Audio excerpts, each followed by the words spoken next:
Victorian Elegy. By Stephen Lott Smith. Author's note and disclaimer, using AI, artificial intelligence.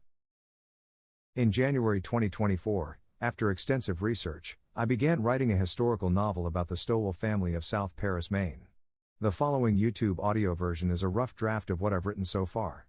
At present, it runs around 7.5 hours and is about 3/4 complete. What follows is simply a preview of the story as it currently stands, errors and all. I wanted to get it out there before people claimed that this was mostly the work of AI. After all, AI is getting more and more advanced with each passing day. So, as far as AI is concerned, this is my process of writing.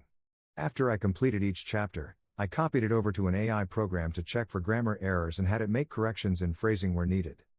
Working with AI and editing a fact-based novel isn't as smooth as you might think. It's like you're the customer who sits down at some futuristic restaurant run by robots and you order a 10-course meal. You hand a long letter to your animatronic waiter, telling it exactly what you want to order. When the waiter returns with your order, it is all wrong, and the presentation is awful. Over and over, you end up sending the bot back to the AI cook with more detailed instructions on how you want your meal prepared. Finally, after many back and forth attempts, you get back something edible, although it is still up to you, as a picky eater, to toss out the stuff you don't like. All the while, you ask yourself, I wrote the entire menu myself, so why did I hand it over to another cook to mess around with it in the first place? But then again, I must admit, my AI bot did add some key flavors and spices to make the final dish more palatable. After writing a chapter, it was time to take it to a text-to-voice AI, where it reads aloud what has been written. Like the first AI, this AI doesn't get it right either. It pronounces many words incorrectly and has poor rhythm and flow. This is where I have to go in and change the spelling of hundreds of words into the phonetic forms of those words. Then there are the countless number of commas that have to be taken out because they cause the AI to pause too long. The same is true, only in reverse, for the period. It was necessary to add periods to create longer pauses or breaks where needed. As AI continues to improve, I'm sure these issues won't be much of a problem as they are for me right now. My point is, working with AI, especially in producing a fact-based novel, where you wish the narrative to be correct, is both a blessing and a curse. For me, AI doesn't save me time at all, but rather costs me, in both time and effort. But it does help in fixing spelling, and improving phrasing and structure. If this work were one of fiction, things would be easier. I could give AI detailed prompts and instructions, and voila! It would come back with a completed story. This was not the case for me as I wanted to keep things as factual as possible. As of yet, AI is not that great at digging up old history. That difficult work, for projects such as mine, is still left to the human.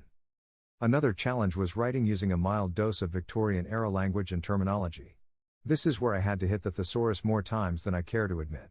In addition to this, to help convey the tone of the pre-Civil War era, I chose a British female AI voice to lend it that mid-1800s atmosphere. You may notice that there are some photographs in this video, and I will probably add more later. AI is an amazing tool for restoring and enhancing old images. It isn't perfect, but it helped me bring new life to many of these images. Speaking of photography, the invention came to America in the early 1840s.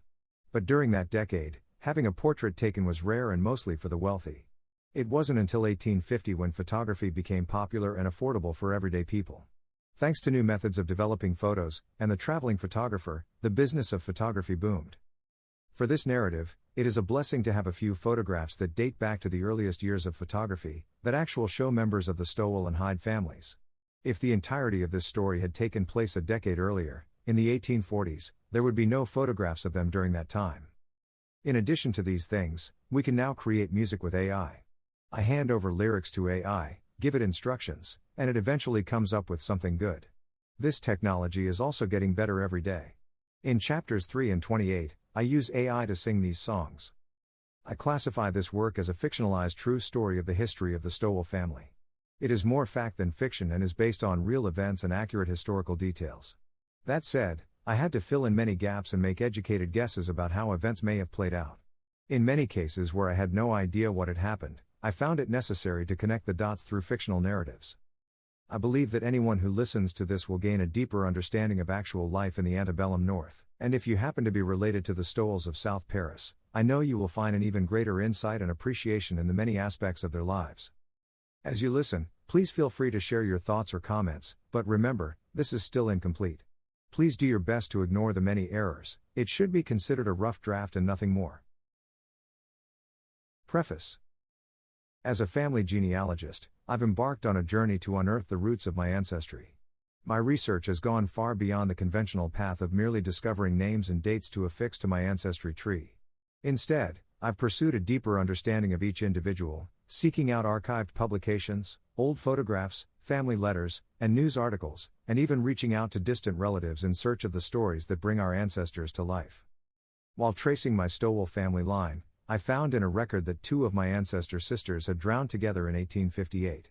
In an attempt to gather more information about their drowning, I reached out to Helen Ryland of the Mazeppa Historical Society.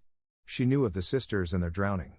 But what really sparked my interest is that Helen said that there were letters that these two sisters had written. With this bit of information, I instantly realized that I had to see these letters for myself.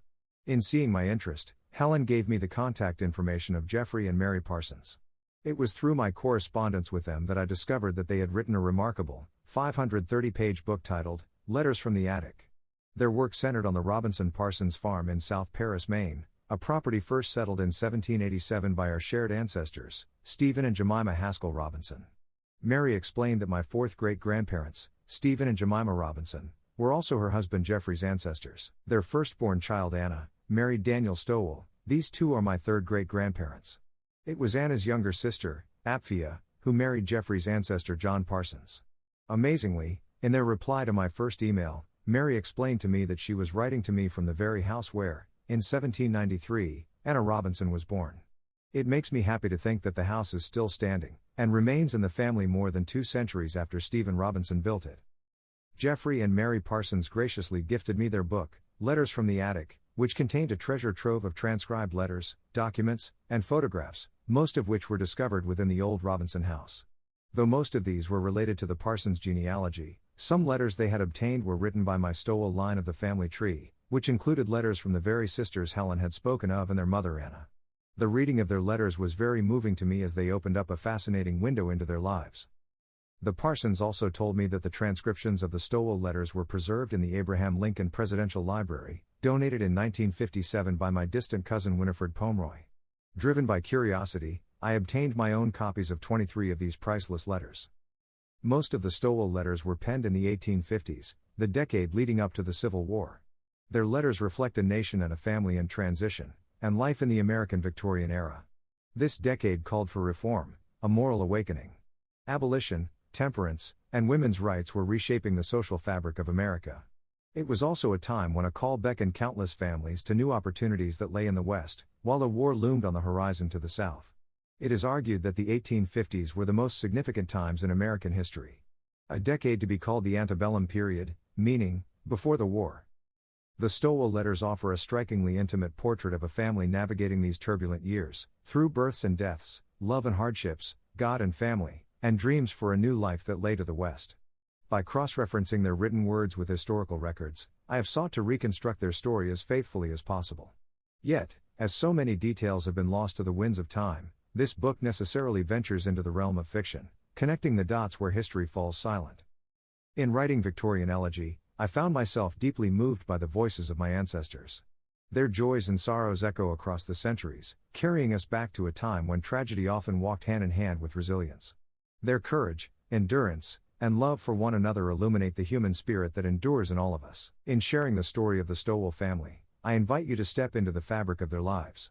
May these pages transport you to a time when America stood on the brink of transformation, and ordinary families, like the Stowells, faced extraordinary times with grace, hope, and bravery. There are but 2 deaths, the first when we take our last breath, the second, when our name is uttered for the last time. Victorian Elegy. Chapter 1. 1842, South Paris.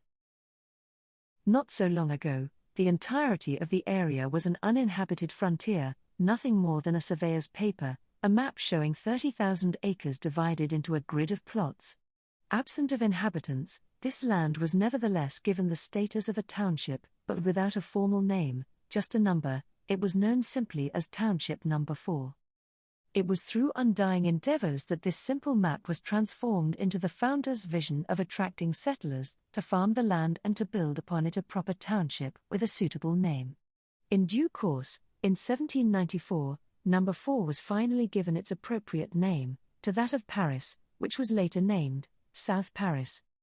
The most notable founder who is credited with the surveying and the development of the land was Esquire Daniel Stoll Sr., who had passed away in 1828, a mere 14 years prior to the beginning of this narrative. It was amid the gentle hills and verdant forests of southwestern Maine that bloomed the quaint township of South Paris. In the year 1842, the village proper exuded an air of tranquility, its unhurried pace providing a comfortable feel. The township served as a testament to the elements of one's dreams, a vibrant tapestry crafted by the hands of its inhabitants.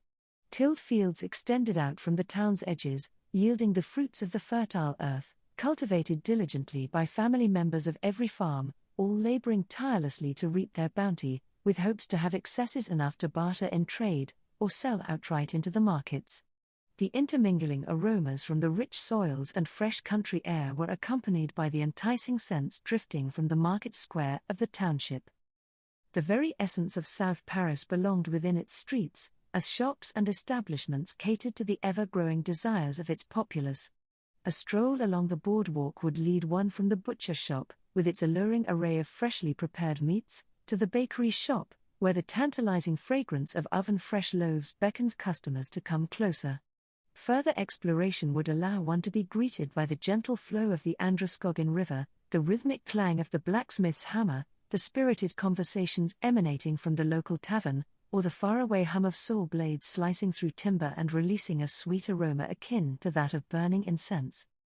Scattered throughout the area, the spires of churches representing various denominations reached toward the heavens, their presence a powerful testament to the community's unwavering faith and devotion. Each Sabbath, the solemn peal of bells resonated throughout the town, summoning its people to gather within the sacred walls, to join others in fellowship and prayer, to hear the word of God, and to reaffirm their devotion to the Almighty. In this close-knit community of modest size, everyone knew each other, therefore, secrets were a rare commodity. This intimate knowledge of one's neighbors could prove to be either a blessing or a curse, depending upon the circumstance. Our late founder, Esquire Daniel Stoll Sr., had a son by the name of Daniel Stoll Jr., who did well to carry on his father's legacy, giving much of himself to many worthy causes, so much so that he carried proudly his title of deacon. At the heart of this elegy resides the Stoll family. In the year 1842, the family was comprised of the esteemed Deacon Daniel Stoll Jr., aged 58, his devoted wife, Mrs. Anna Robinson Stoll, aged 49, and their 9 children. Anna had given birth to 11 children, however, 2 had regrettably passed away: Maria, who departed this world in 1825 at the tender age of 16 months, and Mrs. Eliza Ann Stoll Hersey, who passed in 1836 at the young age of 21, whilst being the wife of Samuel Freeman Hersey. The last child born to Anna came into the world just a few months prior to the death of Eliza Ann. This newborn bore such striking similarities to the first Maria, that it left Anna to wonder if her spirit was one and the same as the first. To this thought, she too was bestowed with the name of Maria. Of her 9 living children, there were 4 males and 5 females, ranging in age from 6 to 26, the 3 eldest being males. Several years prior, observing that their colonial home was growing increasingly cramped, the eldest brothers, Francis, aged 26, Levi, aged 24, and Edward, aged 23, all yet unmarried, constructed an extension to the rear of the Stoll house, to be used as their living quarters.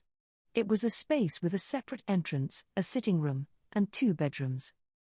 The relocation of the 3 brothers created a much welcomed space for their younger siblings, predominantly female: Sarah Ann, aged 20, Lucretia, aged 16, Jane, aged 13, Dan III, aged 11, Adeline, aged 8, and Maria, aged 6.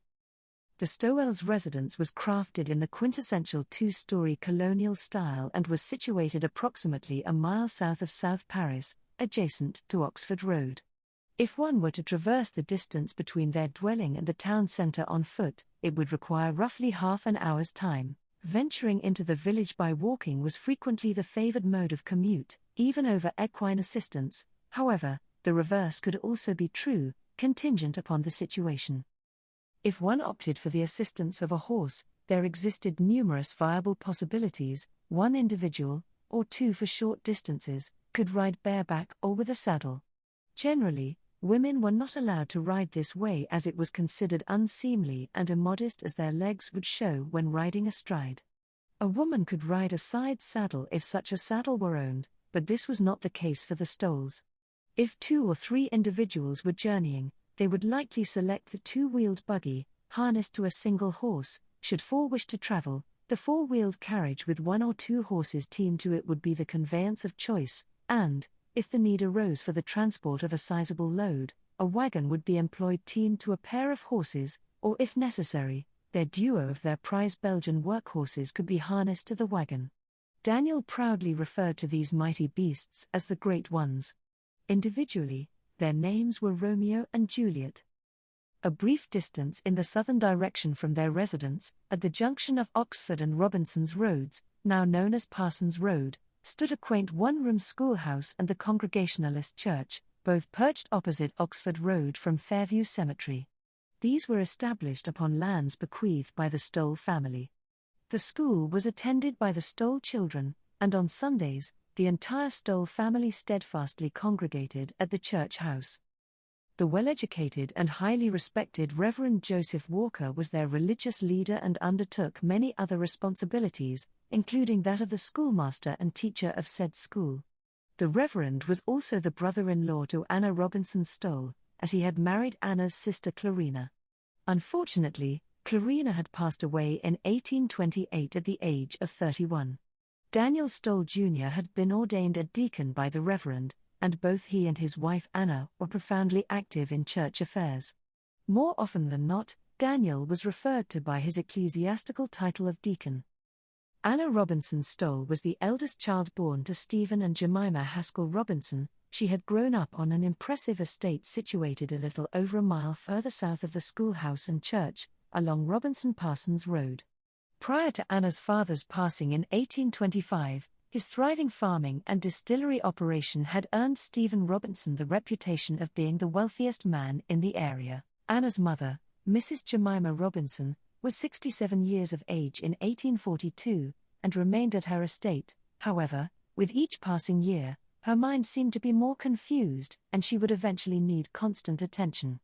It was Anna's sister, Apphia, along with her husband, Stephen Parsons, and their children, who took up residence in the Robinson Manor, dedicating themselves to the operation of the farm and the well-being of Jemima. In the course of time, Stephen and Apphia Parsons became the sole owners when they purchased the shares inherited by Anna and her other siblings. Although the Stoll estate was not as grand as the Robinsons, it was still of good size with many outbuildings used for a variety of purposes. The Stolls also owned vast tracts of farmland that required an infinite amount of work. In general, the Stoll men would work the hundreds of acres of farmland, attend to the livestock in the barn, and build or repair equipment in the workshop. In the winter, when the Little Androscoggin River had frozen over, they would cut away large blocks of ice. The blocks would then be placed upon a sleigh, teamed by the 2 great ones, Romeo and Juliet, and hauled back to the homestead.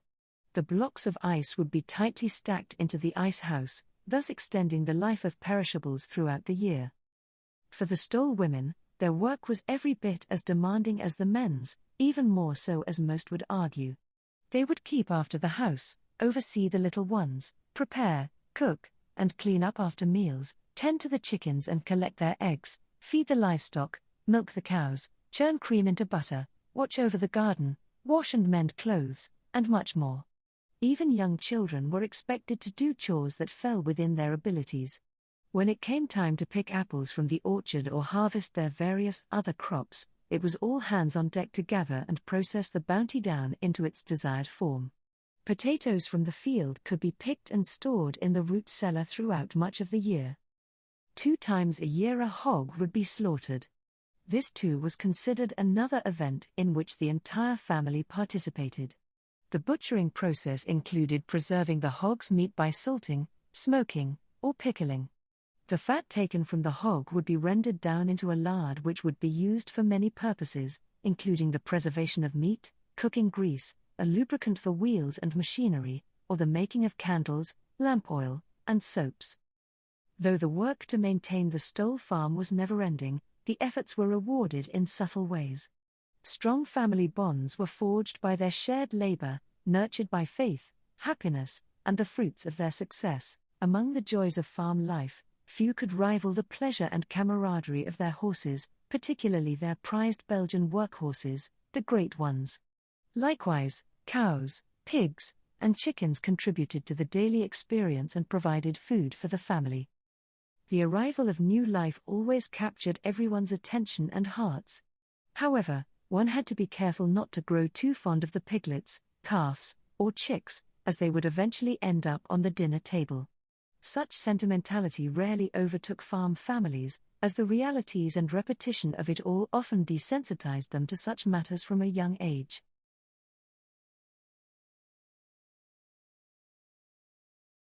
Chapter 2.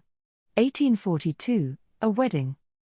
As far as years were concerned, 1842 was a particularly good year for the Stoll family, this, in great part, due to the excitement of the courtship of the Stowells' eldest living daughter. It was the lovely Miss Sarah Ann who had suddenly become the centre of much attention from Mr. John Hyde. One look at the increase in Sarah Ann's fair countenance told the story, and a wedding date was set with much excitement by all, but none more than from her younger sisters, Lucretia, Jane, Adeline, and Maria. When their wedding day came, the ceremony was conducted by Sarah Ann's uncle, the Reverend Joseph Walker of their Congregationalist church. As he stood high upon the pulpit, the Reverend looked around the room for a moment, then his gaze fell upon Miss Sarah Ann Stoll and Mr. John Hyde, who was standing below him. The Reverend gave them a smile and a wink, then looked out to the congregation and spoke. "It is with hearts overflowing with gratitude and joy that we are assembled here today, within the walls of this hallowed sanctuary, to bear witness to the divine union of Miss Sarah Ann Stoll and Mr. John Ellingwood Hyde. On this most auspicious day, the 29th of April, in the year of our Lord, 1842, we stand united in our love and support for these two blessed souls who are about to embark upon the sacred journey of matrimony. Be it known this day, that Miss Sarah Ann Stoll, the eldest living daughter of the esteemed Deacon Daniel Stoll Jr., hails from a lineage that has tied themselves to this county from its very beginnings, insomuch that the ancestors of these very Stolls were the first to stake their claim upon this frontier, and are considered the most important founders of Oxford County and our township.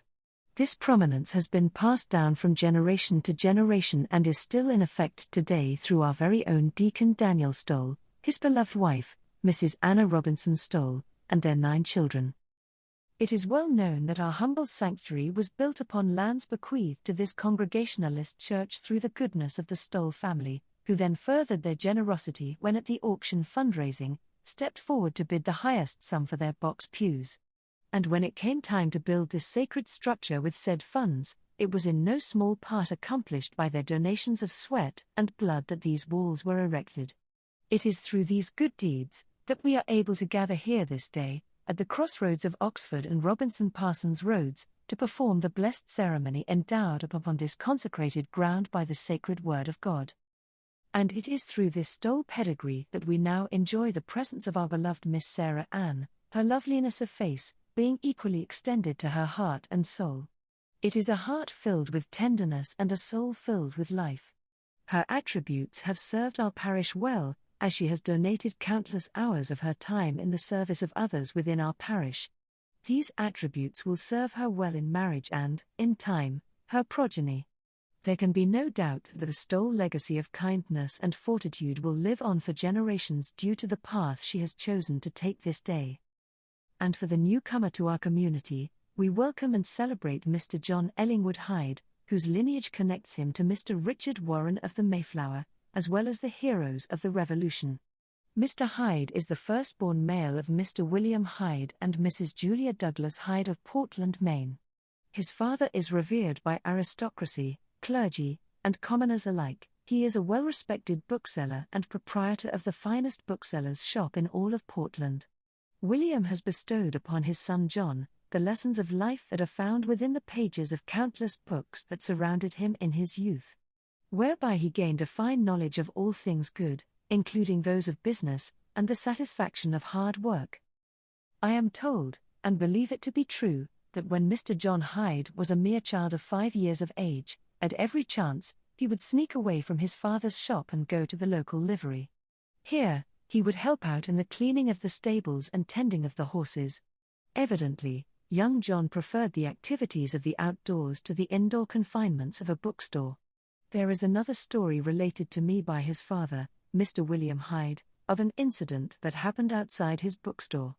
One evening after closing his shop and preparing to ride home, Father William lifted young John upon his horse. When it was William's turn to mount the horse, he turned away for a moment to gather the rest of his belongings when the horse was spooked and bolted. As the beast departed the scene at full gallop, young John gathered in the reins and pulled upon them as best he could to no avail.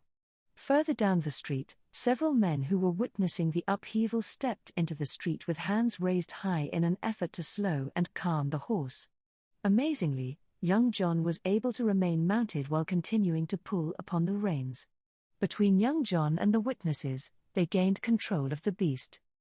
After it was all said and done, everyone seemed rather impressed with John's untroubled handling of the situation, but none more surprised than his father. As for young John, he thought the event was rather ordinary and did not understand the commotion of it all.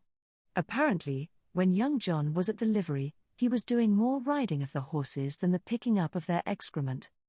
The Reverend pauses for a moment as the congregation chuckles at his off-putting remark. He continues. All in all, it was the beckoning call of the outdoors that caused Mr. John Hyde to trade in an inheritance of his father's bookshop for a humble plot of farmland here in South Paris. A bold move, I would say, and one to be respected. And so it was here, amidst the green meadows of our lands, where Mr. John Hyde first traded glances with Miss Sarah Ann Stoll. In due course, there were intermittent occasions where short pleasantries were exchanged between the two.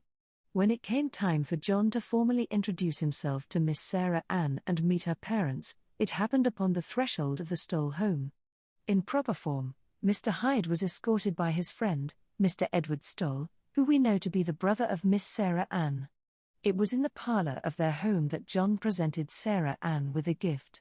It was a book titled, The Old Curiosity Shop. The book was recently given to John by his father, Mr. William Hyde, for just this purpose. It seems that John's father had travelled to Boston to attend a reading and meet with the author of said book. When the reading was over, Mr. William Hyde engaged himself in a conversation with the author. It was near the end of their exchange when William mentioned that he owned a bookstore in Portland. The author, seemingly impressed with William, held the book out toward Mr. Hyde, it being the very book from which he had performed his reading. The author then said, "Sir William, it was very nice to meet you, please take this book as a gift, I should think it would make a nice addition to your collection." Of course, we all know the author's name, it was none other than that of Charles Dickens himself. After another short pause, to allow the whispers of affirmation to fade away, the Reverend continued. With Miss Sarah Ann being herself an avid reader of fine literature, this presentation of the book from John did much to capture her heart, and a courtship ensued. At this very moment, it comes to my mind that this gifted book may also symbolize the first chapter of their own book of life. I expect that when all the chapters are written, and their own novel is complete, it shall be a most cherished book, perhaps second only to the Bible, from which, I have little doubt, all attending here today, read daily. In conclusion to my oration, it is within this gathering that we are reminded that it is our fervent faith that guides us through life's most momentous milestones, and today is just such a day. And so, through the Spirit of our Creator, we shall bear witness to the sacred bond that will be taken up between Miss Sarah Ann Stoll and Mr. John Ellingwood Hyde. And as they exchange their vows and their rings, this moment shall be witnessed before God and unto this congregation, as the beginning of their commitment to their eternal love and devotion for one another. And as we stand on the inception of this most sacred moment, let us offer our fervent prayers for these two blessed beings, that they may be granted the wisdom, strength, and grace to navigate the path of marriage and family with unwavering devotion, steadfast faith, and abiding love that shall endure through all the seasons of their lives. In the name of Jesus Christ, Amen. The ceremony concluded in joy when John and Sarah Ann repeated the vows, exchanged their rings, and were declared man and wife by the good Reverend. Mr. and Mrs. Hyde then turned to each other, exchanged a very short kiss, and walked past the joyous congregation, who were all waving white hankies and shouting huzzas. After the service and congratulations were said, the wedding couple boarded their awaiting carriage and were driven north toward the Stoll homestead. The joyful congregation followed suit, parading behind them with their buggies, carriages, and wagons. Once arrived, they were greeted by many other friends, who had prepared a fine luncheon for all. The grounds of the estate were overflowing and filled with an atmosphere of laughter and conversation. All the while, the young children weaved in and about the gathering while playing a game of tag. It was far too joyous an occasion to discipline the children for being too lively, with one notable exception. It so happened that 8-year-old Adeline Stoll tagged, rather pushed, 10-year-old Peter Mitchell hard in the back, causing him to go flying headfirst into a mud-filled puddle. Although Peter was known as a bit of a bully himself, any honest witness of this event would testify that the guilty party was assuredly Adeline. Peter's father saw things quite differently, he being undoubtedly embarrassed that a younger child, a girl no less, could get the best of his boy. The fact that all the children were pointing and laughing at Peter didn't help with the Mitchell family's pride. As Peter was wallowing about in the thick mud like a pig in a pen, he was pulled from it by his father, who proceeded to exact a few choice words upon his boy, then directed his son down the road toward his home. Francis, the oldest of the Stoll siblings, made an observation loud enough for all to hear, stating, "We can only hope that the boy reaches home before the mud dries up and it freezes him in his stride like a statue." In the midst of great laughter, Brother Levi instantly responds, "Our town centre is in need of a statue, perhaps this could be his calling. What say ye, Mr. Mitchell, can we have your boy?" Yet more laughter filled the event, reviving an air of happiness and celebration. Even Peter Mitchell's father was forced to swallow his pride, putting in a hearty laugh as well. Adeline, who should have received the majority of the blame, to her surprise, seemed to escape any harsh words whatsoever. In fact, with hidden pride, the entire Stoll family seemed to elevate Adeline to a certain degree of fame for getting the best of the bully, some even giving her a bit of a wink and a nod in approval. From this day forward, Maria looked upon her older sister as a heroine of sorts, akin to Elizabeth Bennet, in the novel Pride and Prejudice. Of course, Maria was too young to read the novel herself, she left that to her older sisters who would read parts of it aloud to the younger ones. Little did Adeline and Maria know, but the reading of Pride and Prejudice was done solely as a means to get their younger siblings to fall asleep so that the older girls might discuss more, so-called, mature topics. No doubt, these mature topics would center around boys and the latest rumors being spread by their peers. Far be it for any of the Stoll sisters to spread such nonsense. Chapter 3. 1844, A King None Can Replace. In the year of our Lord 1843, John and Sarah Ann Hyde were blessed with their first baby, naming her Eliza Ann, after Mother Anna's first child who had previously died. The excitement over the new arrival was substantial as she was Daniel and Anna's first grand baby. The event was certainly a joyous one, especially for Anna, the doting grandmother. As it was with her mother Anna and her grandmother Jemima Haskell Robinson, Sarah Ann Hyde would go on to bear 11 children in all. The years 1842 and 1843 were truly among the most prosperous and harmonious for the Stoll family, their lives filled with abundance, togetherness, enjoyment, and above all, hard work. The year 1844 would not have the same joy as in previous years, rather quite the opposite, for this year began with tragedy. The event was so devastating that it would irrevocably alter the course of the Stoll family forever. There had been a period of mild weather in South Paris. When traveling the roads, portions of the earth, when exposed to the sun, would oftentimes turn into mud, but the mud was never so deep as to sink a wagon wheel, for the earth was frozen solid just beneath its surface, and in most years, would remain that way until the spring thaw.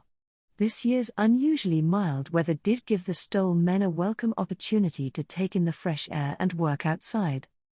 On the 5th of February in 1844, Deacon Daniel Stoll, accompanied by his 3 sons, Francis, Levi, and Edward, and his son-in-law, John Hyde, made plans to labor upon the outer reaches of the Stoll property.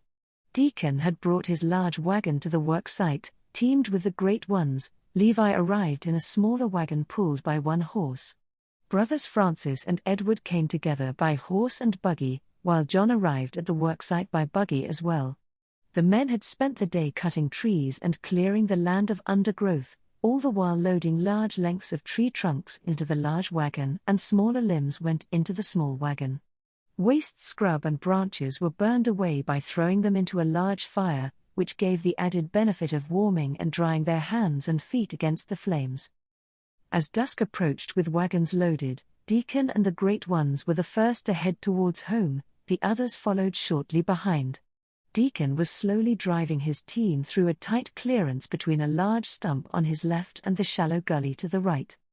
Without warning, the back wheel of the wagon lost its purchase against the mud and ice and slipped off the top edge of the gully. This action caused the front wheel to slide over the edge as well, and the wagon began to tip. Realizing the imminent danger of the event, Deacon attempted to escape off the high side of the wagon to his left, but his footing slipped from the footrail, causing him to fall from the wagon, awkwardly landing him at the bottom of the gully.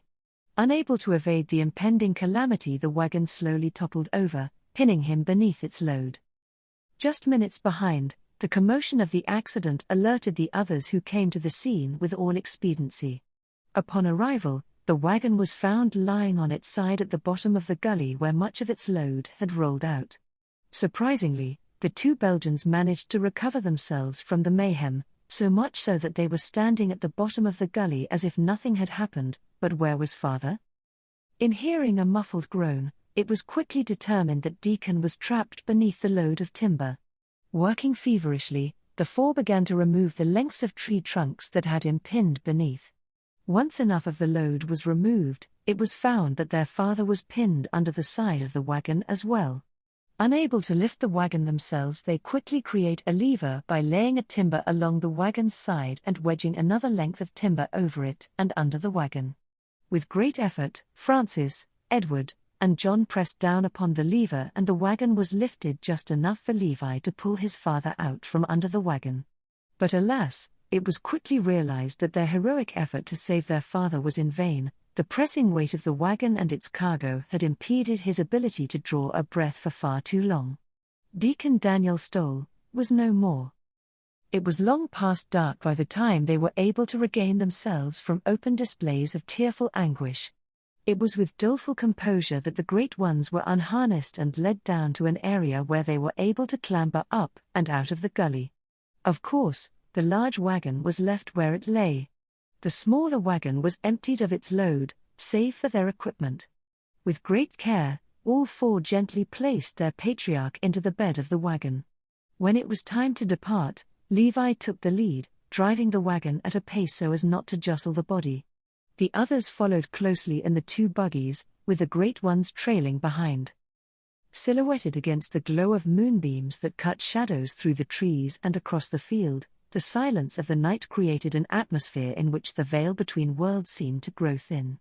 The 4 men, seemingly at the same moment in time, felt an unmistakable spectral presence, causing a shiver to cut through their very souls. 'Twas at that moment, when Levi brought the procession to an abrupt halt, stating, "If you feel as I, you feel we should gather around our Father in prayer." Francis spoke in agreement, "I too feel as much." Edward replied as well, "We cannot deny the feeling of Father's presence. 'Tis no better time than now to say our piece, to say our goodbyes, while his spirit is strong." It did not go unnoticed that the Belgians seemed to be overly curious as they stepped forward to join the men. The great ones looked in and about their master's body, breathing in the scent and snorting out steams of air, the horses seeming to understand that their leader was gone.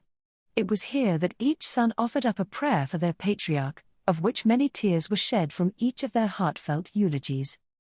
Upon the conclusion of their prayers, a thought had occurred to the bookseller's son, which he shared with the brothers, saying, "I as well have something to say.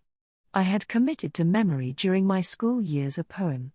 It is about the death of Richard the Lionheart as he was carried from the battlefield. It has come upon my mind, That said poem could have very well been written for another king, even the one who lays before us now, the king of our family. Beneath the veil of a blue-grey night, these creatures of the living assembled tightly around the wagon that held their revered patriarch. With each exhalation, clouds of vaporous breath mingled within the chill of the air. Poised amidst this somber scene, John bowed his head. Closing his eyes, he recalled aloud his mournful elegy in rhythmic verse. A command forever silent. Upon the field removed with grace. With honors becoming a noble. Here rests a king none to replace. In this time of dark oppression. Where shadows of moonlight reign. Our hero's affirmation. Not left with us in vain. A radiant spirit amidst the darkness. Felt in hearts, yet never viewed. An essence that offers comfort. Inspires hope and fortitude. Against this night of recovery. Unveiling a final farewell. His seeds of liberty are calling. For his spirit, for a moment, dost dwell. Listen in silence to his message. Of God, his wisdom shared. 'Tis narrow the path of freedom. 'Tis peace, thou must declare. Amen, was repeated by the brothers in unison, and the Holy Spirit seemed to gather them up in comfort. The events of that night deeply affected all present, leaving them with the belief that they had received a divine gift through the Holy Spirit. The overwhelming sorrow they felt just an hour prior was transformed into a joyous acknowledgement that life extends beyond the confines of earthly mortality. As the procession continued on, at the entrance to the main road, John split away from the group to go to his home and deliver the news to his wife of her father's death. Levi continued for home, with Francis and Edward following. As they approached the homestead, Anna emerged into the frigid night air, she already having an ominous sense of foreboding washing over her. Lucretia, Jane, Adeline, Daniel Jr., and Maria had all retired to their beds earlier, blissfully unaware of the nightmare that lurked outside their dreams. As the wagon drew closer, Anna's worst fears were realized, and upon seeing his lifeless form, she crumpled to the ground sobbing and wailing in despair, her uncontrollable cries piercing the frigid night air.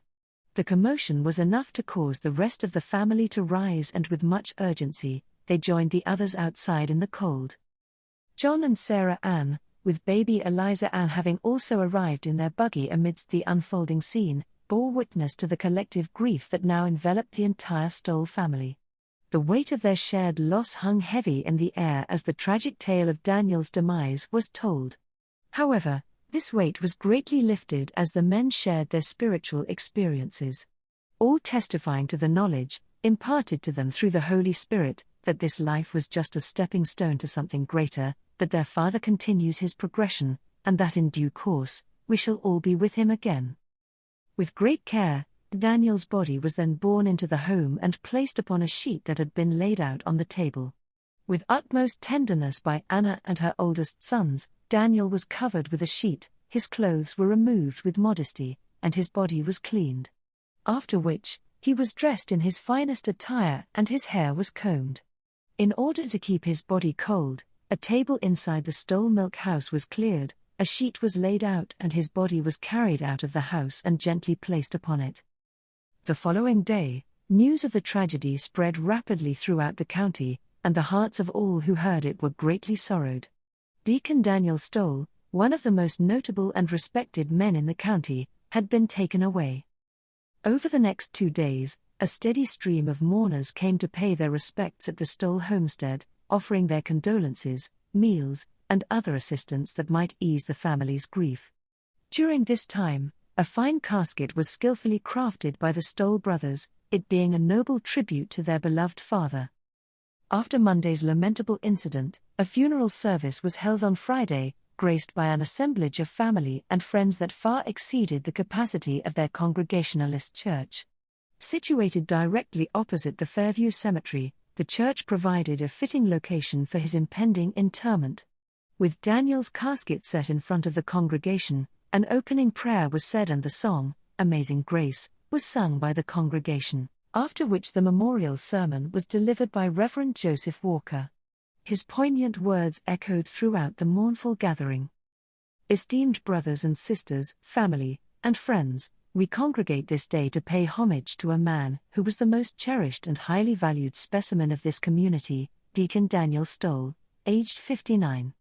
Daniel leaves behind a beloved family, his wife Mrs. Anna Stoll, and 9 of his offspring, Mrs. Sarah Ann Hyde, wife of Mr. John Hyde, Francis, Levi, Edward, Lucretia, Jane, Daniel III, Adeline, and Maria.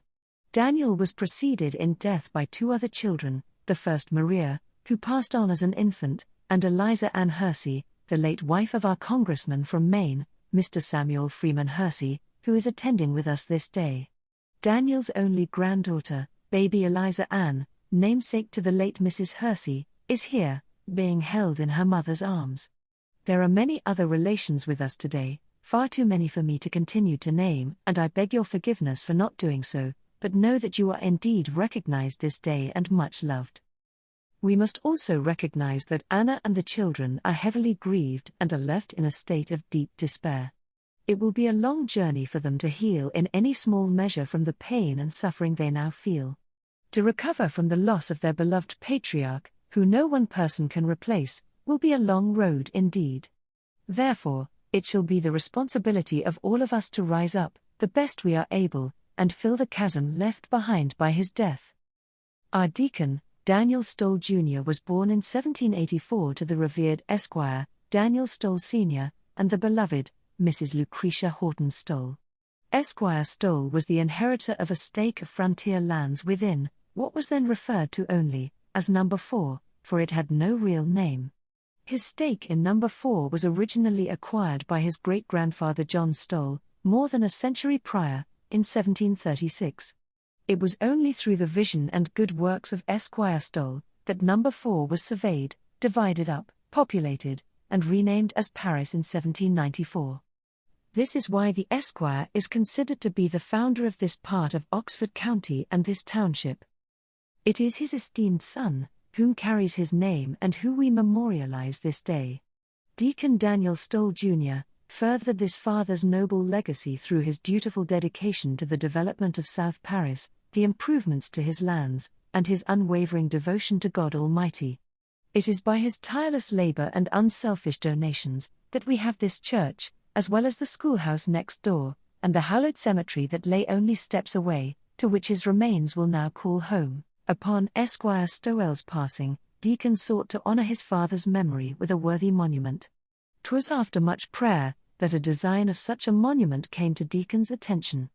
Thus, he commissioned a crypt that could house not only his father and mother's remains but several other members of the Stoll lineage as well, including his own.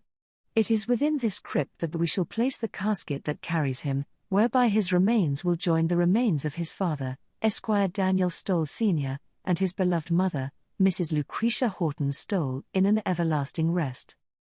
This unusual monument, of which we can easily see from this church house, features a mound of earth that surrounds and covers the crypt on 3 sides. Upon the mound stand 4 large granite pillars which hold a lofted tablet of significant proportions. It is to be noted that the names of the departed are inscribed upon the tablet facing upward toward heaven, causing their names to be hidden from our earthly gaze, but visible to the heavens above. Let it be known to all here today that his captivating monument holds profound symbolism. The mound covering the crypt represents Mount Sinai, upon which Moses received the 10 Commandments. Each of the 4 pillars signifies the Congregationalists' core foundation: scripture, prayer, worship, and fellowship. These pillars, or foundation of the church, are holding up the tablet of the 10 Commandments. The names that are now etched upon the tablet signify that these divine laws are held within the souls of those named upon the tablet. That these commandments, which were held dear to them on earth, are now lifted up by them toward heaven and God, and are carried with them into their celestial realm. This monument, commissioned by Deacon, serves as an enduring testament to the indelible legacy of the Stoll family and an everlasting reminder of the laws, given by Almighty God, that govern their lives, and for us as well, to these things should we be governed. In the name of Jesus Christ, Amen. As instructed, the congregation filed out and formed a pair of lines that extended from the church door to the crypt. The congregation then began to sing, "Nearer My God to Thee." While the congregation sang, the pallbearers hoisted the casket upon their shoulders, walked between the lines, and crossed the road into the cemetery. Nearer, my God, to thee, nearer to thee, e'en though it be a cross that raiseth me, still all my song shall be nearer, my God, to thee, nearer, my God, to thee, nearer to thee.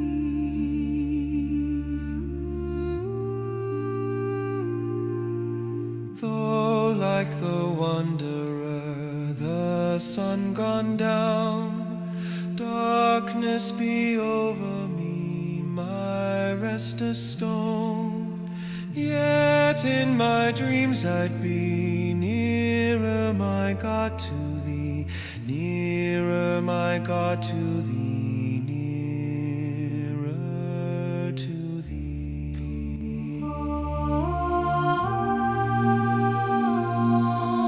Let the way appear, steps unto heaven. Oh, that thou sendest me in mercy give. Angels to beckon me nearer, my God, to thee, nearer, my God, to thee, nearer to thee.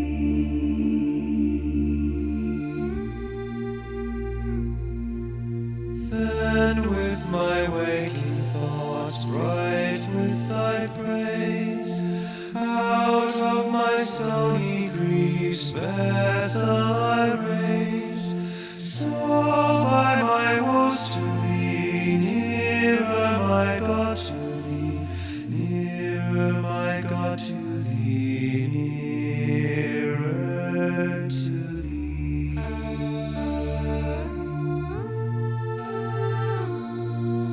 Or if on joyful wing cleaving the sky, sun, moon, and stars forgot, upward I fly, still all my song shall be nearer, my God, to thee, nearer, my God, to thee, nearer to thee.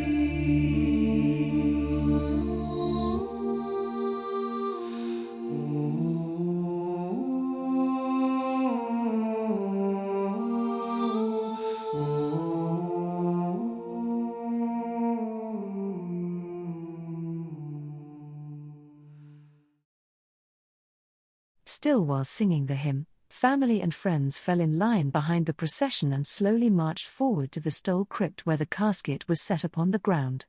Once the mourners had all assembled around the casket, a final prayer was said to dedicate the hallowed site. The crypt door was then opened and Deacon Daniel Stowell's casket was lifted and brought into the crypt, then carefully positioned beside his father and mother. The closing of the crypt door was emblematic of the closing of an important chapter in the Chronicles of South Paris and a significant portion of Stole family history. Chapter 4. 1844 to 1845, Drought. Following the untimely passing of their beloved patriarch, the Stole family was plunged into a period of great uncertainty. As winter gave way to spring in 1844, their concerns only multiplied when a severe drought swept across their farming community. The family's resources were stretched to their limits and the drought carried over into the following year, so much so that their ice house could not be filled. These years of drought left the once fertile fields lying fallow and cracked under the relentless sun. Through the uncertainty, and with mixed feelings, the great ones, whose names were Romeo and Juliet, were sold off to the Quaker community in Casco. The Stole farm, once a source of sustenance and pride, became nearly impossible to manage. This was especially so now that Deacon Daniel Stole was no longer there to lead and inspire. Ever since his death, it was as if the wind had been taken from the family sail. For these reasons their circumstances grew increasingly dire, the farm was dying a slow death, and everyone knew it. In August of 1845, 19-year-old Lucretia and 16-year-old Jane found themselves walking along the boardwalk of South Paris when a handbill at the entrance to the general store caught Jane's eye. "Look here," Jane said to Lucretia, "the new Laconia mill is seeking 80 girls, ages 15 to 35 to work in the textile mill. They are offering $4 a week, with the boarding house deducting $1.50 for room and board. It says a 1-year commitment is required, and the mill agent will be here at the Andrews Hotel tomorrow morning at 8 to secure the agreements of those interested." Lucretia responded, "Mary Morton just returned from the Lowell Mills, where she worked for a year. She mentioned that the work wasn't as laboring as farm work, but it was noisy and involved a lot of busy work walking back and forth tending to the looms. She said the worst part was the long days on your feet. She worked 12 hours a day for 5 days, then another half a day on Saturday. Sundays, however, were the days they all looked forward to. After church service, they would all mingle or walk about with friends, talk about the latest gossip, play games, read poems they had written, or trade books and discuss the ones they had previously read. Mary also noted that the mill prefers hiring farm girls like us because we're accustomed to long days of hard work. The bad news for Mary is that her father only allowed her to leave the farm on the condition that she sent half of her earnings back home, so she agreed to it. Nonetheless, after it was all said and done, Mary came back with $40 of her own money. "'Tis a considerable sum," Jane remarked. "Imagine what we could buy with that, but it seems unfair that Mary had to send so much of her hard-earned wages back home." Lucretia replied, "That's precisely what I said, but Mary felt it was fair after her father explained his reasoning. He pointed out that if a family member is absent, who would churn the cream into butter? Would the family hire someone to churn it, or would they have to purchase the butter outright? In either case, it would cost the family money." Jane nodded, conceding the point, saying, "'Tis true, and these times of bad crops have left many families in South Paris poor, some even resorting to selling livestock and land to make ends meet, such as we have with Romeo and Juliet." Jane continued, "And others, unable to bear the hardship, are choosing to leave South Paris altogether, venturing westward toward the Great Lakes and the Mississippi River in search of better opportunities. When our brother-in-law Samuel Freeman Hersey was here last, he said he thought the West held the promise of a brighter future. As you well know, he has become a wealthy lumberman, owning vast acres of forested lands and many sawmills, and he is now a congressman, so if anyone should know the true facts, it is he." "Yes, but I don't believe our family will be going west anytime soon, though they speak of it. We are too much married to this land," Lucretia countered. "I suppose you're right. But what about Biddeford, Jane? Should we talk to Mother and ask if we can go? If she opposes the idea at first, we can ask her a second time while offering to send half of our earnings back home." Jane hesitated, considering the question, then responded, "But what if she only permits you to go, and I must stay back?" Lucretia replies, "No, it's best if two go together, there's safety in numbers. Mother would understand that and would want us to go together, that is to say, if she would let us go at all." Even Mary Morton went with a friend. Upon returning home, Lucretia and Jane waited until dusk when the younger ones were in bed. Mother Anna appeared to be in good spirits, making it an opportune moment for them to broach the subject of working at the Laconia mill. The sisters cautiously approached their mother with the idea. Having expressed their thoughts, the girls awaited their mother's response. Anna listened intently, respectfully giving the girl their due, but it was obvious that her face told the real story. After a moment's hesitation, Mother's answer was a resolute no. She went on to say that she feared for their well-being in an unfamiliar environment and the challenges they might face in the bustling mill town. "Besides," she reasoned, "I require your assistance on our farm, there is so much to do and you two are dearly needed here." Despite their mother's firm objection, Lucretia and Jane persisted, driven by their desire for change and opportunity. Lucretia gathered her thoughts and spoke with gentle determination. "What if we agree to send you back half of our earnings to support the family during these difficult times?" Our friend, Mary Morton, was allowed to work in the mill by her father and mother. She found the experience enlightening and always sent money back home. Mary also mentioned that it helped her family by having one less mouth to feed at home, and since there are 2 of us, the benefit would be doubled. Please, Mother, Jane and I have discussed this at great length, and our hearts are set upon trying something new. We understand that the future for unmarried women is limited to becoming teachers, of which there is no teachers' school nearby to learn how to be one, or working in a shop, which is hard to find employment in our small township, which leaves us the mill.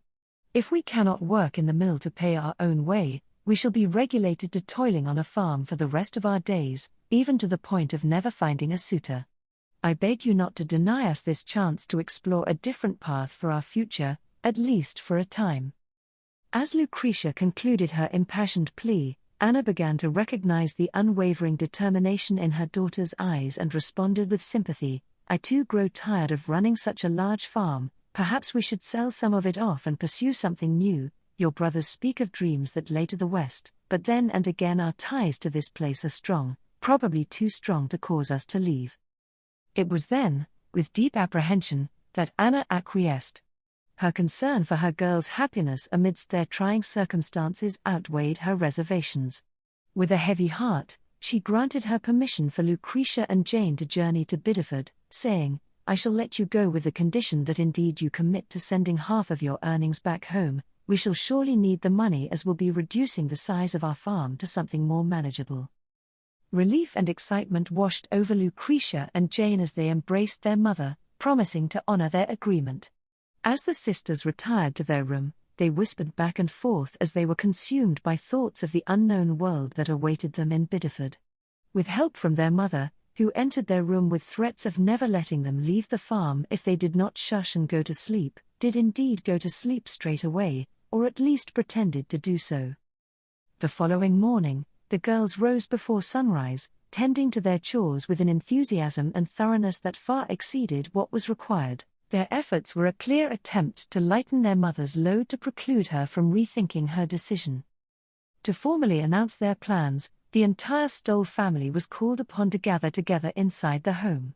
This included John and Sarah Ann Hyde, Sarah being 5 months pregnant with her second child. Anna began by stating, My dear family, Lucretia, Jane, and I have some news to share. I anticipate that some of you may not be pleased with the news I have for you, but Lucretia and Jane have their hearts set upon pursuing their wishes, and I have, after much reservation, decided to support their desire. So, without further delay, I will tell you that they have decided to leave us and go to work at the Laconia Cotton Mill in Biddeford, Maine. The announcement was met with dismay followed by objections. The idea of their older sisters leaving caused tears to flow freely by Adeline and Maria, their tears being the most persuasive over all other objections. After consoling the 2 youngest siblings, Lucretia stepped forward to address the family concerns and did so by echoing the same sentiments she put forth the night before, which had persuaded their mother's heart. In hearing and seeing the determination of Lucretia and Jane's wishes, as Mother Anna had done, the rest of the family slowly capitulated to their desires. However, Francis and Levi insisted on going to the Andrews Hotel with Lucretia and Jane to meet the mill agent. By Lucretia's insistence to waste no time, a team was harnessed to the carriage, and the 4 siblings set out by 9:45. Along the way Francis counselled his sisters with caution, saying, You know, 'tis no guarantee that I shall let you sign this contract. I want to see what this mill agent is all about, if indeed he is an actual mill agent. Levi joined in, Yes, for all we know he could just as easily be a flimflammer, an agent for a captain of a Barbary pirate slave ship, wishing to kidnap our sisters and take them to Tripoli. The sisters burst into laughter at Levi's comment. In defense of himself, Levi went on, 'Tis true, you know, they still take slaves, either white or dark-skinned, it makes no difference. I have read it in a book called A Voyage to Barbary, it tells it all. This time, to his comment, the girls remained silent so as not to offend. They did however look at each other, grin, and roll their eyes. They arrived at the Andrews Hotel at 10 and tethered the team. Francis led the way, followed behind by Levi, then Lucretia and Jane.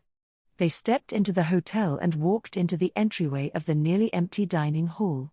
Francis saw what must have been the mill agent at the far corner of the room, sitting at a table with a number of unsigned commitment papers lying in front of him. With a skeptical eye, Francis walked with a determined stride toward the table where the mill agent sat.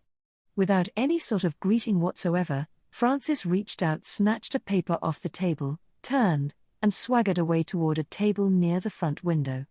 While doing so, he waved the paper above his head and loudly exclaimed, "I guess someone here wishes to do business in the darkened corner of the room. Why do this, one might ask?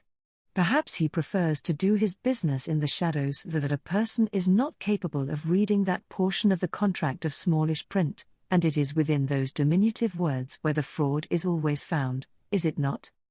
Under any other circumstance, this scene would have been deeply laughable for Lucretia and Jane, it being every bit as comical as Levi's Barbary pirate's story. But wishing for the mill agent not to be offended, Francis' antics were not funny whatsoever, and the sisters were quite embarrassed by Francis's theatrics. The last thing they wanted was for Francis to sabotage their opportunity. As a result, the sisters thought it best to maintain their distance and act as if they were not with their brothers, even to the point that the sisters turned and walked out of the hotel and onto the boardwalk. All the while, from his table the mill agent reassured the Stoll men that the contract was completely above board. Lucretia and Jane looked at their brothers through the panes of the Andrews Hotel window, but remained out of the sight of the mill agent. Jane exclaimed to Lucretia, "I'm not even sure why they are reviewing the contract, it is ours, not theirs. And besides that, we are better at reading and comprehension than our brothers ever were." Lucretia replied, "'Tis true, let us see if we can get their attention from here, and get them to leave. Then we shall walk back inside as if we are by ourselves and not with them. We will let on that we never knew those two men." Lucretia and Jane then waved their hands with all manner of wild motions, trying to get the attention of Francis and Levi. Two ladies who were walking past them could not ignore the outlandish behavior they were witnessing. One remarking to the other, loud enough for the sisters to hear, "Well, the last time I saw such behavior was at the circus when the monkey was flapping his arms from side to side and above his head." Undeterred by the lady's comment, the girls kept up their theatrics. Once obtaining their brother's attention, the sisters angrily pointed their fingers directly at them, then gestured to them to come outside without delay. Successfully deciphering their sister's will, the brothers complied, laid down the contract, and walked outside to meet them. Lucretia stepped up to her older brothers at a close distance and began to whisper with much anger and animation, "Just what are you two doing to us? Undoubtedly your behavior must have made the mill agent angry, and now we may not get the position because of it." To this, Jane stepped in to add her point, saying, "The only hope we have now is that the agent does not know that we are with you." Lucretia finishes, "Now, while you two wait here, we are going to go in there, read the contract at his table, and if all seems to be in order, we will sign it." Francis and Levi, knowing well the phrase, "Hell hath no fury like a woman scorned," immediately vacated any desire to forward a counter-argument and agreed to wait outside as their sisters wished. Lucretia and Jane took a minute to compose themselves, then re-entered the hotel, walked to the mill agent, and introduced themselves. The mill agent seemed to greet the sisters with the typical pleasantries as if he had not made the connection between these two lovely girls and the rude gents that had previously invaded the establishment.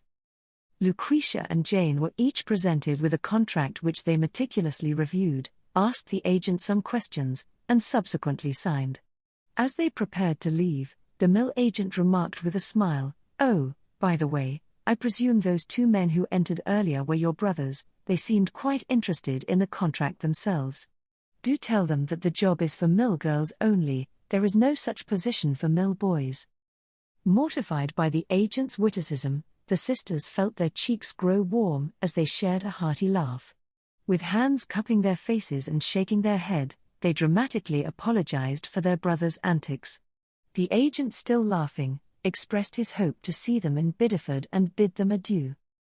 As Lucretia and Jane emerged from the hotel, they rejoined Francis and Levi. Though still annoyed by Francis's treasonous action, the sisters enjoyed very much recounting the mill agent's jovial remarks.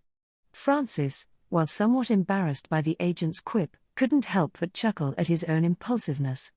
Levi too found great humor in the agent's comment, but it was his brother's actions that truly doubled him over with laughter. As they journeyed homeward, the sisters found great satisfaction within the outcome of the day's events. This feeling was in large part due to the necessity of Lucretia and Jane unleashing their full ire upon their older siblings. 'Twas clear that the wisdom of yielding to their sisters had spared the brothers' ruin of character, and preserved the sisters' desire to work in the Laconia mill. In regards to this occasion, every now and again a humorous memory of that day would cause a sudden episode of uncontrolled laughter. 'Twas some time later when the most embarrassing recollection of this day would be witnessed by the entire congregation of their church. The Stowells were sitting in their box pews as Brother Levi was called up to the podium to offer a prayer. It was then, as Levi was in the midst of a most somber and heartfelt invocation, without any warning whatsoever, that Jane had a sudden remembrance of that day with the mill agent and Levi's story of the Barbary pirates. This spontaneous memory of hers was followed with a tremendous outburst of uncontrollable laughter. So much so that Jane found it necessary to leave at once. With the gate blocked by Brother Daniel, Jane found it was necessary to liberate herself by clambering over the side wall of the box pew, after which she pressed her hands to her mouth in a much failed effort to stifle her giddiness. Hurriedly she made her escape down the aisle, whereby she flung open the door, ran outside and released a great burst of pent-up laughter. Jane stumbled over to the family carriage. Still giggling to a large degree, she collapsed to the ground behind the carriage, where she was finally able to settle herself, albeit rather slowly. As she lay there upon the ground thinking she had regained herself, her fit started up again as she imagined what her poor brother Levi was doing during her episode. His eyes must have squinted open in the middle of his prayer in order to view what sort of commotion was going on below.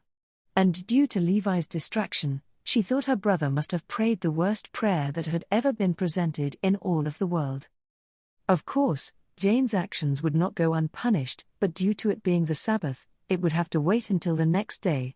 Needing little thought as to a proper punishment for such an embarrassing display, Mother Anna directed Jane to dedicate 2 full hours to the thorough cleaning of the family privy, which was, as one would expect, considered to be the most unwelcome task by every member of the family. Chapter 5. 1845 to 1846, Mill Girls of Biddeford. For a considerable number of years, the region of New England had played a notable part in the American Industrial Revolution, owing chiefly to the founding of textile mills and the arrival of modern machinery. In the year 1845, a phenomenon known as the westward expansion gave rise to a substantial migration of settlers to regions encompassing the Mississippi River, the Great Lakes, and distant territories such as Oregon and California. As a result of this considerable movement of the populace, the railroad boom was set into motion with utmost earnestness beginning in 1845. During the following years, 10,000 miles of track would be laid in an epic achievement of construction. Soon, people would be able to travel long distances for pleasure or even do it on a more permanent basis. As of the year 1845, for most of the population, the convenience of train travel had not yet been realized. A rail line into South Paris was still a period of 5 years away. Nevertheless, there existed a line that ran south out of Portland toward Boston, which included a stop in Biddeford. Thus, a plan was devised to convey Lucretia and Jane to Portland, where they would then board the train to Biddeford and the Laconia mill. In preparation for their departure, Francis, Edward, and Levi, with the help of their youngest brother Daniel, built a fine trunk of considerable size for Lucretia and Jane to share, it being large enough to hold their belongings. It was finished with brass hardware, including a lock and 2 keys. This was a gift for which the girls were forever grateful. Upon leaving their home, it was a heartfelt scene filled with many tears as their carriage pulled away from the homestead. It was particularly hard for Adeline and Maria to accept the realization of it all. Young Daniel, who tried to put up a brave front, finally broke down within tears as he bade farewell to his sisters. Despite their last-minute reservations, the group departed with Brother Edward and brother-in-law John Hyde chosen to convey them by carriage as far as Portland. Upon their arrival in Portland, there was no necessity to spend a night at an inn, as they had done the previous evening, for this was John Hyde's hometown, and they were warmly welcomed into his parents' abode. By the look of their faces, it was obvious that this marked the first occasion in which the Stoll girls had visited Portland. With the sisters not scheduled to arrive at the Laconia Mill until Saturday, they were able to stay and linger within the city for 2 additional days, allowing them ample opportunity to visit John's family and explore the delights of Portland before boarding their train to Biddeford. On leaving day at the station, to ensure they were adequately responsible for the journey, Edward and John maintained a respectful distance as Lucretia and Jane purchased their own tickets unassisted. Nevertheless, Edward's protective nature prompted him to insist upon inspecting the tickets for himself. With a touch of sisterly sarcasm, Lucretia teased, "Oh, thank you, dear brother, for checking our transactions. It would be rather unfortunate if we of lesser intelligence were to board the wrong train and end up in Boston, wouldn't it?" Edward defended his actions, declaring, "Well, it never hurts to double-check such things, for 2 sets of eyes are better than 1. By the by, Edward quips, I would not put it past you to sneak off to Boston, as I've heard you talk of it often." Jane, relishing the banter, interjected her own jest, "Forgive her, dear brother." What Lucretia meant to say was, "Oh, thank you, most kind and diligent brother, for checking. Surely, among all the brothers in this world, you are undoubtedly the finest of them all." The 4 shared a hearty laugh, dispelling any residual tensions of the day's stresses and underscoring the strong familial bond they shared.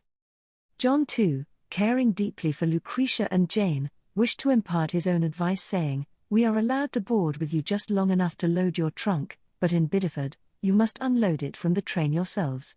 Do not step off the train without it, or it may indeed go to Boston, leaving you standing on the platform waving farewell to it. Once you have unloaded yourselves and your trunk, find a drayage wagon for your conveyance and ask the driver his charge to convey yourselves and your trunk to the Laconia Mill.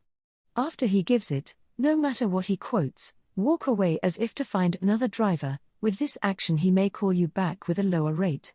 Only accept his charge if he agrees to load and unload the trunk as well. Remember to watch your purses, keys, and trunk closely, as these things are all you have now. In this new place, they cannot be so quickly replaced as they would be at home. And should you find that your new life is not for you, travel yourselves back to Portland. There you will always be welcomed by my family until we can retrieve you. You too, like your oldest sister to whom I am married, are lovely ladies both inside and out, and because the mill girls far outnumber the boys, this allows the boys to seek out the pretty ones, so beware of their advances and intentions, keep together always and attend church. Lastly, do give your new life a chance. That is to say, if at first it frightens you or it was not as you imagined, time may very well turn about your sour feelings." It was to this advice that Lucretia and Jane nodded and assured John that they would heed his words and thanked him dearly for sharing them. When the time came to depart, the sisters climbed aboard the car, followed by Edward and John with their trunk. Once all were aboard, and Edward and John prepared themselves to leave, it was within that moment that the excitement and apprehension of the day had changed, supplanted by a palpable sadness that washed over the sisters. Even their dear brother Edward found himself grappling with a welling up of emotions. With a final farewell to Edward and John, the girls embraced them and bestowed upon them a tender kiss on the cheek goodbye. Edward and John then stepped from the car onto the platform, continuing to talk to them through the opened window and offering more words of advice and promises to write. With that, the train rang its bell and slowly pulled away from the station, all the while Lucretia and Jane waved adieu. Edward and John doffed their hats in a poignant gesture of farewell. The figures vanished from sight. It was at this very instant that the exhilaration of experiencing a train ride was promptly combined with the overwhelming sensation of liberation, akin to that of a captive bird being released into the winds, free to flutter away on a path of its own choosing. The girls, realizing the gravity of it all, looked into each other's eyes and hugged with the shared joy of the moment. The nature of their newfound independence was cut short as their train journey was rather swift, being concluded in less than an hour's time as they pulled up to the Biddeford platform. Stepping onto the platform, with trunk in tow, the girls found themselves puzzled as to their next course of action, as there was not a wagon of any sort to greet them. Even the depot office seemed to be altogether abandoned. In the midst of the few souls milling about on the platform, they observed other young women, 6 in total, who had also stepped off the train. These 6 bore a striking resemblance to themselves, as they seemed to be paired in twos and shared the same look of uncertainty as what to do next. When the platform emptied of all other souls and the train pulled away, it seemed to make matters worse, leaving all 8 girls standing about the empty space alone, as if they were dropped in the middle of a desert. Lucretia, who was never one to be shy about voicing her opinion freely and often, resolved to take the initiative. She approached the other sets of girls and inquired whether they too were aspiring mill girls en route to the Laconia mill. Relieved at the friendly greeting, the girls eagerly gathered around and confirmed their shared purpose. With a welcoming air, Lucretia suggested, "Well then, let us join forces and gather together. Jane, would you be so kind as to remain here with these other lost souls while I attempt to locate a body who can help us?" At that precise moment, Jane spied a drayage wagon with the words Laconia Mill Baggage Transfer painted upon it, slowly plodding its way up the road and toward the station. Jane, quick-witted as ever, smiled and made a suggestion, "Oh dear sister, perhaps you might investigate that approaching wagon. It seems sizable enough to accommodate all of us, baggage and all. It even publishes a clue as to its purpose." Lucretia glanced at the wagon and read its telltale sign, then turned back to Jane with a wry smile and a shake of her head, replying, "Thank you, Jane, 'tis very good news. That is, unless his fee is beyond our wishes.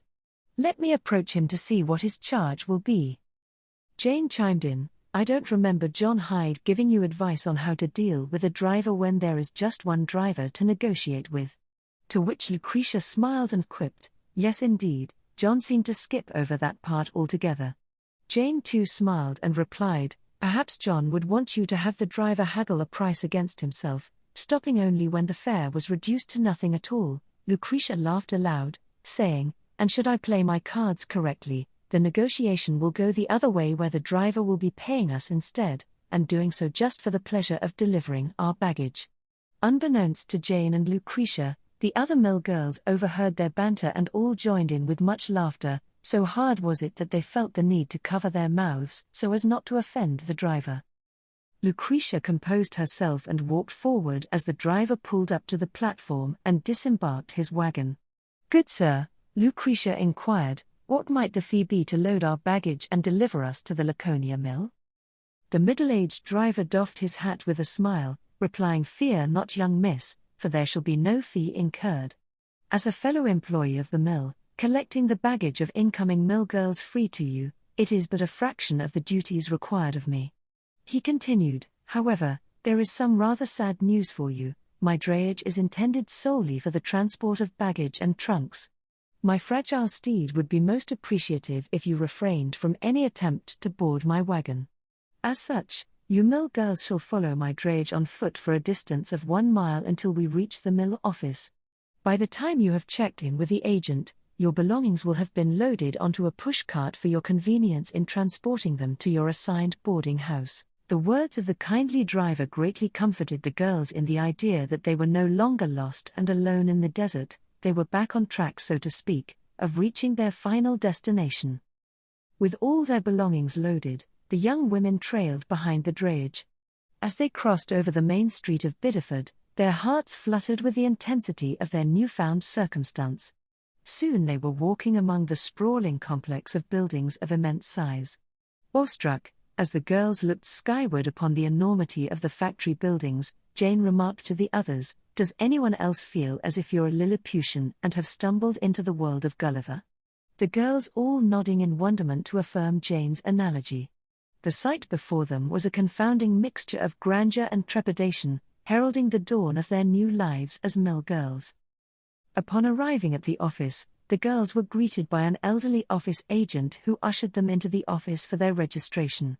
For each girl, she dutifully recorded their names, cross-referenced their commitment papers, and logged the information. On the bulletin board hung a handbill enumerating the company rules, and the agent requested each girl in turn to read aloud 2 of these rules. This task served a dual purpose: to familiarize the girls with the regulations and to assess their reading proficiency. All the girls seemed to have passed this test well enough, as the agent recorded each girl's reading ability in her logbook before proceeding to inquire about their ages, hometowns, family details, and other particulars. With a note of warning, the agent informed the girls that severe punishments would be enforced for disobeying the rules, and told them that if they forgot the rules they just read, the rules were also posted at the entrance of each building should they require a reminder. Upon completion, the agent announced that fortune had smiled upon them, as they would all be residing within the same boarding house. She then distributed small slips of paper to each girl. Written upon each slip was boarding house number 4B along with their respective floor and room numbers. An attendant, who had been waiting outside, was summoned and tasked with escorting the girls to their lodging. True to his word, the amiable driver transferred their trunks to a baggage cart, which prompted the girls to express their gratitude and bid the nice man farewell as they carted their things to their next stop. While navigating along, the mill grounds and boarding houses appeared eerily deserted. This prompted Jane to ponder the state of the seemingly forsaken structures, her imaginings finding the place utterly devoid of life, save it be for a dozen ghosts flitting in and about the windows and doors of the complexes. Her daydreams were abruptly interrupted by the deafening blast of the steam whistle, loud enough to startle each of them violently with sudden screams. The noise being more than sufficient to disperse any of the ghosts, either real or imagined. It was but moments later when a wave of mill girls surged forth onto the grounds from 3 directions, reminiscent of ants rising out of their disrupted hill. Jane, with input from Lucretia, summed up their first week in a letter to their mother Anna. Dearest Mother, I hope this letter finds you in good spirits and in excellent health. You have requested that I write to tell you about the mill. To your request, I shall respond with as much detail as possible. As I pen down these events at Laconia Mill, a myriad of emotions wash over me. There have been moments of joy, trepidation, camaraderie, and fatigue, all bundled up into a short amount of time. After spending a delightful 2 days in Portland, visiting the sights and being entertained by John's family, Edward and John bid us farewell at the train station where we boarded a train for Biddeford. Mother, if you ever have the occasion to travel by train, you must do so. The train can take you to places in the wink of an eye, where it would normally take an entire day otherwise. Upon our safe arrival at the Laconia Mill, on the afternoon of Saturday last, we checked in at the gate and were promptly escorted toward our boarding house. The entire complex seemed perfectly deserted, and Lucretia and I exchanged apprehensive glances. However, the silence was short-lived as a thunderous steam whistle blew, signaling the end of the Saturday shift. Mill girls soon emerged in waves, crowding the grounds that were previously empty just seconds prior. We, having not entered our new building, soon found ourselves swept up in a whirlwind of introductions and warm greetings. We were guided to our room on the 3rd floor of boarding house number 4B, room 34, on Laconia Street. Our new acquaintances kindly helped us carry our massive trunk up the narrow staircase to the 3rd floor. Our modest room holds 4 of us and is clean and airy, with a window that offers a view of the Saco River, Laconia Street, and factory buildings. Mother, if I were to ask you to imagine a factory such as this, you would have to take that which is in your head and multiply it by 100, for that is how colossal this place is. Monday last was our first workday, which commenced with the air horn shocking us awake at 5 a.m. Honestly, the thing is loud enough to wake the dead. I fear it will be impossible to get over the startling noise. Lucretia and I were taught our tasks of tending to the looms with an attendant watching over us very closely. The looms are such complex machines, and with hundreds of them running at the same time, within the same room of the factory floor, they create a most deafening noise. It makes it very hard to hear anyone without yelling directly into their ears at a close distance. We toiled alongside our newfound friends, tending to the machines and ensuring the looms ran smoothly. Our main task is to keep an eye on the shuttles. When needing to fill the shuttle with a full pern of weft thread, I stop the loom by pulling a lever to disengage the gear. I extract the shuttle from the loom and replace the spent pern with a full one. I then pull the end of the weft thread through the eye of the shuttle by an action called kissing the shuttle, whereby I inhale, causing the end of the weft thread to get sucked through the shuttle's eye into my mouth. I replace the shuttle into the loom, tie off the weft, and engage the lever to cause the loom to work again. Lucretia and I seem to have caught onto our tasks very well, as several of the mill girls have told us so. Even the overseer told us so, which I am told, he never says such complimentary things. It is said in jest that because mill girls far outnumber the gents here, a girl might as well be kissing the shuttle, for she shall never have an opportunity to marry and kiss otherwise. Forgive me, mother, for my frankness in words, but within our new life, girls seem to speak more freely here than in South Paris. I suppose their ways have rubbed off on me to an extent. Though the hours are long and the work is tiring, the days pass rather quickly. When our shift has completed, my most pleasing moment is when I hear the sound of the silence as I step outside the factory doors. To hear the sound of silence may seem a curious thing to say, but it is true. The sound of silence is akin to embracing the stillness of a quiet forest. The boarding house is a long, 3-story brick structure that is actually divided into 2 boarding homes. Lucretia and I live in the east half of the building. At one end of our first floor are the living quarters for the house matron and her assistants. The large kitchen is located at this end as well. The dining hall is filled with long tables and takes up most of the remaining space on the first floor. It also serves as our common area for socializing when we are outside our rooms. At the end opposite the kitchen, there is also a small room with 3 lidded chamber pots for those times when using the outside privy may not be practical. The privy is set between 2 of the boarding houses and is meant for the shared use of those living in 2 buildings. It is quite large as they accommodate many mill girls at one time, should it be necessary. The second and third floors are identical, each having 6 rooms for sleeping with 4 beds in each chamber.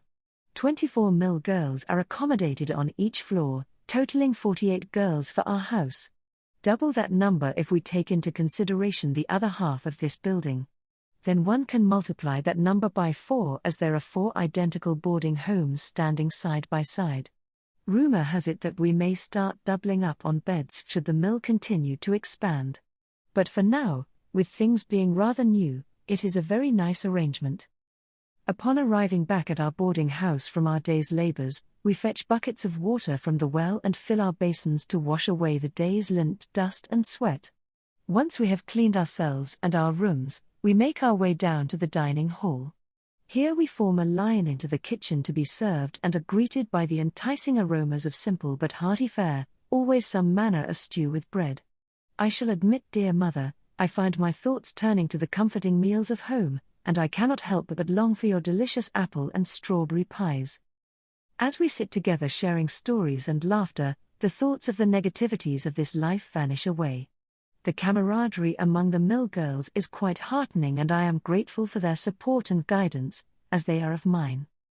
After dinner and when our dishes are washed and put away, and the dining room is cleaned, about half of the girls congregate around the tables once again. Here, all manner of activities take place. Some will chat, sew, and write letters or poems, while others will play games and sing hymns. Reading books, the Bible, and Bible study are very popular as well. Lucretia is teaching girls who desire to learn how to read and write, as there are a few here who cannot and would like to learn that skill. These girls wish to read letters from home for themselves and wish to write home as well. Lucretia is rather ordinary when it comes to reading and writing, but she is an excellent teacher who shows patience and laughter with her students.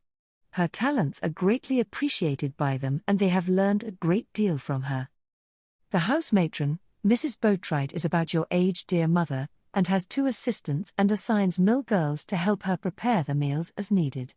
She can be light-hearted and engaging, but she will not hesitate to punish us with added chores. There is a chore wheel that rotates particular duties among the rooms. If we do not toe the line and complete the tasks properly, she has the power to add to our chores with ones that are more displeasing. She can even deduct from our wages if thought it necessary. Thankfully, Mrs. Boatwright has never gone that far, although some other house matrons have had money taken from girls' wages. Despite the challenges we have encountered, I find solace in knowing that Lucretia and I are not alone in our endeavor.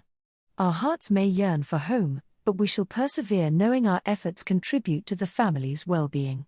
Speaking to that subject, we shall be paid once a month, and Lucretia informs me that we shall send you half of the sum, but we shall only send it should it reach in excess of $20.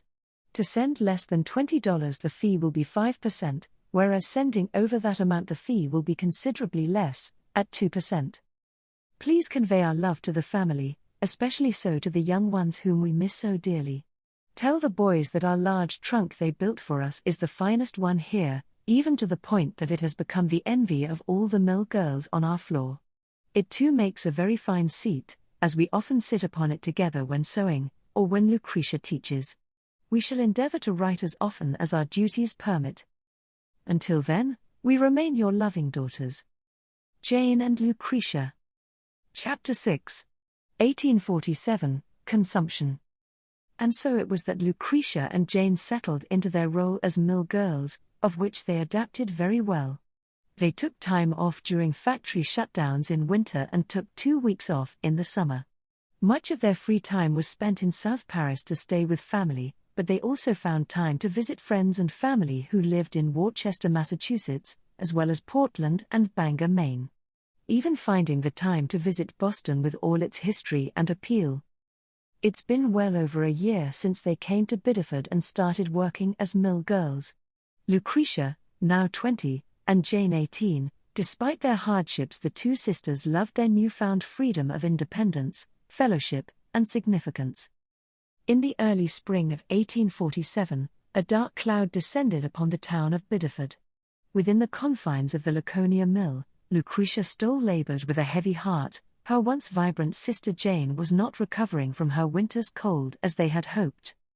At first, Jane dismissed her persistent cough as a mere trifle, a remnant of winter's icy grasp. But as the days turned into weeks, then months, her condition steadily declined. It seemed her once lively spirit was fading.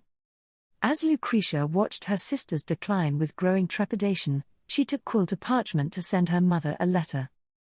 Dearest Mother, we were delighted to receive your letter, as well as the ones from Adeline and Maria.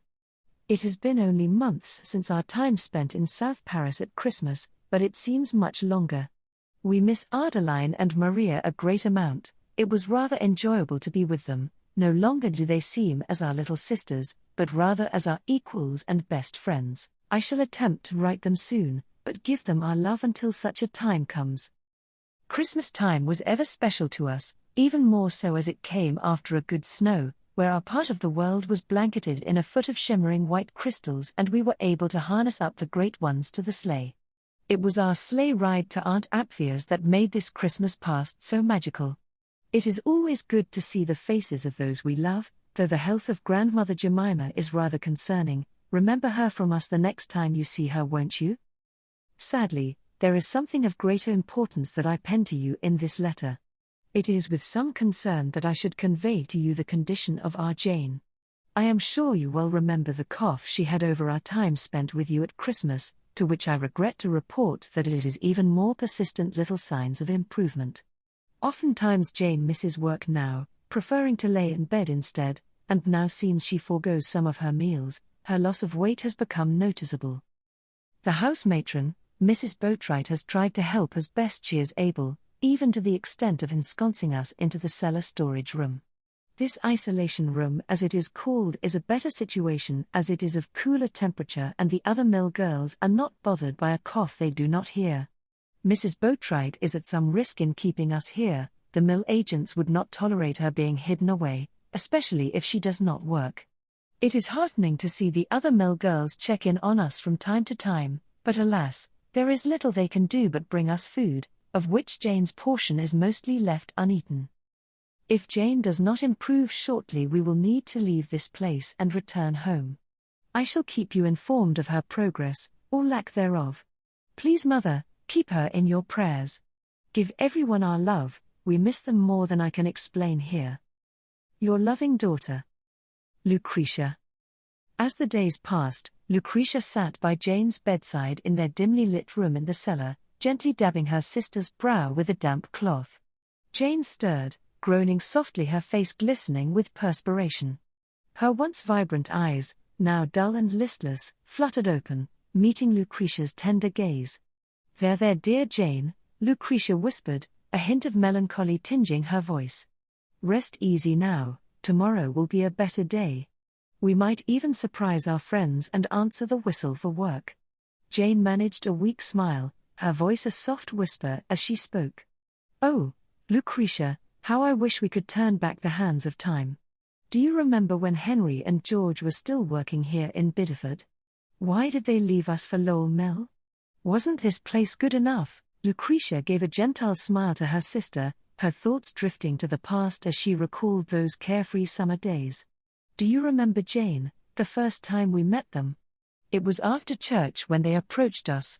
George introduced himself to us while Henry was altogether too shy and hid behind George, being so invisible he was that we thought George was alone.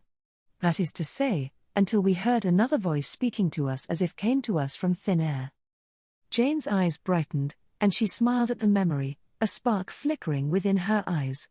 "Yes," Jane softly replied, "our first meeting. How could I forget? Please go on." Lucretia chuckled softly, her mind flooded with images of days gone by. She continued, "We attended church every Sunday after that first encounter, and our chance meetings with the two evolved into weekly planned rendezvous. How innocent and sweet those days were, filled with lovely promenades, lively conversations, and stolen glances. You know they say a glance can speak 1,000 words." Jane nodded, her smile widening, whispering, "Please continue, dear sister." "Well, our foursome became nearly inseparable. During those idyllic days love blossomed between you and Henry," Lucretia remarked. "Your affection for each other was as natural as the changing seasons. I must admit I was rather jealous of what you two had. Not that George and I didn't share a moment or two of our own, but your love with Henry was more special, to be sure." Lucretia paused but a moment, then continued, "You know, dear sister, you never did tell me what happened that day when you and Henry mysteriously disappeared down by the wharf. However, your countenance seemed brighter than ever after that night. Do you dare divulge your secret to me now?" Jane remained silent, tears welling up in her eyes, weakly spoke. "Henry," she murmured, "he was so kind to me and so gentle. We would laugh and talk of dreams and our future. Why did he have to leave, dear sister? He was a good man and loved me dearly as I too loved him." Lucretia nodded and spoke, her heart aching for her sister's loss. "It is indeed sad, but the Lowell Mill did offer him a position as a machinist, a sizable step up from his position here as a machinist helper." Seeing Jane's sadness, Lucretia decided to lighten the mood, saying, "And my George, with his quick wit and ease of charm, was a fine gentleman as well. You may not know it, dear sister, but while you were hiding away with your beloved Henry, we too managed to steal away our own precious moments together." Jane feigned shock, her eyes and mouth opening wide before breaking into a smile with as much laughter as she could muster. Lucretia grinned and said, "Why, Jane, 'tis only natural that the two most handsome men in all of Biddeford would choose the two most beautiful mill girls in town." Again Jane smiled, then uttered, "Both are gentlemen with their deep blue eyes, yellow hair and enchanting smiles. Some thought them to be twins. I believe our building was utterly jealous of our catch." To which Lucretia replied, "Well, I consider George and Henry the lucky ones, especially your reluctant Henry.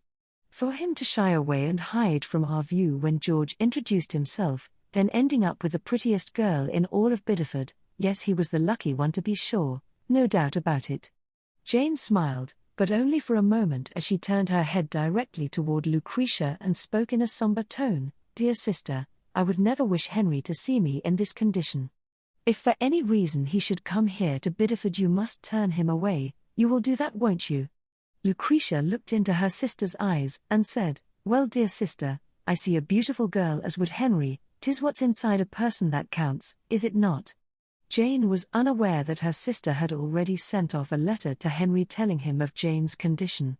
However, Lucretia did not encourage him to come in her letter, so Jane's wishes for him not to come to see her would probably stand. Jane's eyelids grew heavy as Lucretia gently ran her fingers through her sister's hair, then pressed a tender kiss to her brow. "Sleep now, dear sister," she whispered. "Let your dreams carry you away from your pain and back to those carefree days." Jane's breathing deepened as she slipped into a rare moment of peaceful slumber. A ghost of a smile played upon her lips as she dreamed of being with Henry, the sun shining upon their faces as they walked side by side along the pier, their hearts filled with the promise of a love that would endure. As Jane slept, Lucretia realized she could no longer disguise her mounting concerns. Lucretia sat by candlelight and penned another letter to her mother, the trembling of the quill showing the urgency in her report. Dearest Mother, it is with a heavy heart and tear-filled eyes that I write to you concerning our beloved Jane. Over the past week her condition has worsened, to the extent that her cough is accompanied by the alarming appearance of blood. No longer can we deny that it is the consumption that has taken its hold. Her once robust and hearty being is now reduced to a frail, trembling frame, unable to leave the confines of her bed. Most distressing of all, her refusal to partake in sustenance of any substantial amount has furthered her weakened state.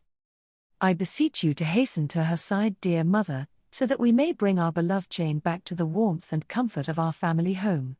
Should she find the strength to endure the journey, do bring the wagon laden with as much straw and as many quilts as you can spare, as these things might provide her with some semblance of comfort. Yours faithfully, Lucretia. Lucretia's hopes were resting upon her prayers that Mother Anna's presence, fresh air and tranquility found in their South Paris home would bring solace and healing to her cherished sister. Time, however, was not on her side, as mail often took the better part of a week to reach South Paris, then of course the travel to Biddeford could take 3 days more. Fears grew among the house matron and her mill sisters that the mill agents would discover their deceit and find their hiding spot within the storage cellar.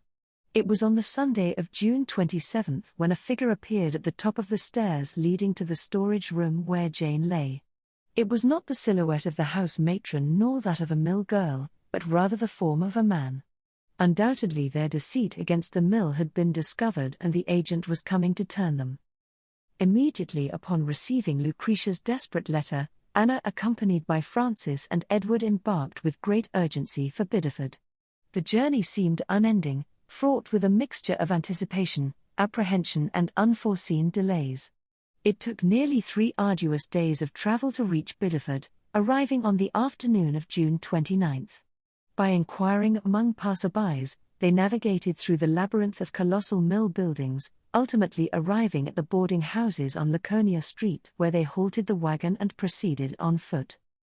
Upon reaching the doorstep of boarding house number 4, they were greeted by a mill girl who appeared to anticipate their purpose and discreetly ushered them inside and to the top of the stairs that led to the storage room below. Quietly, so as not to disturb Jane, the 3 descended the stairs. In the darkened corner of the storage room, illuminated but by a single candle, they discerned the bed where Jane lay. Lucretia was lying beside her, gently stroking her face. As they drew closer, they discerned that it was not Lucretia who was lying with Jane at all, but rather a man. Upon witnessing the scene, Anna gasped in shock, and Francis instantly stepped toward the man, intent on inflicting as much pain as possible on the fellow. "How dare you lay with my sister and touch her so?" Francis angrily whispered. The man quickly jumped from the bed and raised his hands, speaking with utmost urgency. "Good sir, please listen to me, 'tis not what you think. I am Henry, perhaps you have heard Jane speak of me? I have come to comfort Jane. To spend these last days with the one I love."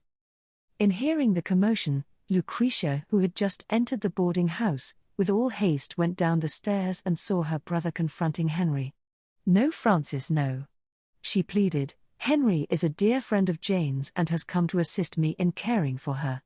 And if you must know where I was visiting the privy for but a moment. Your timing could not be worse." "But Lucretia," Francis loudly whispered with alarm. He was lying next to Jane, stroking her face. To which Lucretia replied, "I have 4 reasons why all of what you witnessed is allowed in this place. Firstly, I am in need of assistance and Henry helps me to comfort and nurse our dear sister. Secondly, Henry needs to lie down at times, as we all do. Thirdly, Henry cares for our sister deeply, and fourthly, Jane wishes for Henry to be here, inasmuch as she loves him dearly as well." Lucretia's words seemed to diffuse the tension of the scene, and Anna stepped in to address the situation, saying, "I suppose under these circumstances, normal etiquette is not so easily defined." It was at this time that Jane was somewhat awakened by the disturbance. Unable to speak, she curled her lips into a hint of a smile at seeing her family, then tipped her hand toward Henry, as if to say, "This is Henry, mother, I cherish him dearly." Anna focused her attention on her daughter, tears falling from Anna's face. She then knelt upon the floor and took her daughter's hand in hers. Francis and Edward stood next to their mother, their strong demeanors crumbling in the face of the heart-wrenching moment. Though they had come to return Jane home, the reality of her condition made it apparent that such a thing would not be accomplished, at least while Jane was residing amongst the living. With a gentle whisper, Anna spoke, "Jane darling, I am here with you now, and Francis and Edward are here as well."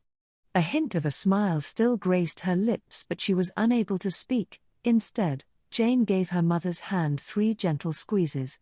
Its meaning, "I love you," was something they learned as children while sitting reverently in their family's box pew of the church. Jane's tearing eyes then turned to Francis, then to Edward. She attempted to whisper, undoubtedly wishing to convey her affection.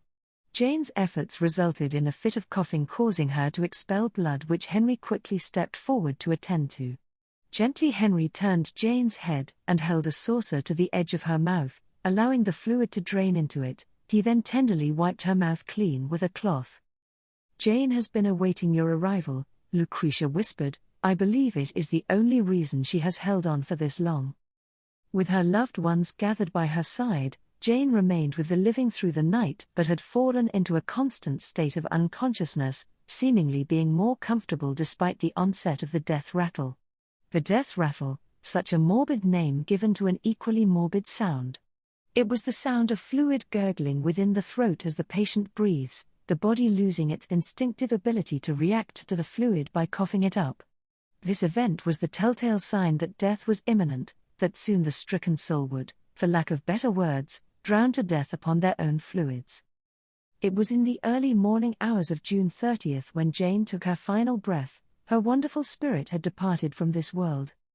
Weeks prior to her death, through Jane's wishes, Lucretia took up the quill and penned a letter as Jane dictated the words. This letter was only to be sent to her family in the advent of her demise. To this end, Lucretia inserted the letter inside a black-bordered mourning envelope and asked Mrs. Boatwright to deliver it to the postal office straight away. The thick black border around the edges of the envelope was a forewarning to the recipient that there was news of one's death written upon the letter within. This border also ensured that the letter would be delivered with haste to the family. Jane's letter arrived to the Stoll family 2 days later. The letter read, "My cherished family. It is with a heavy heart that I, Jane, with the help of my dear sister Lucretia, pen this letter to you. It was written before my death, only to be forwarded at the advent of my passing. If you are reading this, it is with certainty that I have indeed left this earthly world. You can rest assured, as I have been assured, that from beyond the veil, I have found solace within the loving embrace of our Heavenly Father. Forgive me, family, that I am unable to address each one of you individually to convey the depth of my affection for you. To do so would require a canvas far greater than what can be found here in Biddeford. Perhaps to put down my words on a mile of the finest white linen that we produce here in the Laconia could be done, although the weight of such a bolt would prove too great a burden to carry it back to South Paris. However, I suppose one could roll it home. So, it is with these humble words, dear Mother, Francis, Levi, Edward, Sarah Ann, Lucretia, Adeline, Daniel, Maria, and my brother-in-law, John, along with my cherished nieces, Eliza Ann, Mary Duren, and my beloved nephew, sweet baby Joseph Walker, whom I had the great privilege of holding in my arms in January past, that I implore you to remember me with smiles and laughter, knowing that you each of you hold the deepest corners of my heart. Please remember me to our other relations of our family and to my friends who live outside the confines of our family home. Tell them that I miss them all, but shall continue, as I did in this life, to hold them dearly within my soul. Please do remember me to my dear uncle, Reverend Joseph Walker, and thank him on my behalf for all his teaching, guidance, and blessings he had bestowed upon me. It is my final wish, if it is within your power to do so, to have my earthly remains laid to rest near my beloved father, Daniel, within the sanctity of our family crypt at Fairview Cemetery. My dearest family, as I bid you farewell, allow the bonds of our love and shared memories bring you comfort and strength. While my mortal presence may have departed from your lives, know that my love shall remain with you always. Remember to let the still small voice of your guardian angel be your guide through all of life's trials and tribulations. Indeed, it could be that the voice you hear is my voice. With tender sorrow and eternal love. Jane. With a somber urgency, Francis, Edward, Lucretia, and Henry gathered together to embark upon the necessary preparations for the journey back to South Paris. Steering the wagon towards the humble workshop of the local carpenter, they were greeted by the solemn sight of several six-sided coffins, resting upright against the weathered walls of the shop. It was with a discerning eye of craftsmanship that the siblings selected the coffin that would serve as Jane's final repose. Hastening forth, the four advanced to the town's icehouse, where they procured several great blocks of ice which demanded a significant sum. These chilled masses were loaded onto the wagon, covered in layers of straw and quilts to preserve their integrity. Another matter was pressed to their attention, a visit to the payroll clerk's office of the mill. Lucretia was due her wages for the month. Additionally, she would settle Jane's account for months prior. Approaching the formidable structure of the teller's cage, Lucretia made her request, her voice steady despite the weight of her circumstances. The clerk, with painstaking deliberation, cross-checked her name against the meticulously maintained ledgers, the soft scratch of his quill punctuating the silence. Lucretia watched, her brow furrowed in concentration as he totaled the amounts. He then withdrew the sum of $14.20, which he counted back to Lucretia with care. A flicker of relief crossed her features as she confirmed the accuracy of the amount. "Very good, kind sir," she said, her voice tinged with gratitude. "This matches, to the penny, what I had recorded on my time slips." Drawing a fortifying breath, Lucretia continued, "I must beg your indulgence, kind sir, for I have another matter to attend to. My sister Jane Stoll was too ill to present herself, has besought me to collect her wages for the month of April." The clerk regarded her with a measure of consternation. "I regret to inform you, madam, that this is the end of June and the time records for April have been closed and cannot be reopened." Taken aback by this unanticipated impediment, Lucretia's brows knitted in dismay. "Are you quite certain, sir? For I have been aware of no such a policy." Nonetheless, might an exception be made as Jane had taken ill and was unable to collect her wages? "I beseech you to reconsider." The clerk remained steadfast in his position, his tone blunt. "My sincerest apologies, madam, but I am unable to offer further assistance. Now, if you please," pointing Lucretia toward the door. Lucretia, her countenance marred by frustration, rejoined her companions at the wagon. "What seems to be the matter, Lucretia?" Edward inquired, his brow creased with concern. "Is there an issue with your wages?" "No," she replied, her voice taut with suppressed emotion. "It pertains to Jane's past wages. The clerk has informed me that the books for April have been closed and cannot be reopened." Henry thought for a moment, then interjected, his tone angered. "That cannot be. Upon my return to Biddeford, I received my owed wages from several months prior. This discrepancy demands an explanation." With little further discourse, Henry, followed by Francis, Edward and Lucretia, galvanized by their shared sense of injustice, marched purposefully into the payroll office. Henry, taking the lead, addressed the clerk with a fierce intensity, his words infused with the weight of personal experience. "You, sir, are willfully deceiving this young woman. I can attest to having received wages owed to me from many months prior. Might it be that you perceive her as something less, due to her status as a mill girl?" Henry's voice dropped to a threatening whisper, his gaze upon the clerk stern and unwavering. "If you do not see fit to reopen the April ledger and grant what is rightfully owed to her sister, I dare say the bars of your cage shall offer scant protection from the fury of the four aggrieved souls you see before you." To this, Francis and Edward drew even closer, wrapping their fingers around the bars of the teller's cage. The clerk, visibly shaken by the ferocity of Henry's ultimatum and the intimidating figures that stood before him, offered no rebuttal. With trembling movements, he opened the April ledger and tallied Jane's wages, producing the requisite funds from his money drawer and sliding them silently under the barrier. Lucretia, her ire appeased, offered a cynical smile as she stepped forward to retrieve the money. "Sir," she remarked, with a note of reproach colouring her tone, "your conduct in this matter is truly reprehensible." With a final poignant glance, she turned on her heel and departed, Henry and her brothers following in her wake. Despite the heartbreak of the day, the satisfying outcome of their efforts lightened up the mood of the four. Even so much as to cause great pleasure when recollecting the scene at the payroll office. Whilst Lucretia and the others had been collecting their necessities, Anna remained within the confines of the humble storage chamber seeking a time of solace beside her daughter's form. A voice resonated from the staircase above, "Mrs. Stoll, it is I, Mrs. Boatwright, the house matron. Might I descend and join you in this moment of sorrow?" The bereaved mother responded, "I assure you, Mrs. Boatwright, our intrusion upon your time shall soon be at an end. My sons have embarked upon the grim task of procuring a coffin for my dear girl." With tenderness, the house matron spoke again, "Fear not, I do not hasten your departure, rather I bring tidings that may offer you comfort." Dabbing at her reddened eyes, Anna acquiesced, "My apologies, Mrs. Boatwright, your presence is most welcome, for my tears have subsided, at least for a time." As she advanced into the room, the dim light cast dancing shadows upon Mrs. Boatwright's countenance. "Mrs. Stoll," she began, her voice resonant with emotion as she presented a beautiful white dress. "Behold your Jane's favoured garment.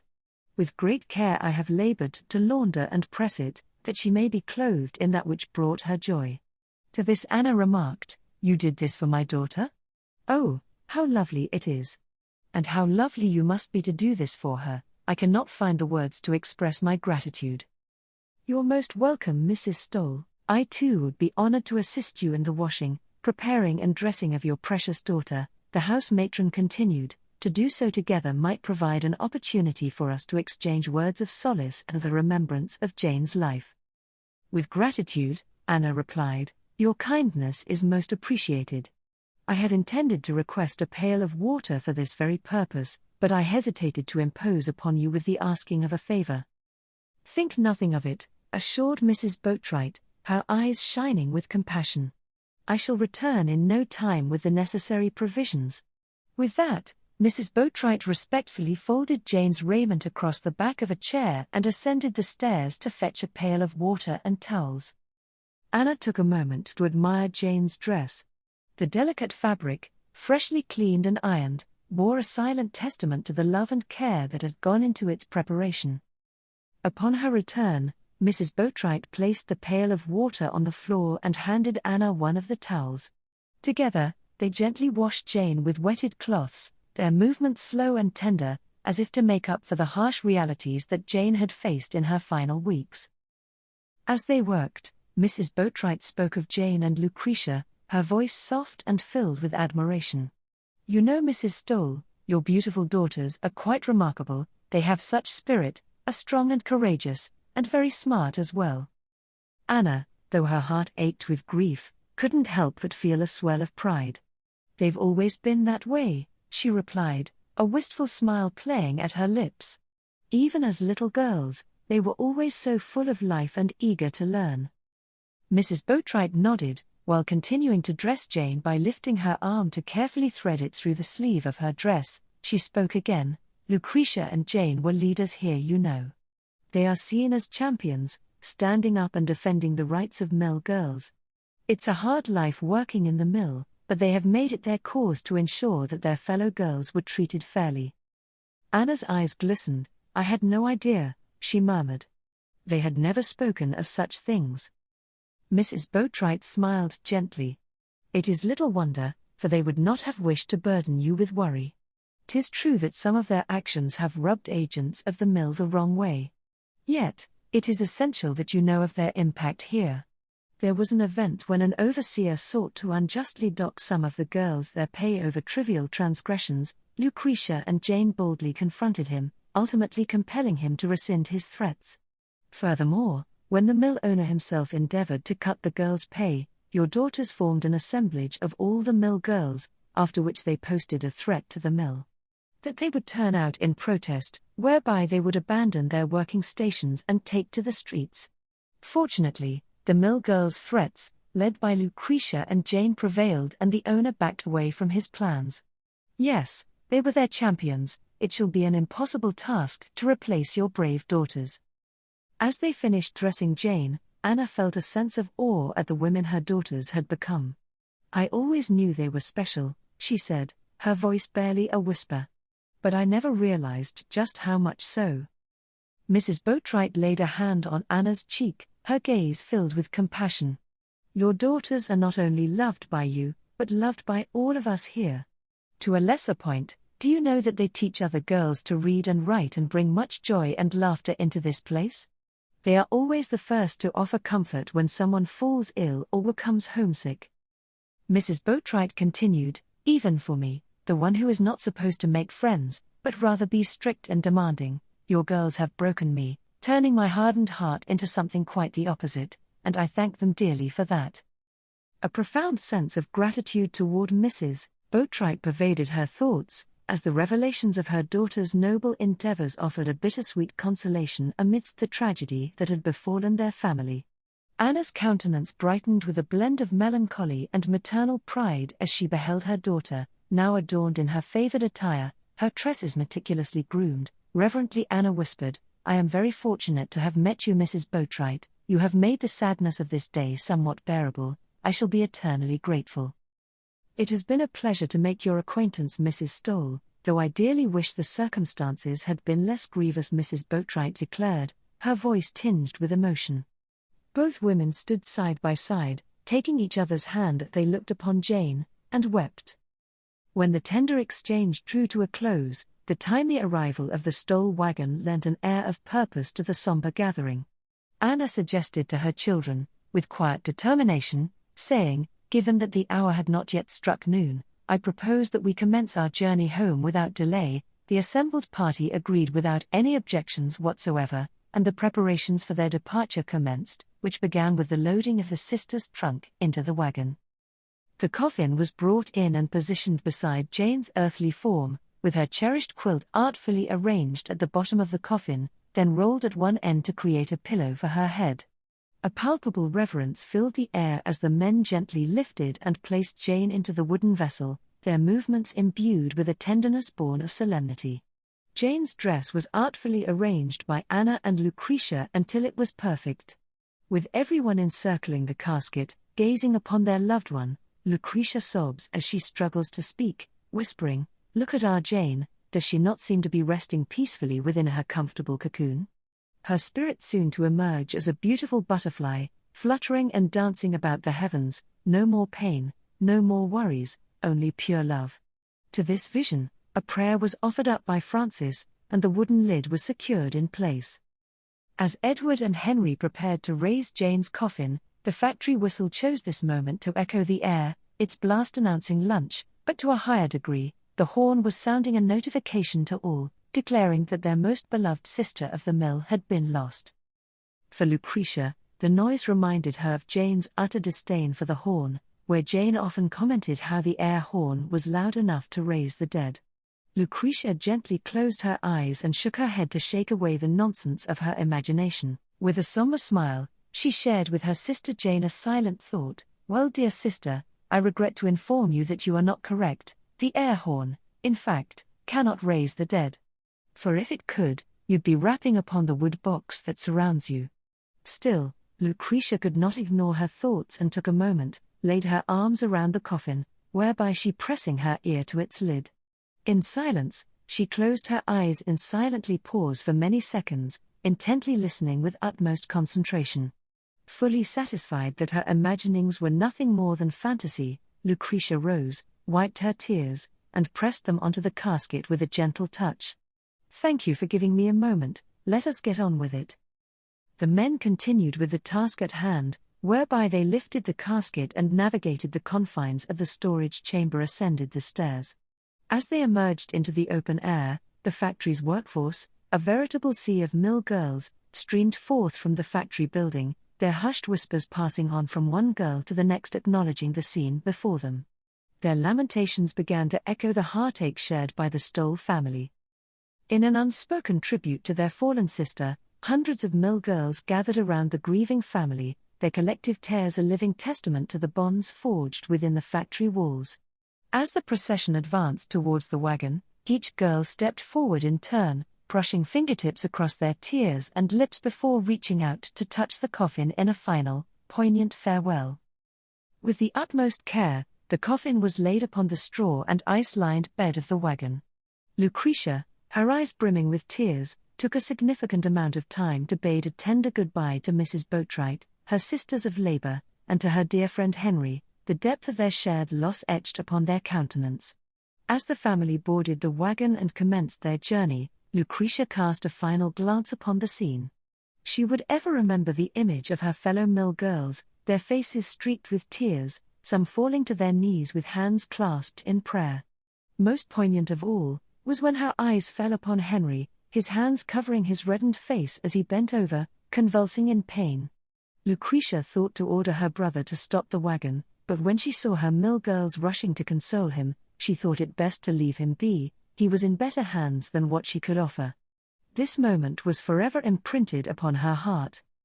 Once returned to South Paris, Jane's funeral service was conducted in a manner reminiscent of her father's service, again being led by their steadfast Reverend, Joseph Walker. Once again mourners were gathered to pay their respects, sharing in the sorrow of the Stoll family, bidding farewell to their cherished Jane. As the service drew to a close, the pallbearers took up their charge with reverence, conveying Jane's casket from the solemn stillness of the church to the family crypt at Fairview Cemetery. Within this hallowed space, Jane's remains were laid to rest beside her beloved father, grandfather, and grandmother, an eternal reunion with generations past.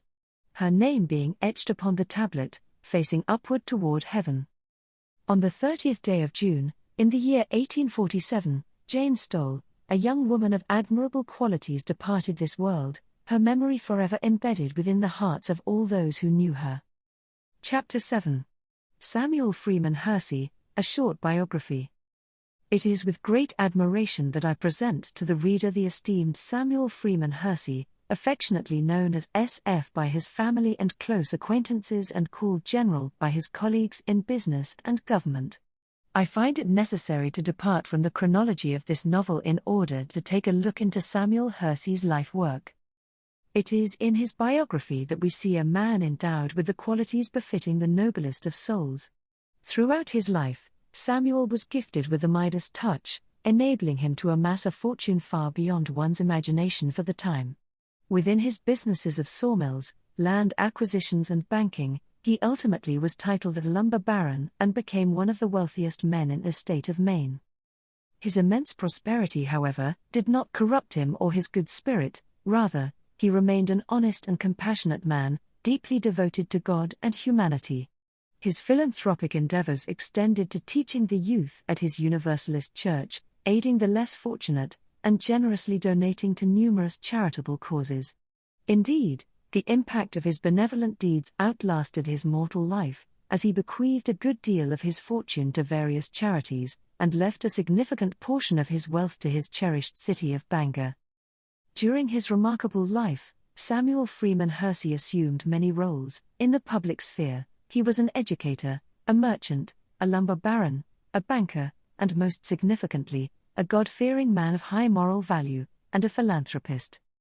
In the public arena, he served 3 terms in Maine's House of Representatives, 2 years on Maine's Executive Council, 2 terms as state senator, and was the Republican candidate for governor of the state of Maine, albeit losing by a mere 20 votes. Late in his life, Samuel Hersey was elected twice to the United States Congress and played a key role in securing Abraham Lincoln's nomination for president at the 1860 Republican Convention in Chicago. As chairman of the Republican caucus, he penned a letter to Abraham Lincoln that the caucus had strongly recommended Hannibal Hamlin be selected to his cabinet. Samuel personally advocated to Lincoln that he choose Hamlin as vice president. And indeed, Lincoln did accept him as his vice president. It so happens that Hannibal Hamlin was Mr. Hersey's closest and lifelong friend, Hamlin being born and raised in South Paris. Hamlin also served as a United States congressman and senator, and was the governor of Maine. It is noteworthy that Hannibal Hamlin was the nephew-in-law to Anna Stoll and cousins to Anna's children, as he was married to Sarah Jane Emery, daughter of Esquire Stephen Emery and his wife Sally Stoll, Sally being the sister to Deacon Daniel Stoll. Samuel Freeman Hersey was born in 1812, spending his formative years on a modest farm in Sumner, Maine, located not far from South Paris. His fateful encounter with Eliza Ann Stoll, the eldest child of Deacon Daniel Stoll Jr. and his wife Anna, occurred at the nearby Buckfield Grammar School.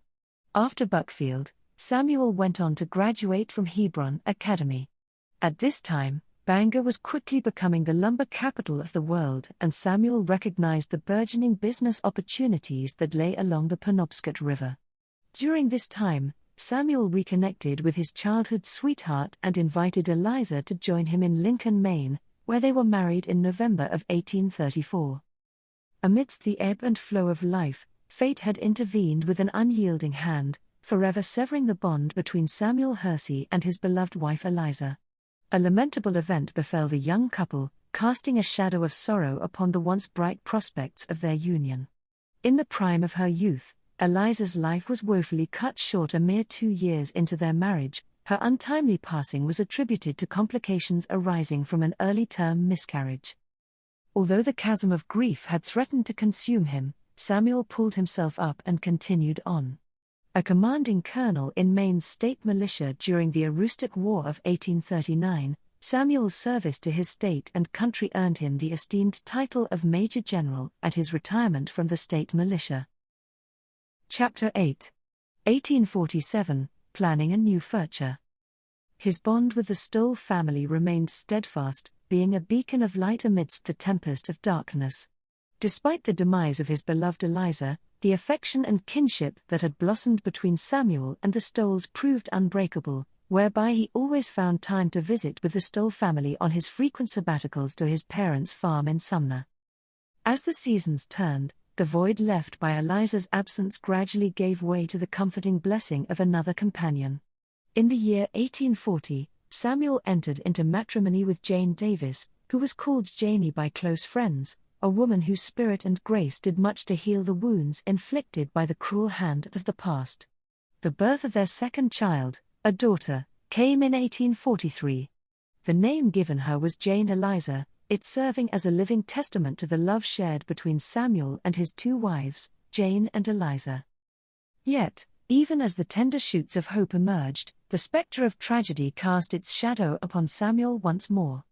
Little Jane, affectionately known as Jenny, had taken ill with scarlet fever in February of 1847. She was cruelly snatched from their embrace at the tender age of 3, leaving a chasm of despair in her wake. The loss of his beloved daughter wrought a profound change in Samuel's outlook on life, compelling him to call upon God, praying for guidance and what his purpose should be. Upon learning of the sorrowful news that Jane Stoll had succumbed to the frailty of mortal existence a mere 4 months after the passing of his own Jane, Samuel hastened himself to the home of the Stolls in South Paris, a spiritual sense of virtue, shared grief and kinship urging him forth. Standing within the threshold of the Stoll residence, Samuel's presence bore the weight of a shared burden, a somber air of melancholy weaving its way through the tapestry of their intertwined tragedies. With a voice tender and tinged with sorrow, he addressed the matriarch of the Stoll family, "Dearest mother, the grievous tidings of your Jane's passing have reached my ears, and I hurried myself to you, offering my most heartfelt condolences in this, our year of grief.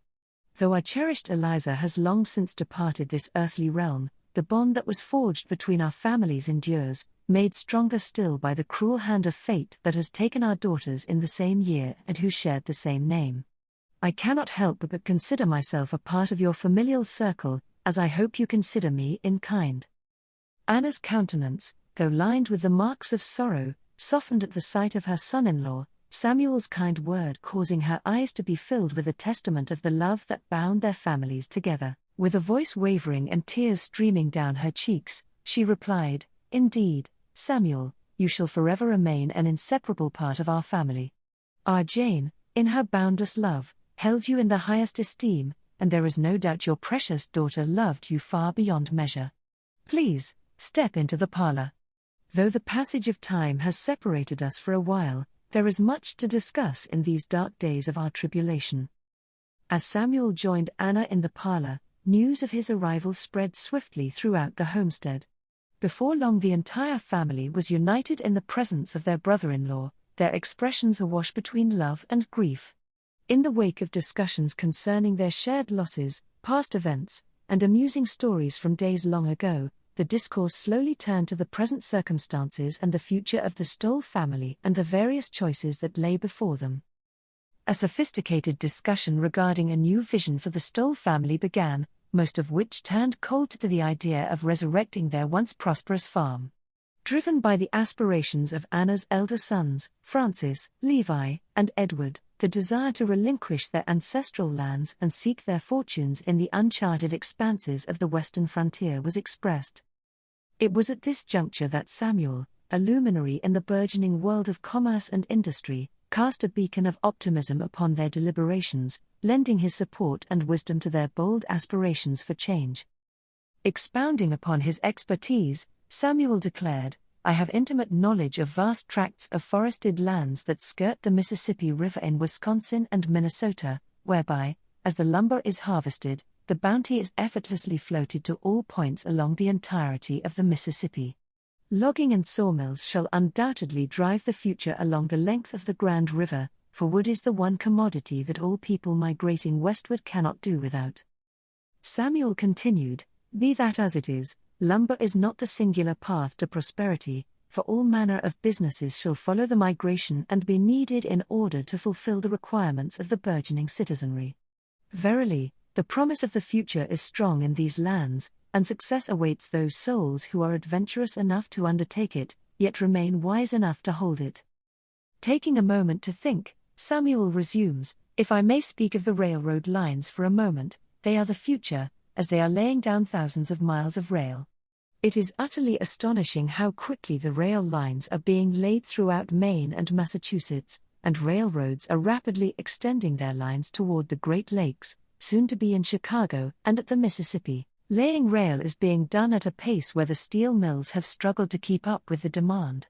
One day, in the not-so-distant future, we shall be able to transverse from here to California by rail, and do so in no time at all." Samuel takes pause before continuing, "My apologies, it seems my thoughts have gone off track, so to speak. Now, if you allow me to get back on track, I would like to speak to another point. I have the privilege to bring to your attention the forthcoming opportunities that shall grace your township. You are undoubtedly aware of the grand edifice, to be known as the Oxford Normal Institute, a school for the instruction of teachers, it to be situated a mere mile north of your home. It is scheduled to open its doors in the coming year of 1848, with the capacity to accommodate a student body numbering 300. Nonetheless, there lies a quandary in this impressive figure, for at present we lack the populace to fill the seats of its classrooms. This shortage of students shall change in the years to come, as the Atlantic and St. Lawrence Railroad lays its iron tracks into this fair town, which will allow scholars from faraway towns to be included in the Normal Institute student body. In the interim, I feel as though we should try to fill the classrooms with students of a younger age, for those that show maturity and are already well educated. To this point, I thought of Adeline and Maria, as I know these two have excelled in school, as your uncle, the Reverend Joseph Walker, has said as much, and I have observed you two young ladies and discerned that you two possess properties that far surpass your tender years. Thus, by the time the doors open next year, for you Adeline, you will have turned 15 years of age, and the bright-eyed Maria here shall be 12. As it stands, you two will still be too young to be eligible to attend such a noble institution. However, after all the trustees are voted in, I shall try with earnest to advocate on your behalf to persuade the Board of Trustees, whoever they will be, to make an exception and allow younger students to attend. And so, Adeline and Maria, I ask you this question: would attending the Oxford Normal Institute and embarking upon the noble profession of teaching be an aspiration worthy of your pursuit? The response was an instantaneous chorus of jubilation, combined with unabashed giddiness from Adeline and Maria, their excitement palpable as they expressed their willingness to attend such a school and showered their esteemed brother-in-law with gratitude. The scene was a cacophony of laughter and merriment amongst the entire family, eliciting a jovial remark from Francis, who spoke to Samuel saying, "SF, I distinctly recall your assertion that my sisters possess a maturity beyond their years. In light of their actions at present, I would be remiss if I did not offer you this opportunity to recant your declaration." The assembled company roared with merriment, save for Adeline and Maria, who swiftly regained their composure and began to radiate the very maturity of which they had been accused. Samuel looked at Lucretia and spoke, "As far as Lucretia is concerned, she is already of age and could attend the Oxford Normal Institute if she so chose. What say you, Lucretia? Is this something you would like to pursue?" Lucretia thought for a moment, then responded, "I think not, dear brother, although I enjoy teaching, as I did so for my sisters of the mill. I was not a good student here in South Paris. I believe I lack the refinement and fundamentals needed to teach properly, and my hearing is rather poor, which may cause problems as well." Anna spoke up. Lucretia would prefer not to stay here, but then and again, she had burned her bridges with the mills when they found out that she and Jane stood up on behalf of the mill girls who were treated so unfairly. When Samuel heard of Lucretia's predicament, he immediately stood up and looked at Lucretia, speaking from the heart with much conviction. "Lucretia, regarding your future, I would believe it to be a good thing that you are not going back to the mills. The mills are a dreadful place for girls. Consider it a blessing from the Almighty that you are not returning." After a moment of thought, Samuel turned to his mother-in-law, saying, "Dear mother, if it is agreeable to you and Lucretia, Jane and I would welcome your daughter into our home with gratitude. Bangor is a bustling city with many dress shops. Lucretia could find employment and cultivate her skills in one of those shops. She could save her earnings, keeping all of her earned coins for herself while repaying us for room and board by helping Janie with our 2 boys, Roscoe and baby Dudley." Samuel then paused and smiled, "And to be sure, there are many fine churches in Bangor, each having a goodly selection of faithful, God-fearing lads." Samuel making this remark while flashing a wink toward Lucretia. Before Anna and Lucretia had a chance to respond, Adeline stepped forward, not liking whatsoever the idea of her older sister leaving, implored, "Lucretia, please do not leave us yet again. Can you not stay and attend the normal school with Maria and me?" Lucretia looked at Adeline and Maria with much sincerity, answering, "My dear sisters, I would love to stay had I thought there was a future for me here. As I reasoned with S.F. prior, I can give you the rationale why it is best that I leave. Firstly, as of yet, there is no normal school for teachers here. Indeed, I can envision you two as teachers, for you are excellent students, more so than I ever was. Teaching is not for me, at least not in the formal sense. Secondly, my talents fall within the realm of fabrics, dresses, and dressmaking, but the shop here in South Paris will not hire from outside of their own family, 'tis true, as I have already inquired of the owner. Thirdly, do you see a mill here in this town in which to work? The answer is no. And if there was such a mill, I would most assuredly not work in it. The mills do not care for women much at all, so much so that they treat women far poorer than they do the men. 'Tis the noise of working on the loom floor of the factory that has damaged my hearing, as it has done to many other mill girls. And fourthly, should I ever desire to seek out a prospect for marriage, this township offers only a few gents to choose from, and the ones that are here are mostly farmers who seem to be poorer than me. You two do understand, don't you, why I should not squander this opportunity so graciously offered to me by our brother-in-law S.F.? Hearing their sister's words, Adeline and Maria sadly bowed their heads, each meekly nodding and responding, "Yes, we understand, dear sister."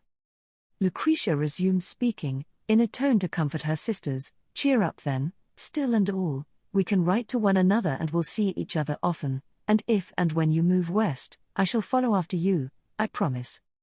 As the matriarch and guiding compass of the Stoll family, Anna bore the weight of the moment with quiet dignity, deliberating the prospects that lay before her concerning Lucretia's future.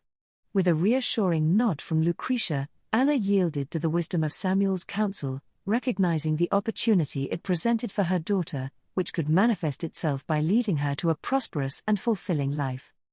Anna responded to the plan, speaking to Samuel, "Very well then, and from her expression and words, it seems as though my daughter is most agreeable to your generous offer. When would you like us to deliver Lucretia to Bangor?" Samuel thought for a moment, then replied, "I should think that around the realm of a fortnight would be acceptable. This would give us the opportunity to prepare her room and put our home in order." "Very well then, a fortnight it is," Anna replied. Anna paused herself for a moment longer, then spoke again. "So, in speaking to all of our plans, it is decided that Francis and Edward should prepare at once to venture west, as they have wished to do so for years. They will see what it is all about, and if an opportunity should arise, they should take it. I trust in their judgment, and with our money. In the meanwhile, Adeline and Maria will attend the Oxford Institute, if they are so allowed. I am certain teachers will be needed in the West as well as here, even more so, I would think. Levi is not so keen on the idea of leaving South Paris, so for the time being, he and Daniel Jr. will remain behind. Levi can find work here, possibly on the parson's farm, as Stephen and my sister Apphia have already offered the work. Daniel Jr., who is now 16, will stay around the homestead to keep up with daily repairs and chores until we are ready to go west. He has become quite skilled in all things, particularly carpentry. When the time is right and there is a home or two built for us to live in, Levi, Daniel, along with the girls and I, will make our pilgrimage to the west. Sarah and John Hyde have yet to decide what they shall do, as they have told me so. We pray they will join us out west, but that is theirs to choose. Though I have some inheritance from my mother's home, this idea of investing in the west will necessitate the selling off of more of our lands, equipment, and livestock, although 'tis true, we have already sold much. We must be aware to watch our dollars closely, as time will eat into our investments very quickly, particularly if we have very little coming in to replenish our bank account. As I spoke with my boys some time ago, our house, outbuildings, the box pew, and the apple orchard should be the last I sell off. I could however rent out a portion of the house during the absence of my eldest sons. The prospect of new beginnings, both near and far, filled the parlor with a palpable sense of hope. The Stoll family, being trodden down by the tragic death of their patriarch and the drought, were now uplifted by the idea of a future ripe with possibility and the promise of brighter days to come. They would now, over time, look to the westward horizon as their new future. Chapter 9. 1847 to 1848, Lucretia takes Bangor. With her brother Levi at the reins, they traversed the countryside toward Bangor, Lucretia's heart filled with anticipation and concerns for the unknown that awaited her. A great deal of her worries falling around the acceptance of Samuel's wife Janey, as she was never given the chance to object to Samuel's plan of having Lucretia live with them. The carriage wheels came to a halt at the junction of High Street and Pattern Court. Before them stood the Hersey home, a large and welcoming structure. It being constructed of wood, a natural choice of material for one who owns most of the lumber in Bangor. With a welcoming smile, Jane stepped from her home with baby Dudley in her arms. Her son Roscoe leapt from the porch and ran toward the carriage with all manner of speed and greeted the two travelers, their actions giving Lucretia a welcome sense of comfort and belonging. As Lucretia alighted from the carriage, Janey took her hands with genuine affection. "Welcome home, Lucretia," Jane exclaimed, her voice brimming with joy, her actions dispelling any anxiety held by Lucretia. "And who, pray tell, is your escort?" Jane said. "It must be one of your brothers, I suspect." "Yes indeed," answered Lucretia, "this is my dear brother Levi, who shall be returning to South Paris straight away." "Nonsense," argued Jane, "Samuel would wish to visit with him, however. He is not due home for some time. I think it best if Mr. Stoll stays with us the night. Moreover, the maid and I are preparing enough chicken to feed an entire village, as we are well aware. If left unchecked, Samuel will attempt to consume it all, therefore we must rely upon Levi to eat his share in order to keep Samuel's belly from bursting apart altogether." A hearty laugh befell the group, after which Levi spoke up, "That is so gracious of you to invite me in, thank you my lady. By the by, it is indeed my pleasure to meet you Mrs. Hersey, I have heard nothing but fine things respecting your loveliness and character, and as I stand before you I find such reports to be true. You are too generous, Mr. Stowell, Janey replied. And if you please, I think it best if we all call each other by our given names. The other way is much too much formal for my tastes. Lucretia, I assume that is your trunk. You can leave it there. I shall have my gardener retrieve it. He will see to it that your horse is properly fed and watered and that your buggy is properly stowed away. Over the following year, Lucretia would find herself immersed in the bustling town of Bangor, she being forewarned to keep clear of the Lower East Side near Hancock Street. It was home to what was known as Hell's Half-Acre, the home of bars, brothels, drunkards and other disreputables. Bangor was known as the lumber capital of the world, with 300 sawmills dotting the area, and dozens of ships being loaded, or waiting to be loaded with countless tons of lumber. Many of these sawmills, including the lumber and the lands from which they were harvested, being owned by Samuel Hersey. Naturally, the excessive numbers of loggers and sailors, feeling the need to blow off steam, would end up within the confines and decadences found around Hell's Half-Acre. This area was no place for a lady. With help from the influence of Janey, Lucretia secured employment in the E.L. Hanson dress shop. It was located on the safe side of town, west of the Conduskeg River. Here she refined her skills in the craft of dressmaking, sewing, alternations, customer relationships, and most of all, politics. These years, beginning in 1848, were some of the most important in American history. It was a time when the reform movement was taking hold.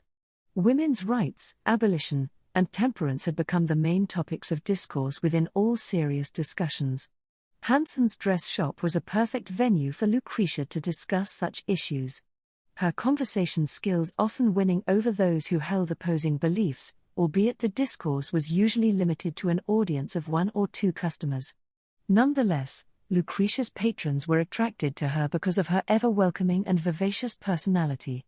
Her regulars often coming by for no particular reason other than to fraternize with each other.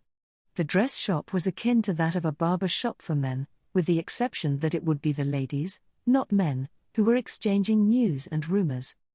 It was on a lovely spring day in 1848 when an unfamiliar face entered the dress shop and placed the dress she was carrying upon the table. "Miss," said the lady, "I have a bit of a predicament regarding this dress. As you can see, a good portion of the dress is missing at the bottom hemline. I so love this dress and was hoping you might find the time to give it your immediate attention.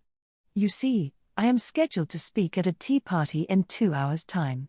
I have been traveling in this dusty old rag that I am wearing and prefer not to be seen in it."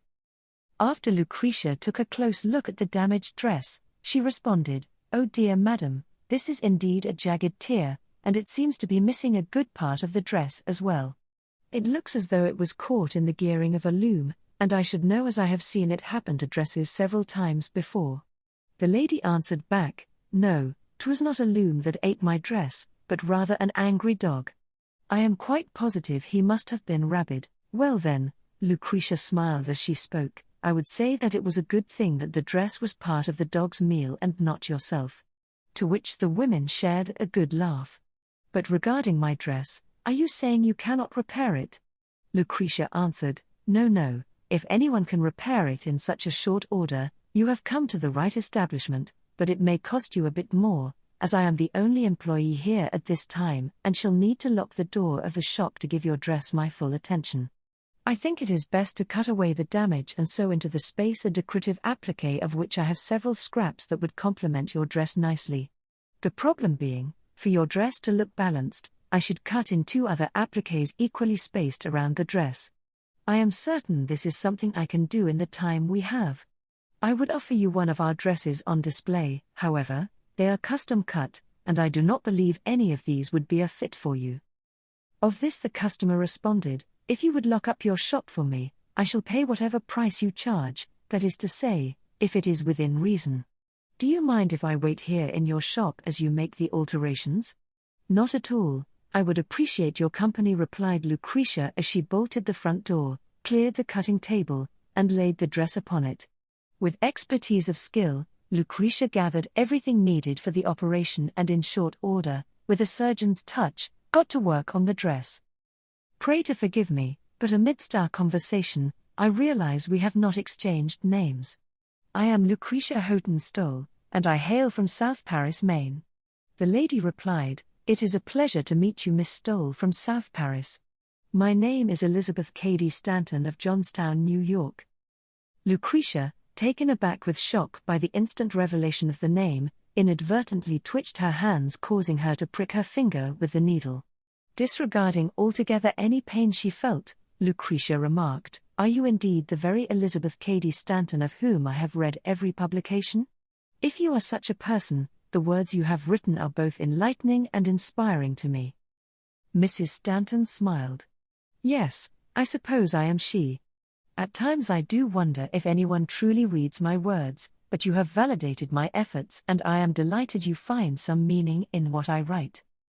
"Oh, I most certainly do," Lucretia excitedly replied.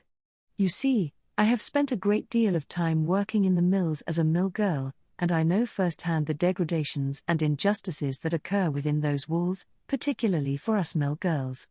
I must thank you dearly for standing up for women. I regret not attending the very first Women's Rights Convention this past year. The distance to Seneca Falls from South Paris made it impossible for me to travel there.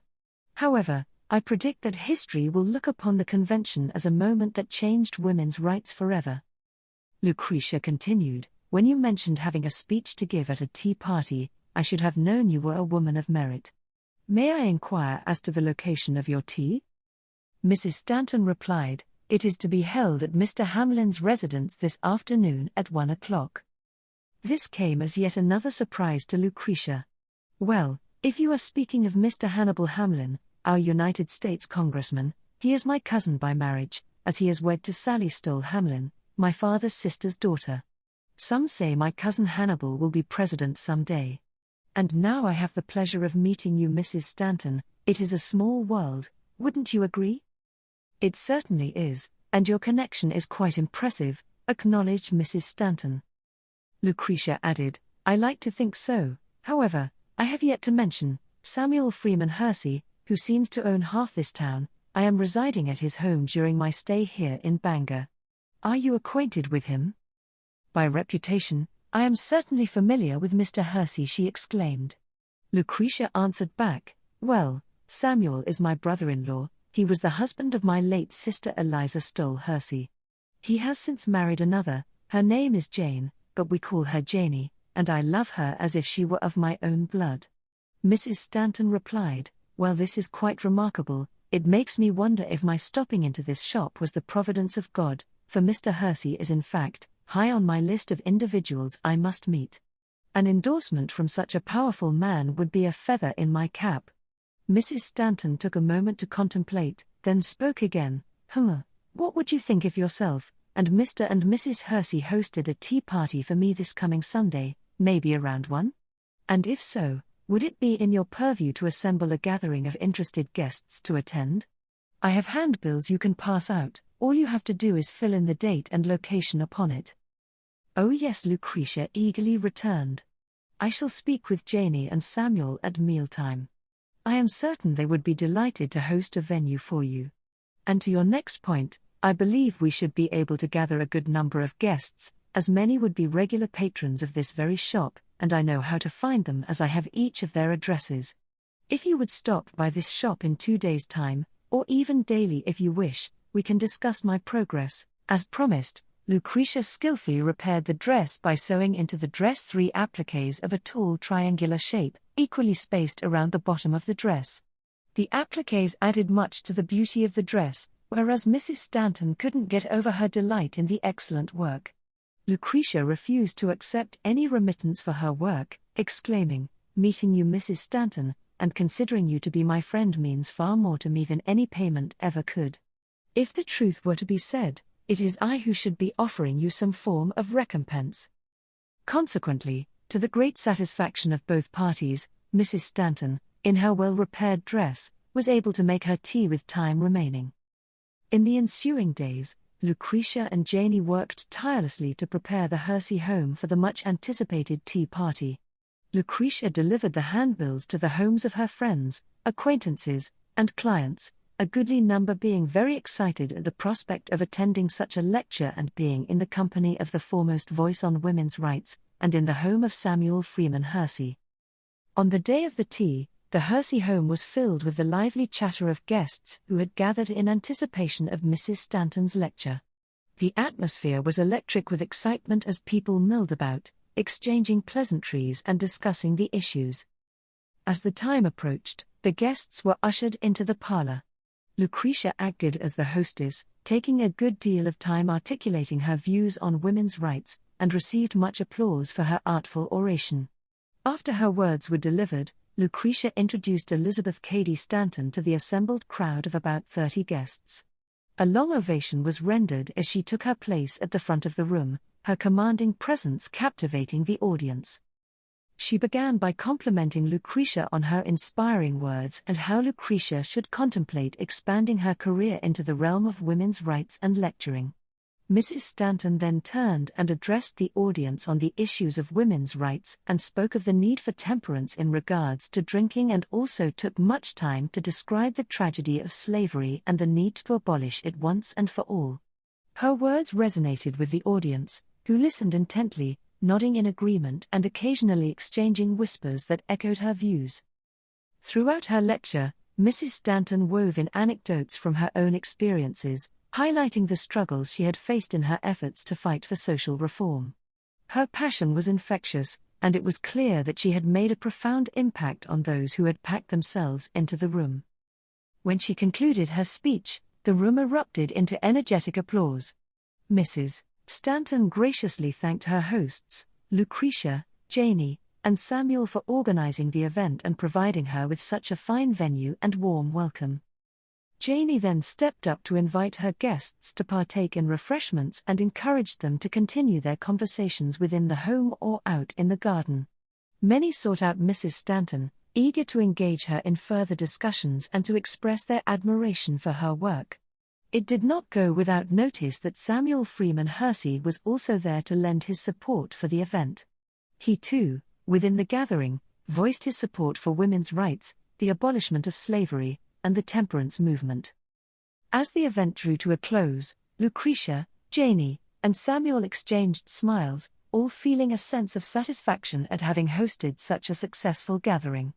They knew that the inspiring words spoken that day would not soon be forgotten and would motivate some to continue to push forward the causes that they believed in. For Lucretia, this day gave her a strong desire to further her advocacy in the reform movement. However, she doubted that Bangor was the most desired place for her to make her mark, that her place should be among the populace of Boston or Worcester, Massachusetts. It was in those places where the movement for change would take hold and spread. Chapter 10. 1848, Too Young to Attend. Adeline and Maria were preparing themselves in hopes that the newly elected trustees would allow them to attend the Oxford Normal Institute. It came as welcome news that in the early part of 1848, their uncle-in-law, Esquire Stephen Emery, was elected trustee president. Also, the good Reverend Joseph Walker, who happened to be their teacher and their uncle, was elected vice president. Surely with these appointments, the Board of Trustees would waive the age restriction and allow the sisters to attend the Normal Institute. The problem that Adeline and Maria did not see was that there were 17 trustees on the board, and a majority of 9 of the 17 would be required to waive the age restriction. Due to this issue, their entry into the institute was doubtful. It was then that Esquire Stephen Emery and Reverend Joseph Walker penned a letter to Samuel Hersey, relaying to him the concerning news that they were 2 votes shy of a majority in getting the age restriction waived. The objectors argued that this institute should be a beacon of standards, with rules and regulations not to be waived in any manner whatsoever. With this, it looked as though the girls would not be allowed to attend. The news troubled Samuel, which caused him to devise a plan in hopes to sway some of the objecting trustees into a change of mind. It was then that Samuel sat down and penned a letter to Anna, Adeline, and Maria. February 15, 1848. Dear Mother Anna, and Sisters Adeline and Maria, I hope this day finds you all healthy and strong. Lucretia is doing exceptionally well here in Bangor and spends most of her time at the dress shop in which she works. She enjoys working there in no small measure, insomuch that I do believe she would work for peanuts if it came down to it. When Lucretia is in our home, she lends Jane a helping hand as needed. To speak the truth, the two of them have become thick as thieves and enjoy each other's company very much so. Lucretia speaks of her family often, more often than I can count, and I can attest that she treasures one and all of you beyond all measure. Now regarding Adeline and Maria, I have been sent some concerning news regarding their status for enrollment into the Oxford Normal Institute. As of this writing, it seems we are 2 votes shy of the Board of Trustees giving approval for them to attend. Try not to fear, for I have not given up on my efforts in getting them enrolled, even to the point that I have developed a new plan to sway the objectors to our way of thinking. For us to carry out this scheme with success, I request that Adeline and Maria each write me a letter and send it to me in Bangor, post haste. The letter must be one that is quite perfect and contain the following requirements: a correct heading, a greeting, a main body that speaks to the main topic for which the letter is written. It must have a complimentary closing and a proper signature. It may be a good touch for one of you to add a postscript. This will demonstrate the spontaneous nature of your writing. Most significant of all, the letter must be written with fine penmanship and in a manner that shows your maturity, as I will be reading your letters aloud and will show them to the trustees. I do this in order to establish your advanced skills and worthiness to attend. Write as an adult would do, and try not to interject humor. Under normal circumstances, I would not ask you to check your drolleries, for I enjoy them very much, but on the other hand, your spirited sense of wittiness may not reflect well with some of the trustees. Better to be safe than sorry, I'd say. To the subject matter in which to write, the trustees all seem to favor the idea of abolition and temperance, so these are 2 subjects in which you could write, but I shall not hold you to it. Lastly, do not mention in your letters any such thing about the Oxford Normal Institute, or thanking me for my assistance in any way related to this school. I do not wish to raise suspicions of the nonsensical idea that there is a collaboration between us. In due course, at the meeting of the Board of Trustees, which I fear will come sooner rather than later, I will plan to travel to South Paris and attend said meeting and will take the floor to plead your case. It is my contention to open your letters and read them aloud to all the trustees, and after such reading, will let them inspect your letters. My hope is that some of the objectors will see your qualifications through the words you write, and that my reading shall convince some of the objectors to have a change of heart and reverse their vote. As for me, I have no vote in the matter, but I do have the power of speech and the power of the purse. I shall advocate on your behalf the best that I am able. I suspect a vote will be taken at this very board meeting, and your fate in this matter will rest with the 17 trustees. Let us pray that our case, and the words we use, are enough to soften their hearts, and that the vote of the majority of the 17 will cause a rules change, which will allow you two to attend. In closing, I must say it has been a comfort and a blessing for our families to remain close. It is with immense gratitude that I call you family. I often think that our Eliza Ann is looking upon us with great pleasure, especially so, as she sees us united in a cause so noble and one so close to her heart as education. I think she would look upon our chicanery in this matter with a great deal of humor. Sincerely yours, Samuel Freeman Hersey. P.S. Please to share this letter with no one, and burn it after you well understand the contents. As instructed and with much concern, each sister returned a letter, each doing their best to demonstrate their knowledge and maturity. It was through much thought, and many wasted sheets of paper, which were secretly tossed into the fire, that Adeline and Maria produced their 2 examples of writing. The vision for the Oxford Normal Institute was to provide its students with a comprehensive program that was far more involved than what a normal school would typically offer. This institute would offer a 2-year degree with a curriculum centered around, mostly female students who desired to become elementary school teachers. The institute would also offer a 4-year degree for, mostly male students who sought out a higher education with dreams of being educators in grammar schools or even colleges. Trustee President, Esquire Stephen Emery, and Vice President, Reverend Joseph Walker called together a meeting on April 10 of 1848, with the Board of Trustees for the Institute. It was by no small coincidence that they scheduled the board meeting to coincide with their ally, Samuel Freeman Hersey's visit to Sumner on his annual visit to his parents' farm. This scheduling would allow Samuel to attend the meeting to voice his opinions. Although Samuel wasn't a trustee, he was a benefactor of significance to the school and therefore allowed to participate in the meeting. The meeting was held in the South Paris Baptist Church. On the docket was a general review of the raising of the wood frame for the Institute, which was done the Saturday prior and witnessed by most of the trustees as well as many of the townspeople. A discussion was had with the builders of the Institute as to when it would be finished and ready to furnish. The builder in turn guaranteed that the school would be completed on schedule by September 1 of 1848. The board emphasized to the builder that its completion needed to be set in stone as the grand opening of the Institute would be on November 6, 1848, and a good amount of time would be needed to landscape, paint, furnish, and prepare the classes. The board also recognized that Oxford County would officially approve the licensing of the Institute in a ceremony to be marked on May 26. As planned, near the end of the meeting a motion was put forth by the Vice President of the Trustees, Reverend Joseph Walker, stating, "I move that we discuss and bring to a vote the issue of enrollment, that we should allow underage students who have a fine intellect the right to enroll and attend this institution. It is found in Proverbs 22:6, where it tells us to train up a child in the way they should go, and when they are old, they will not depart from it. I second it," cried Esquire Henry Parsons in support of the motion. "Point of order," shouted one of the objectors. "This issue has already been discussed and settled in a previous meeting, it was voted down and therefore should stay that way." Trustee President Esquire Stephen Emery chimed in, saying, "To your objection, I would say that even the mightiest oak must start as a humble acorn, which, from time to time must be protected, watered and nurtured to realize its full potential. And good sir, I regret to inform you that your point of order is not quite correct, for at the time, our group was merely developing and formulating our regulations. On that occasion, we were not as yet sworn in as trustees, therefore the regulations were not yet consummated.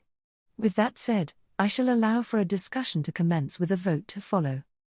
"Do as you feel," shouted the objector, "but 'tis a waste of time, for you do not have the majority to change the regulation, as I have taken a side poll earlier, and that majority will stand with me." "Will the President yield?" asked Mr. Hersey as he stood before trustees. The board president answered, "I yield the floor to the Honourable Congressman and Major General retired, Samuel Freeman Hersey of Bangor, Maine." "Point of order," cried another objector bluntly, "the Honourable Mr. Hersey is from Bangor, not even from the county of Oxford. What business does he have meddling with our affairs?" To which the President responded, "Sir, it is by General Hersey's generous donations that a magnitude of the Institute will be erected. I believe this would give him a voice at our table, as we all should wish it as well. Or do you prefer the Honourable Congressman pull his funding altogether and the Institute will never be built?" This statement caused the objector a great deal of embarrassment as he shook his head, looked down, and meekly slumped back into his seat with no further utterances. President Emery continued, "Once again, unless there is yet another interruption, yield the floor to Major General, Congressman, and our benefactor, the Honourable Samuel Freeman Hersey." Samuel was an impressively large man with a deep voice that garnered respect and attention. He stepped to the fore and began to speak.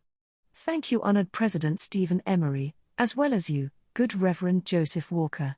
By the by, I did not know I had so many titles. Your introduction for me makes me sound quite important. However, I can assure you that I feel rather inadequate standing in front of a room with so many heavily credentialed beings, including yourselves, I might add." Samuel began his declamation. "In the beginning years of the Oxford Normal Institute, it will have a low enrollment count due to predictions that the railroad will not extend its lines into our township until 1850.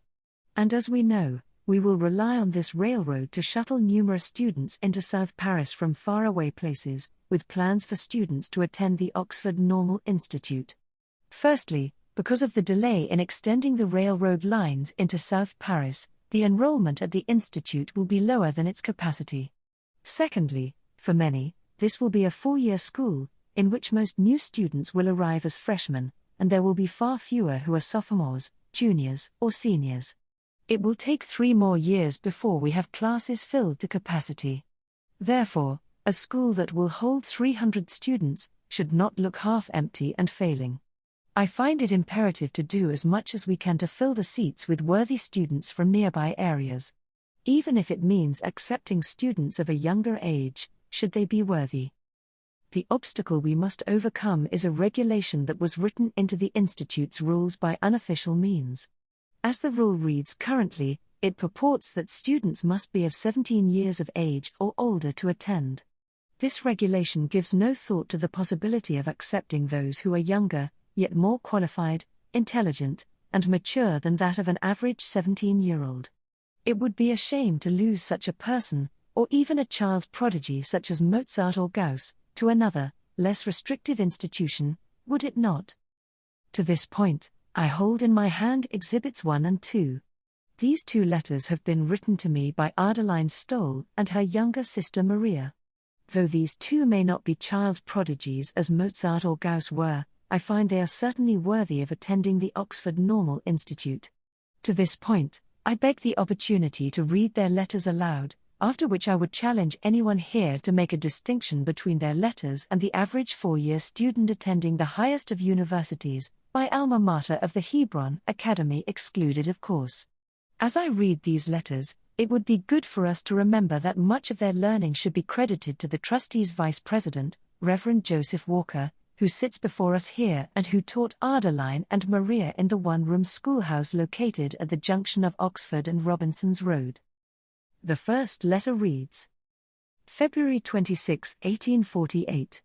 Dear Mr. Hersey, I trust this letter finds you in the best of health and spirits. As I sat to pen this letter to you, I took pause to look outside of my window and was fortunate to witness nature in all her shimmering beauty.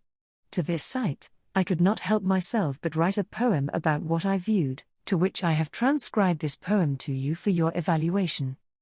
I call it God's Gentle Miracle, by Maria Stoll. In the tranquility of this twilight, as I pen these words to thee, from my abode I must venture forth, for nature's splendor beckons me.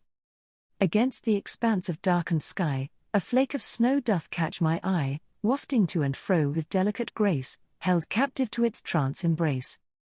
With reverence and outstretched hand, I bid this wondrous flake descend, a moment of refuge to the transient lend, upon my palm my gentle friend. In close examination of form, a marvel unto my eyes is born, so crystalline, so intricate, so fine, from heaven's canvas, a divine design. In such grandeur of nature's art, none can deny our Father's part, and thus, 'tis clear, as clear can be, 'tis God's reflection of his purity. Dear brother, 'tis your fault that I created this rhyme, as it was by your encouragement that I have taken up the quill in the first place. Be that as it may, your words have truly inspired me to write letters to my friends and family. It is by no small coincidence that I am able to do so as a result of your gift of writing paper that you have presented to our family this Christmas past. I certainly speak for all when I say that we are deeply indebted to you for this. Paper is a valuable commodity and seems to be the one luxury that is first to be cut when the purse is being closely watched. Lucretia writes to us often and expresses much gratitude to you and Jane. She seems to have settled into your fair city of Bangor quite nicely. As you well know, her heart is very much connected to the reform movement, particularly regarding women's issues. This movement does seem to be gathering a head of steam. I must say that I too feel as she with this issue, but it is the very idea of slavery that has caused my brain much confusion, for it does not understand why, or how, one man can own another, and do it fully against their will. And for the black man, or the black woman for that matter, to be brutalized for any indiscretion whatsoever, goes far beyond my understanding of any civilized society, particularly as ours purports to be. As it is with the women's movement, it seems that the idea of abolition is gaining much strength. I pray, with all humility, that this depravity of slavery will come to an end soon, and forever. 'Tis getting late, dear brother, and it is time to rest my head. I thank thee for hearing me. Please remember me to Sister Lucretia, and be sure to send much love to your Jane, Roscoe, and Dudley, to whom I wish to meet some day. From your sister, with love and appreciation in all things good, Maria Stoll. Samuel takes pause for a moment as he picks up the second letter. He begins to read. February 26, 1848. My esteemed Mr. Hersey. It seems the icy grip of winter continues to hold our world within its frigid grasp. To this, I am grateful to be sitting beside the fire, quill in hand. I am attempting to scratch out a few words upon paper so graciously gifted by you on the sacred anniversary of the birth of the baby Jesus, our Holy Saviour. Upon this paper, I hope that my words may provide a small measure of interest that may occupy your thoughts against the seemingly never-ending season of winter's embrace. To this end, I am reminded of a recent event that I read in an article. This event caused something so lovely, white and pure as snow, to be transformed into a nightmare so ugly, dark, and foul. With troubled fascination, as I read this most ghastly article, it shook me to my very core. You as well may have heard of the ill-fated Donner Party, a wagon train of misguided settlers who set out to pierce through the mountain passes of California, doing so with dreams of a brighter promise for their future, only to meet the most horrific of fates. If this article is to be believed, the event happened a year ago, in the winter of 1847. It seems that the 89 souls of the Donner Party became stranded within the treacherous Sierra Nevada mountains. Their wagons being trapped by days of relentless snows that gathered up, layer upon layer. Unable to continue, weeks turned into months as the snow relentlessly continued to fall, insomuch that it towered over even the tallest of men. As their provisions ran out, the members of the party began to starve, even to the point that nearly half of the 89 pioneers perished away. The hopelessness of their circumstance continued to gnaw away at the very spirit of their souls. It was at this time of desperation that the members of the party took unthinkable measures to survive. I scarcely dare to write my words, but it is said that they resorted to the gruesome act of consuming the flesh of their fallen companions. The reports are too numerous to ignore, and I fear they may be true. Perhaps, dear brother, you have heard this story and can confirm to me as to its truth, or to its fiction. I do pray it is merely the latter. However, if it is indeed true, it is a most chilling reminder of the fragility of human life and the lengths to which desperation can drive even the most upstanding of men and women. For the living, and the dead, may God have mercy on their souls. As this fire crackles before me, keeping me warm against the winds that howl outside my window, it is a stark reminder that I should thank Almighty God in my daily prayers for our home and the blessings He has bestowed upon our family. I shall conclude this dispatch with a plea for your continued correspondence, like that of a warm quilt against this cold winter's night. Your words bring comfort in these uncertain times, and your shared wisdom warms my heart with the knowledge that I have gained. Please convey my loving regards to your family, and to our dear sister Lucretia, and may we all find strength and hope in the knowledge that spring, with all its promises of new life and renewal, is but weeks away. Yours most sincerely and with deepest admiration, Adeline. P.S. Dear brother, I would be remiss if I did not express here my sincerest appreciation for your kind invitation for me to visit the fair city of Bangor. The prospect of experiencing its bustling streets and attractions is most alluring. I pray that in the future, I shall have the means to travel and be able to do so with assets of my own making, and not rely upon the generosity of others. Samuel looked up from the letters and continued his presentation. Now that I have read their letters, I hand them over to you for you to inspect and pass around. I would encourage you to reread the letters for yourselves, check for errors, and dissect them for penmanship or any other properties that one might critique. If any of you, who were once objectors to the enrollment of such students as these, I would expect, after listening to their words, might see things as others of us do, that these sisters, as well as some others, are more than worthy to attend the Oxford Normal Institute. To this end, I would encourage all of the trustees here to cast a vote that will allow for an enrollment that is based on merit, more so than age. I give back the floor. After a close examination of the letters, A discussion was taken up that any waiving of the age restriction would be dependent upon a student's ability to pass an aptitude test to prove their worthiness, and that all two-year graduates must be at least 16 years of age to receive their teaching credentials, and that students would need to reach the age of 14 before any class sessions would be credited toward their teaching credentials. This rule would mean that 14-year-old Adeline could begin to earn her credits immediately, but 12-year-old Maria would need to wait 2 years to begin to earn credits. However, Maria would still be allowed to attend the Oxford Normal Institute, despite her young age. Given these restrictions and without further discussion on the matter, a vote was called for and taken, to which all but one of the 17 trustees voted to allow for younger students to attend. By all accounts raised by the trustees, it was Adeline and Maria's letters that turned the minds of the objectors. It was within the mid-morning hours of the day when the meeting was concluded. The sisters' brother, Samuel Hersey, and their uncles, Reverend Joseph Walker, and Esquire Stephen Emery, thought it to be a good idea to take their buggies to the Stowell home to break the good news to the family. Upon approach to the homestead, they raised and waved their buggy whips, and began to shout a chorus of huzzas in unison and continued to repeat their shouting as they turned their buggies into the drive. In hearing the commotion, the Stowell family ran out to greet the little parade with all manner of excitement, gathering themselves about the buggies.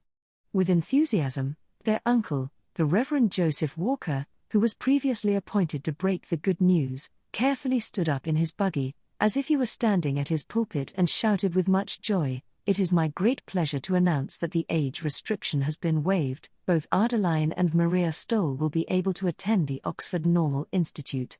To this news, another chorus of huzzas was heartily yelled, accompanied with an overabundance of jumping and enthusiasm by Adeline and Maria, but not so much as to show their immaturity.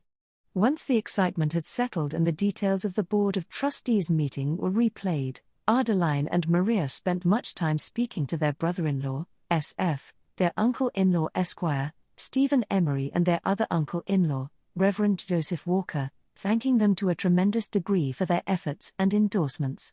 To which the men responded that it was the letters they wrote that caused the change of heart amongst the objectors. Chapter 11. 1848, A Saw Mill and an Idea. During the westward migration of the populace in the year 1848, mining held great prominence in fulfilling the needs of the people as they traversed towards the Mississippi River and settled. In the upper Great Lakes region, valuable resources such as iron and copper were discovered, while clay and limestone could be extracted from various locations. Notably, an immense amount of lead was discovered by one, Lorenzo Bevans, which had brought him instant wealth. With Mr. Bevans' discovery came the growth and good fortune to the town of Platteville, Wisconsin. To effectively unearth these resources from beneath the ground, blasting powder proved indispensable. As with timber, the Mississippi River was an effective way to deliver all manner of goods up and down the vast waterway, including blasting powder. It was through a fortuitous tip from Samuel Hersey to Francis and Edward Stowell that the notion of constructing a powder mill could be profitable. Samuel even referred the two to Mr. David Marble, who they may want to partner with, as he was an expert in the making of blasting powder. Following the plan defined within the Stowell family meeting, Francis and Edward embarked on their journey west in the spring of 1848, equipped with blank bank drafts waiting to be filled and signed should a worthy investment present itself.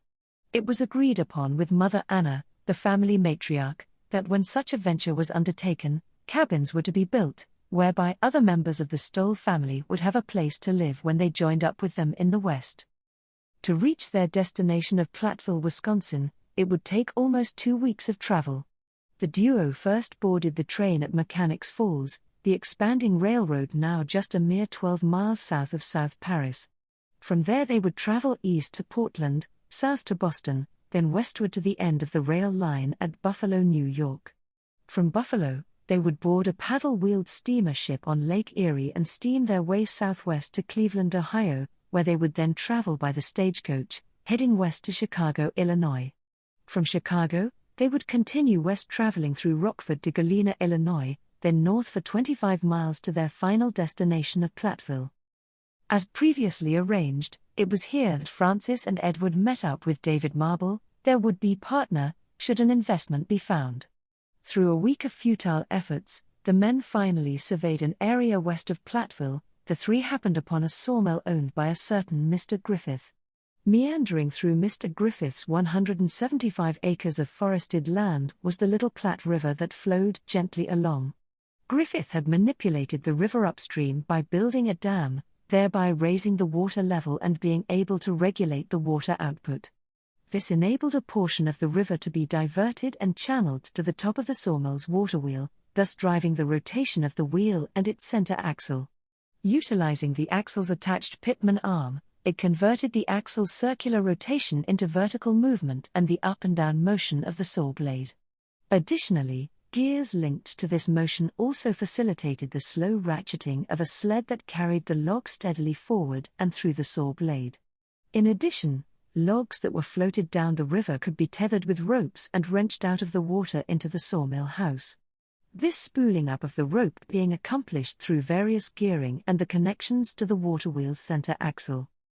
While the sawmill itself was not the primary focus of the Stoll brothers' investment, it was an indispensable asset in the building up of the powder mill. Upon reaching a mutually agreeable price with Mr. Griffith, the sawmill and its surrounding woodlands were acquired by the Stoll brothers, with a small share going to their partner, David Marble. Marble receiving his share more for his knowledge of blasting powder than for his, rather meager, monetary investment. Once the papers were signed, the men immediately set to work by hiring a few laborers who had a general knowledge of the operation of powder mills, logging, and construction. One of these hired was David Marble's nephew, John Marble. As indicated, the sawmill assumed a critical role in the building up of their powder mill. Within the 175 acres, outbuildings were erected for the complex step-by-step production of powder, all buildings being safely separated from one another to minimize the damage should an explosion take place. After all, dangers were inherent to the production of blasting powder. Another advantage to their mill was the vast numbers of trees located on their property. These trees would prove crucial in the production of charcoal, one of the three essential ingredients utilized in the manufacture of powder. The remaining two ingredients, saltpeter and sulfur, were sourced from reliable suppliers. Once again the sawmill would prove itself in saving money, as it would serve the function of supplying wood to build the thousands of kegs needed for the storage of powder. Great progress was being made to the mill as 1848 turned over to the next year and they produced their first kegs of powder. Chapter 12. 1849, The Shadow of the Grim Reaper. On the morn of February 20, 1849, once more a most tragic event befell the Stoll family. It was a Tuesday. The day had dawned sunny and clear and was rather pleasant when compared to the day prior, when a thick layer of snow blanketed the earth. With the sleigh harnessed to their two mares, Levi had just returned to the homestead after dropping off his younger sisters at the Oxford Normal Institute. Upon this fair day, Levi Stoll halted his horse-drawn sleigh upon the snow-laden Oxford road, positioned in front of the homestead. He called out to his beloved mother, who swiftly opened the front door. "I am off to the parson's to attend to some duties, mother. 'Tis a splendid day. Would you care to accompany me on my journey to visit your cherished sister and mother?" "Oh, what a grand notion!" Anna replied joyfully, "I shall join you presently." Thus, Anna entrusted the care of the homestead to young Daniel Jr. and hastily gathered her belongings before ascending the sleigh. Nothing could surpass the delightful comfort of being ensconced within a warm quilt, gliding along the winter landscape as the sleigh whispered across the glistening snow, all the while the sun's rays reflecting warmth and light from the pristine fields and trees, all creating a scene of indescribable beauty. Amidst these seemingly promising circumstances, Anna gently proposed to Levi, perhaps John would enjoy taking Apphia, Mother Jemima, and I on a sleigh ride to call upon our sisters Sally and Paulina. Levi, acknowledging the wisdom of her words, responded, "Indeed, such an outing may prove beneficial, particularly for Grandmother Robinson's well-being. Nonetheless, it would behoove you to ascertain her present condition prior to finalizing your plans." As the sleigh approached the parson's homestead, they discovered John, Apphia, and Mother Jemima in high spirits, a heartwarming sight to behold. It was a relief to see Jemima, momentarily unburdened by her malady of the mind, engaging in pleasant conversation. Upon the presentation of the proposed sleigh ride to visit sisters Sally and Paulina, all agreed it was an excellent notion, especially considering the idyllic weather. Thus, after making the necessary preparations, John, Apphia, Jemima, and Anna boarded the sleigh, bundling themselves snugly in before sledding away. While away, Levi remained behind in the company of the two loyal hounds. As requested by John, Levi was to occupy himself with the repair and sharpening of various farming implements, including a multitude of axes, saws, sickles, and scythes. After spending many hours sharpening and expecting his family to arrive back any time, Levi picked up the final one of the collection of scythes and placed it on the sturdy workbench. The scythe's curved blade, measuring approximately 2 feet in length, was attached to a 7-foot handle, or snath as it is called, featuring a distinctive bow to facilitate the proper positioning of the blade while sweeping it through the stalks of grain. The short adjustable handles attached to the snath were referred to as nibs. Levi carefully removed the blade from the snath and proceeded to the anvil and commenced the process of meticulously drawing out the steel from the flat edge of the blade, whereby extending the taper of the blade, doing this by using a combination of round and flat sides of the peen hammer. Once satisfied with the taper, he utilized a combination of a peen hammer and a whetstone to create a thin cutting edge along the length of the blade whilst eliminating any imperfections. With the blade meticulously honed to a razor-sharp edge, Levi redirected his focus to the snath, ensuring the nib handles were appropriately fastened and lubricated. Pleased with the outcome, he reattached the blade to the snath, grasped the scythe near the blade and prepared to return it to its designated place within the storage rack. Unbeknownst to Levi, one of the hounds had chosen that precise moment to settle upon the ground behind him. As Levi turned to take his first step, he tripped over the unsuspecting hound. Diving forward, Levi let go of the scythe and with outstretched hands endeavored to break his fall against the ground, but it was a tragic misfortune of circumstance that his right wrist met the unforgiving blade of the scythe, inflicting a deep gash across his wrist, causing the free flow of crimson to pump its way out of the gaping wound. Though Levi sought to quell the relentless flow of blood by applying pressure to the wound, his efforts proved inadequate to entirely stop the bleeding. Overwhelmed by desperation, Levi frantically scoured the shop, at last discovering a rag of suitable length to fashion a makeshift tourniquet. Releasing the wound with his left hand, he feverishly seized the rag, determined to halt the flow by securing it above the injury. Amidst his mounting panic, the wound continued to bleed profusely and Levi soon felt the disorienting effects of lightheadedness. With his left hand, he encircled his arm with the rag, tying a half knot into the fabric. In a valiant attempt to cinch the tourniquet tighter, Levi employed his left hand and teeth, yet the relentless tide of blood persisted. With waning strength, he returned to applying pressure to the wound. It was then that he heard the sleigh arrive back to the homestead. Levi stumbled out of the shop and toward his family, blood dripping and his face ashen. "Mother," he cried, "I cut my wrist badly, I cannot stop the bleeding." Anna shouted in panic, as they scrambled out of the carriage, "Oh dear God, no." John sprung forth to assist Levi in walking as he stumbled into the parson's home, where he collapsed to the floor in near unconsciousness. With all haste, Anna shouted her instructions, "John, wrap your hands around his wrist tightly, don't let up, and raise his arm up high." Anna at the same time pressed her hands around Levi's forearm to help stem the flow. John spoke to his wife with all urgency, "Apphia, remove one of my suspenders, we can use it as a tourniquet." As instructed, Apphia removed his suspender and tied it off around Levi's forearm, just below where Anna held her grasp. "Cinch it up as tight as you can, Apphia," said Anna, "and John, don't let up on your grip whatsoever." All the while, Levi was drifting in and out of consciousness. In an effort to keep Levi awake, John patted his cheek and called, "Speak to me. Tell me what it was that happened to you." Levi explained, in an ever-waning voice, "I turned from the bench to replace the scythe, when I fell to the ground after tripping over the sleeping hound."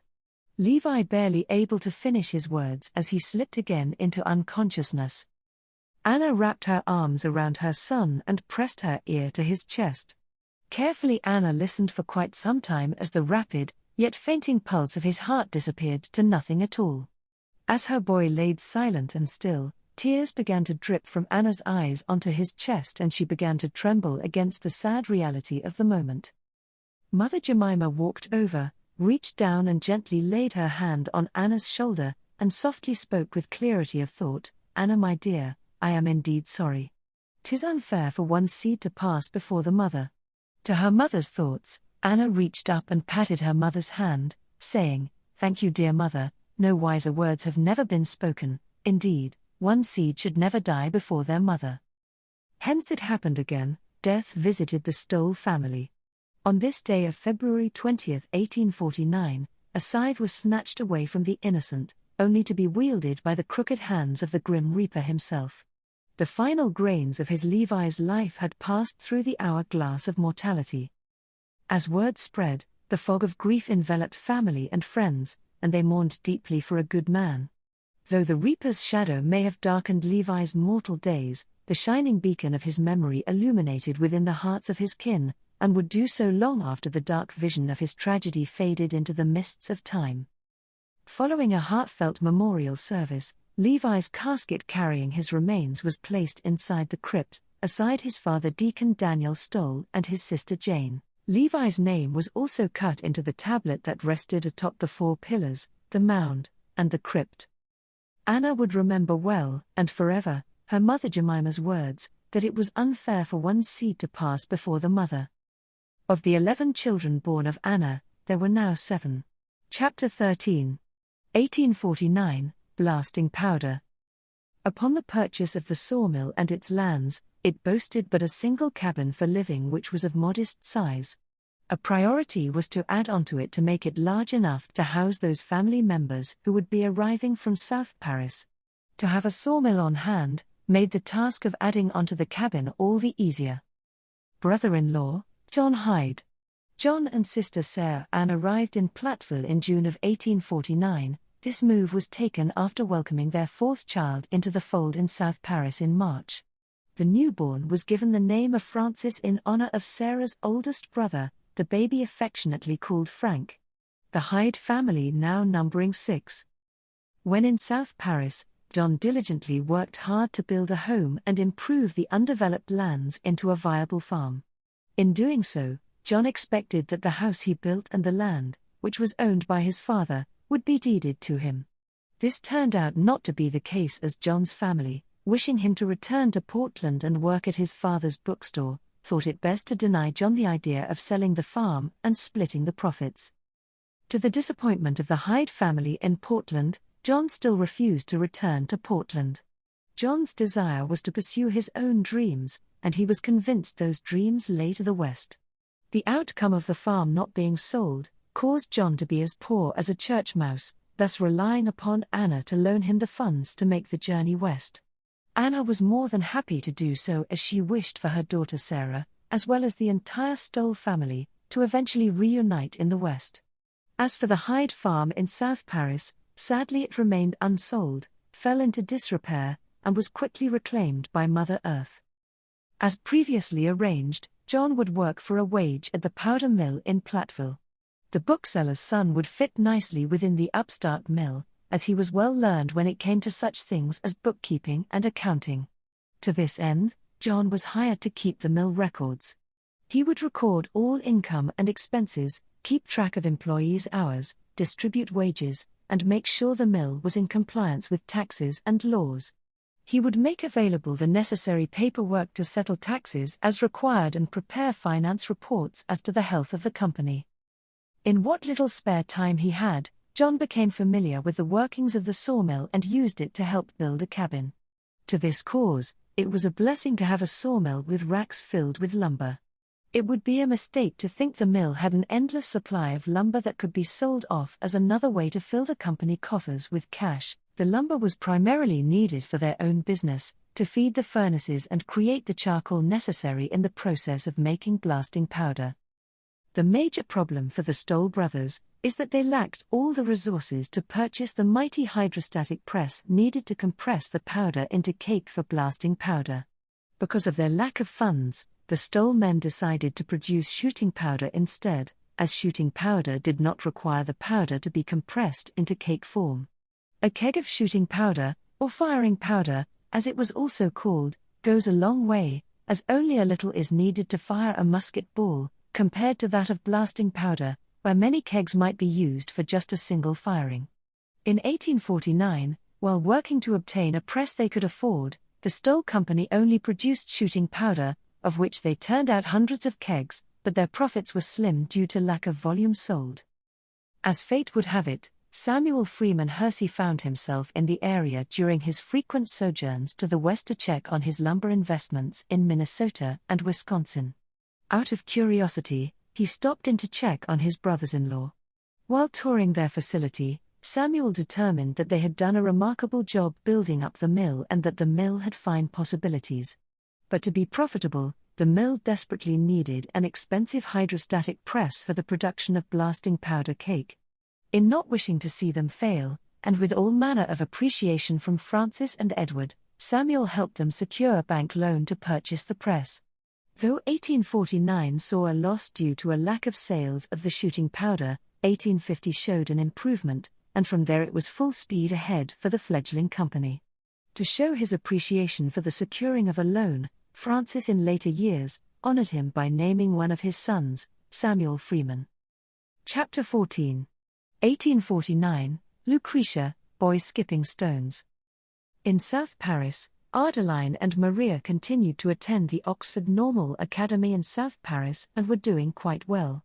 Daniel was working as a carpenter and Anna kept very busy attending to the homestead and traveling to her sister Apfia's to lend a hand in the care of their mother Jemima.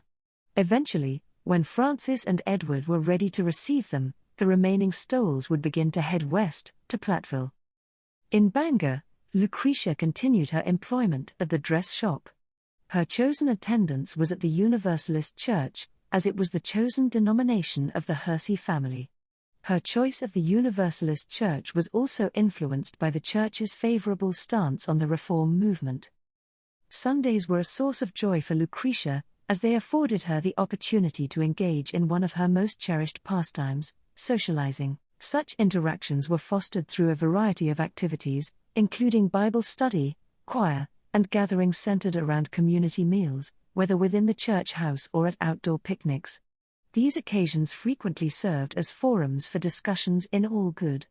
If the occasion called for it, activities such as variety of parlor games would be played. If the group was small, card games such as cribbage offered the preferred diversion. The arrival of spring and summer in 1849 was eagerly anticipated, as it signaled the beginning of the season for outdoor pursuits and picnics. It was during these church services and functions that Lucretia's virtues caught the attention of several gentlemen. Most notable of all was that of Samuel Fuller, a handsome young man of 20 who had journeyed to Bangor from Worcester, Massachusetts, doing so for the purpose of attending theological school. Although Lucretia was 3 years his senior, her intelligence, personality, sophistication, and beauty rendered her the subject of his admiration. As their courtship progressed, a rather amusing incident occurred with Samuel. It was prearranged a week beforehand that the young adults were to have a poetry contest. Their task was for all participants to recite a short poem, a passage from a play or book, or a work of their own making. After such recitations had taken place, a silent vote would secretly be taken and a champion would be recognized. During the contest, toward the end of the activity, it became Samuel Fuller's turn to recite his work. In an attempt to impress Lucretia, he decided to put a twist on a passage from Shakespeare's Romeo and Juliet. He prepared himself, by standing before the group, putting on a face of all seriousness. Mr. Fuller turned to Lucretia and recited the following with an overabundance of arm gestures. O Lucretia, Lucretia! Wherefore art thou Lucretia? Deny not thy heart, nor refuse mine own. Or, if thou wilt, be not sworn my love. I'll no longer be a Fuller man. His words garnished laughter throughout his presentation and Samuel Fuller received cheers and bravos. However, Lucretia became rather flushed from the attention given to her by his theatrics. One of her friends then called out from the unruly crowd, "'Tis now Lucretia's turn to recite her poem. Whatever it is, it will be no match for Samuel's," laughed a young man. Not to be outdone, the always good-natured and quick-thinking Lucretia walked forward and fronted the audience, flashing to Samuel a playful shake of the head, a smirk, and a smile. Lucretia stood tall, clasped her hands before her chest, looked up to the skies with an expression of yearning, and with all manner of emotion, orated. "O Samuel, Samuel, wherefore art thou Samuel?" To which she received a sudden outburst of laughter and a spattering of good-natured boos. Lucretia's good friend shouted, "No, no. That is not your poem, I will not let you off that easy, Lucretia." Another friend of hers saying, in her best Shakespearean voice, "Deny not our hearts, thou must speak the rhyme that thou hast writ with thine own hand and quill, for I know of thy work, and it is not that of Shakespeare, as thou hast told me so." Laughter resumed as the candlelight of attention was again cast upon Lucretia. Lucretia smiled a beautiful smile and said, "It is true, I do have a poem that I wrote, and to be sure, it will not be directed at a Mr. Samuel Fuller, for I would never, in 1,000 lifetimes, wish to embarrass someone I deeply care for." The attendees again howled in laughter at Lucretia's wit of sarcasm. After taking a moment to think, Lucretia continued, "In all sincerity, there is a reason why Samuel chose the story of Romeo and Juliet, and it is not so romantic as he would have you believe. I would argue that the good sir chose the subject of Romeo and Juliet for another reason entirely. You see, it was not but 2 weeks ago that I had told Mr. Fuller about our colossal Belgian horses that our family had owned. As a team, my late father referred to them as the Great Ones. But what do you think the individual names of these beasts to be? But that of Romeo and Juliet, of course. So now I would ask, could it be that in a roundabout way, Samuel was referring to me as a beast as well? To this, another round of hilarity ensued, at the expense of Mr. Fuller. Lucretia went on. "So, with all of that out of the way, allow me to recite my poem for you. If you please, it is a rather serious poem, and I ask that you compose yourselves for a moment, as I shall do the same." After a pause, Lucretia continued to set the stage, saying, "I wrote my poem after reading an article about the Mexican-American War.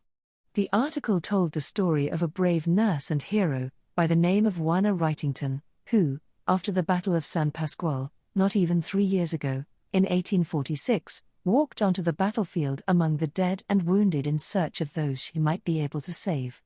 This article forced me to contemplate, what if she saw someone she knew lying dead or wounded?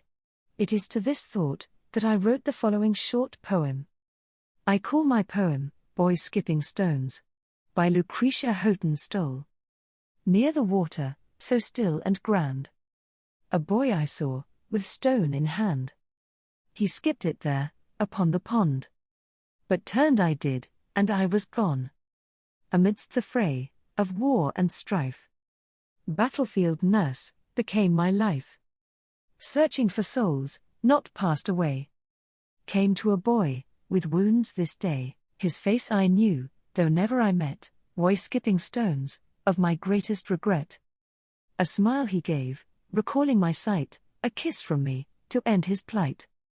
Her group of friends and acquaintances did not respond in any manner whatsoever, at least not right away. It was as if they were contemplating the words she had just read. After the momentary silence, all stood as one united entity to give Lucretia a standing ovation of applause, with bravos being shouted, and white hankies fluttering overhead. At the end of the readings, a silent vote was taken. It was unanimous, Lucretia had won the day. At the close of the event, Samuel Fuller came to Lucretia, taking her hand and taking a knee before her, saying, "Forgive me, fair maiden, if I had offended thee." To which, Lucretia looked down, smiled, and replied, "Surely thee jest, dear sir, please stand, for methinks it is I who should beg thee for forgiveness." Their exchange caused the two a final moment of shared amusement. All in all, this day would prove to be a cherished one for each, to be preserved in their memories forever. In the autumn of 1849, as the leaves turned to gold, Samuel Fuller bid farewell to Lucretia and returned to his home in Worcester. Lucretia's heart was laden with sorrow upon his departure, and in the solitude of her thoughts, she once again contemplated the notion of relocating and commencing anew. Formerly, her favored choices had been either Boston or Worcester, but now her preference was unequivocal. She resolved to depart for the flourishing town of Worcester, with its multitude of work prospects, and perhaps, a rekindling of her connection with the amiable Samuel Fuller. Chapter 15. 1850, Lucretia and Samuel Hersey. Absent a railroad to provide service to Bangor, Lucretia would plan to journey to Worcester by a paddle-wheeled steamship to Boston, then by train to Worcester. Even travelling in third class, or steerage class as it was called, would be far less expensive and far more comfortable, as well as many times faster, than travelling the 300 miles by overland stage. In the spring of 1850, Samuel Freeman Hersey had arranged to venture westward to inspect his land holdings in Minnesota and Wisconsin. Samuel thought it a good idea if he were to travel with Lucretia as far as Worcester. This idea would kill two birds with one stone. Lucretia would have an escort, as well as someone who was familiar with travel as he well knew the way. Once in Worcester, Lucretia would live in a boarding house and find employment in a dress shop. Providentially, through his extensive connections among business leaders, Samuel was well acquainted with Mr. Martin Sanford, the owner of Sanford's Independent Lines, which operated a passenger paddle-wheel steamer christened the Boston, that traversed the waters between Bangor and Boston. Sanford also owned freight steamships that carried lumber, owned by Mr. Hersey, south along the eastern seaboard. It was through the benefaction of his friend, Martin Sanford, that Samuel secured passage for Lucretia and himself aboard the Boston. The advantage bestowed upon Samuel by his friend was the provision of 2 first-class cabins for their 2-day journey to Boston. Had Lucretia financed her own passage, she would have been relegated to steerage class, and assigned to the women's quarters located in the lower aft section with its common areas in which to sleep. Benefiting from first-class accommodations, Lucretia and her brother-in-law each enjoyed luxurious cabins, private dining rooms exclusive to first-class passengers, and access to the ship's private decks and other exclusive domains. Lucretia found solace in the fact that her employment as a dressmaker had afforded her the opportunity to possess several fine dresses which were neatly folded into her trunk along with the rest of her belongings, which included a modest array of jewelry. Her dresses and jewelry enabled her to somewhat feign the appearance of a woman of significance, a role she rather enjoyed playing. Given their outgoing personalities, Samuel and Lucretia engaged others with ease, and many pleasant conversations were had. Sightseeing, card games, and dining were all enjoyed to the utmost. All in all, her trip with her brother-in-law was most delightful and, although short, would long be remembered. Little did she know that Samuel arranged for another taste of fine luxury in Boston. On the second day of their voyage, they arrived in Boston by noon and checked into the Tremont House, the city's, if not the country's, most prestigious hotel, located in the heart of Boston, at the corner of Tremont and Beacon Streets. Samuel, ever the gentleman, covered the expenses of their 2 rooms and their dining, as Lucretia, being a lady of modest means, could ill afford to waste away her savings on something as intangible as sleep and a fine meal. It was by coincidence the Tremont House was the very establishment where William Hyde had once met the illustrious Charles Dickens and received the book from his reading. While waiting for their rooms to be readied, Samuel and Lucretia sat lounging in the rotunda room. Samuel engaged in small talk with Lucretia about the features of their hotel, saying, "Dear sister, this is the 6th time that I have had the opportunity to stay at the Tremont House, and I must tell you it is a marvel of design and function." To this, Lucretia replied, "I believe you, dear brother, I have never seen such ornamentation, 'tis truly a wonder." "Indeed," continued Samuel, "and the majesty of this building is not just what you see on its surface, as there are many conveniences built behind these palace walls that we do not see. 20 years ago, when the Tremont House opened its doors, it was the first hotel to offer indoor piping to every wash basin of the 170 guest rooms. The tanks that feed the pipes the water are located on the roof. Furthermore, There are 8 water closets located at the rear of this very level for guests to use, no more going outside to locate a privy or having to deal with the stench of chamber pots. Samuel continued, and not only that, there are 8 private bathing rooms, each one being very spacious and elegant. They are located on the level just below where we now sit. One can fill the bath with hot water, cold water, or anything in between.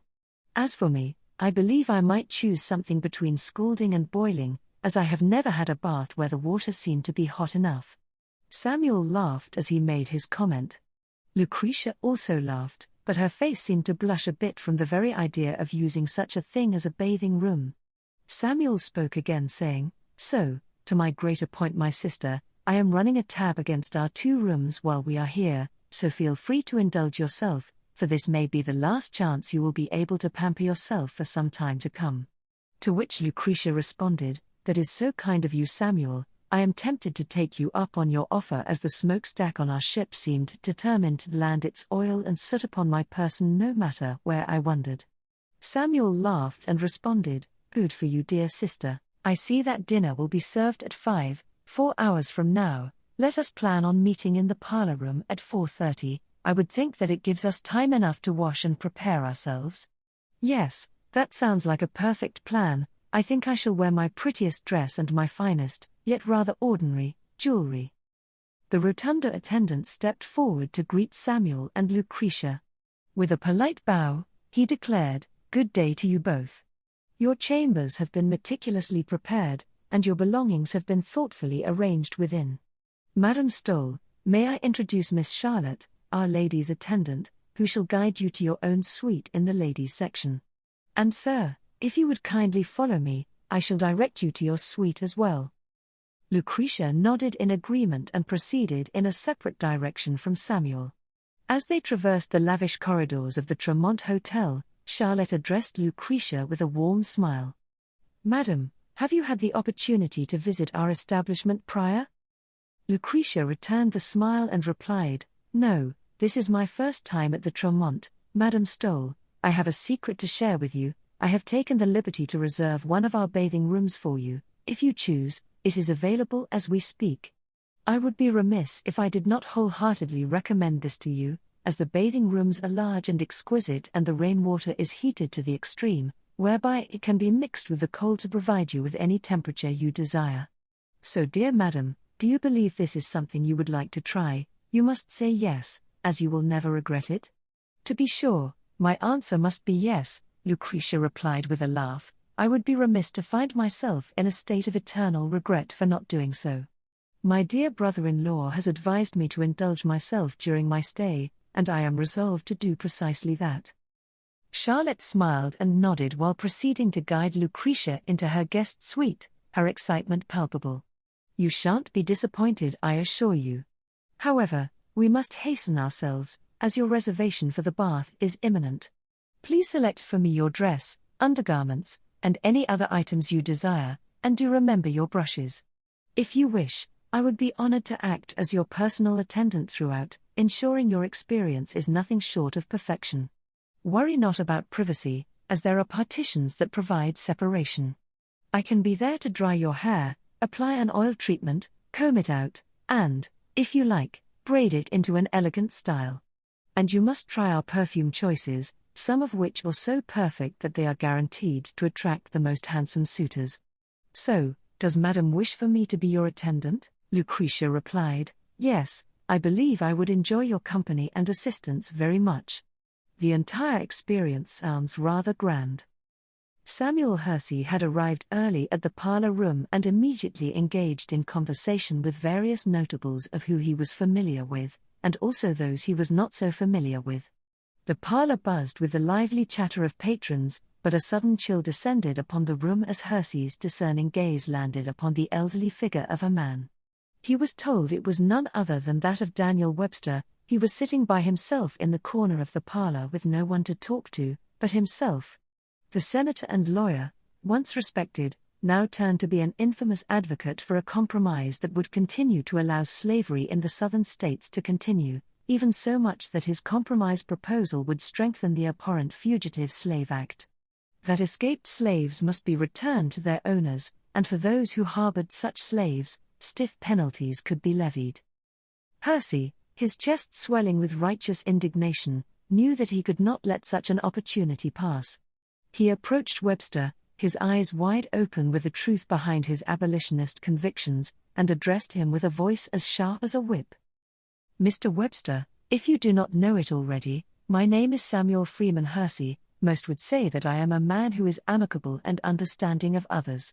However, in your case, Mr. Webster, after reading your rhetoric regarding a compromise, it speaks to your favoritism of the medieval practice of slavery. I am appalled to see you have the audacity to show your face here in public.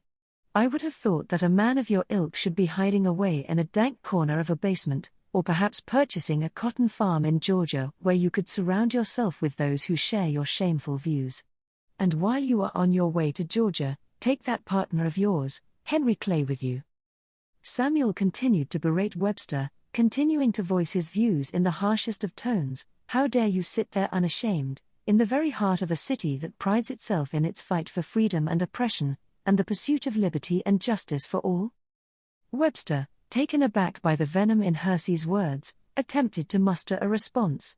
Yet, as Hersey continued his impassioned tirade against Webster's compromise, it became abundantly clear that public opinion within the parlor was not on the side of Daniel Webster. Not given a chance to speak and sensing his defeat, Webster could no longer endure the heat. His face flushed with humiliation, Webster hastily grabbed for his cane, not to use it against Samuel, as if the aged man even could, but to support his quivering body as he shuffled his way out of the Tremont and into a waiting coach. At the sight of Senator Webster's departure, the room was alive with bravos and congratulations for Samuel. One person asked, "Mr. Hersey, just how could it be that you were able to best one of the finest debaters and orators of our time?" To which Samuel responded, "It is always easier for one to win when truth, knowledge, and justice are behind them." The one-sided exchange was just a small example of the growing divide between those who sought to uphold the institution of slavery and those who would give their all to rid it from their nation altogether. As the ever more popular Samuel continued to make the rounds with old and new acquaintances, a lady entered the parlor. Her presence was immediately noticed by most of the predominantly male occupants of the room. The room fell silent upon her entry, as if a gushing torrent of water had been silenced by the simple turn of a valve. It was the lovely Lucretia. Although her attire and jewelry might not have been fit for a queen, it was more than adequate to captivate her gathering audience, and after all, she was a dressmaker by trade. Her dinner gown was one of her own design and making. It was burgundy in color, being straight-stitched with a diamond pattern throughout, and being trimmed in black. Charlotte had expertly styled Lucretia's hair, parting it down the middle and gently rolling it back around the sides of her face to highlight and frame her radiant countenance. In the back, Lucretia's hair was intricately braided into a knot that graced the nape of her neck, being secured in place with ornate brass hairpins. Complementing her hairstyle and dress, Lucretia wore a stunning pendant necklace and a pair of elegant low-hanging, imitation diamond earrings with a matching bracelet. As Samuel noticed her presence, he called out to her, "Ah, Lucretia, my dear, you made it. And how lovely you are. Come, and let me introduce you to some of my new friends." Samuel smiled and remarked, "Although you will be disappointed that Senator Daniel Webster just left, it seems he had an issue and could not stay another second. We did, however, have a meaningful, if not one-sided conversation." His comment filled the room with much laughter. "So my dear," Samuel continued, "allow me to introduce my good friends, Benjamin and Franklin Smith, who are brothers and, by utter coincidence, I assure you, are single and slightly older than you. Gentlemen, may I present my dear sister-in-law, Lucretia Stoll." After the formalities were exchanged, Franklin asked the group if they should sit at the same table for dinner. Before Samuel had a chance to open his mouth, Lucretia quickly accepted, replying, "I think it a wonderful idea. What lady wouldn't accept such an offer from not one, but two handsome gentlemen?" As their 3-hour dinner progressed through the various courses, the group engaged in delightful conversation and lively laughter, discussing everything from politics and business to the latest social events and the arts. Of course, The spat with Daniel Webster was reenacted for the benefit of Lucretia, to which she could not contain herself, and lit up the room with her marvelous laugh. Never one to shy away from conversation, Lucretia was more than willing to participate, her views being thoughtful and intelligent. Lucretia seemingly left a lasting impression on the gentlemen, who found themselves captivated by her wit and charm. Most impressive of all, garnering much favor from her, was the men's powerful stance on women's rights and abolition. And something not to be totally disregarded was that Benjamin and Franklin came from a family of wealth and education, even so much so that their grandfather was the past president of Harvard University. In their attempts to impress Lucretia, the two dropped the fact that they would be attending the Great Exhibition of London to view the Crystal Palace. And of course, they did not leave out mentioning the impressive list of dignitaries who would be attending it as well. Samuel could not help but feel a sense of pride as he observed the impact Lucretia had on their acquaintances. Their enamored expressions and attentive demeanor made it clear that she had effortlessly won them over. As the hours of the evening drew to a close, Samuel extended his warmest wishes to the two brothers, insisting they must all gather again in the near future. With the satisfaction of having had a wonderful dinner with their newfound friends, not wishing the night to end so abruptly, Benjamin and Franklin asked if a walk was in order. Samuel politely excused himself from the activity, stating, "I think it best that you three should go on without me. I fear I had consumed far too much fare to journey any further than to my own suite. Do look after Lucretia to see that she is safely escorted back to the Tremont." "Certainly, sir," replied Franklin. "Rest assured, Lucretia will be in good hands." Before going their separate ways, Samuel took Lucretia aside and whispered, "I shall have the concierge slip a note under my door informing me of your safe return. If I do not see such a note by the strike of 10, I shall come looking for you. 'Tis this fair enough, my dear?" "Yes, it is fair, dear brother, but I can assure you that I can take care of myself. I am 23, you know." "I understand, but still, one cannot be too cautious in such matters." At this, Samuel retired to his room while the other three walked out of the Tremont and began their stroll along the lamplit streets of Boston and along School Street. It was then that Benjamin hailed a carriage, making the excuse that he was not feeling well, that he may have consumed a bad oyster. Benjamin then stepped into the carriage and disappeared into the night, leaving the two to continue their stroll. It was 9:30 in the evening when Samuel received a gentle knock at his door and heard a slip of paper being passed under his door. The note informed him that Lucretia arrived safely back at the hotel and had retired to her suite. Samuel rose early the next day, took his breakfast at the hotel, and proceeded to embark on his morning constitution while waiting for Lucretia to wake.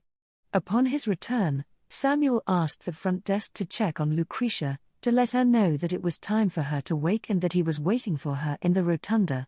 Within the half hour of her notification, Lucretia, looking rather tired, entered the rotunda and greeted her brother-in-law with a yawn and a smile. "Well, by the looks of it, dear sister, you either slept so soundly that you could not wake up, or you slept very little." Samuel laughed. "I shall not inquire any further as to which is true." Without giving Lucretia a chance to reply, Samuel continued, "We must hurry ourselves along as the train will be leaving the station soon." "Yes, dear brother, I have packed my things into my trunk, and the rotunda men are bringing it down as we speak." "Good, our carriage awaits as I am ready to leave as well. By the way, I took the liberty to steal away several hard-boiled eggs for our travels." "Oh yes, thank you so much," Lucretia continued, "but at this moment, I think what I consumed last night will last me a lifetime." Both chuckling aloud at her comment. Without further complications or delays, the duo was delivered to the train station by carriage and they boarded their westbound train for Worcester, some 3 hours hence. Though traveling by train was her first experience, Lucretia somehow managed to sleep through much of the journey. With assistance from the porter in unloading their trunks, they disembarked from the train and traveled by carriage to Lucretia's previously arranged living quarters at the Exchange Temperance House on Market and Main Streets. It being located just 3 blocks from the Exchange Hotel where Samuel would stay. The Exchange Hotel was a nice enough, but in no manner whatsoever could it be compared to the Tremont House in Boston. Samuel and Lucretia met again for dinner at the Exchange Hotel. It was the last time the two would see each other for some time, as his train was due to leave at first light.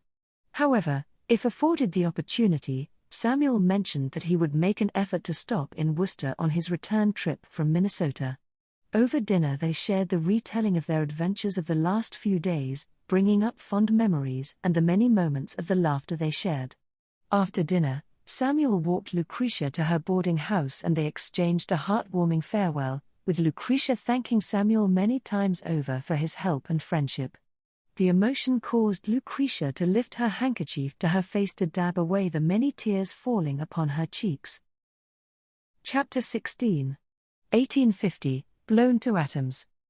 With the installation of their massive hydrostatic press with its 3-foot by 3-foot compression surface, the Stoll mill was able to produce quality blasting powder at significant volumes. Overnight, their blasting powder mill operations had become far more lucrative than the shooting powder they had produced the year prior. As previously narrated, the Stoll mill had an abundance of land, trees, and a sawmill. This enabled them to harvest and cut the trees to build their outbuildings for processing the blasting powder, or for the kegs that stored the blasting powder, and for a home or two. However, the most important use for their trees was to cut and split them into suitable sizes for their kilns. It is from these kilns that the charcoal was created. The other two ingredients were saltpeter and sulfur, which were purchased separately. The appropriate weights of ingredients were thoroughly mixed in wooden drum tumblers equipped with wooden paddles mounted inside to facilitate the mixing process. Lead balls were also added to crust the ingredients into a fine powder. The mixed powder was then carted to the pressing house, where a hydrostatic press would compress the powder, under tremendous force, into trays that were 3 foot by 3 foot wide, and 2 inches thick. A second tray would be set upon the first and that tray would be pressed. The pressing process would be repeated for 6 layers of trays. Subsequently, the trays were removed and 2-inch thick by 3-inch diameter powder cake discs would be taken from the tray mold and wrapped in paper. The cake powder was then taken to the packing house, it being located hundreds of yards away from the pressing house. Here each blasting powder cake was stacked carefully into kegs, and then the keg lid was sealed with wax, nailed and stacked, to await shipment. The wood staves that formed the outside of the kegs were held in place with copper banding. Copper nails were also used to affix the base and lid of the keg.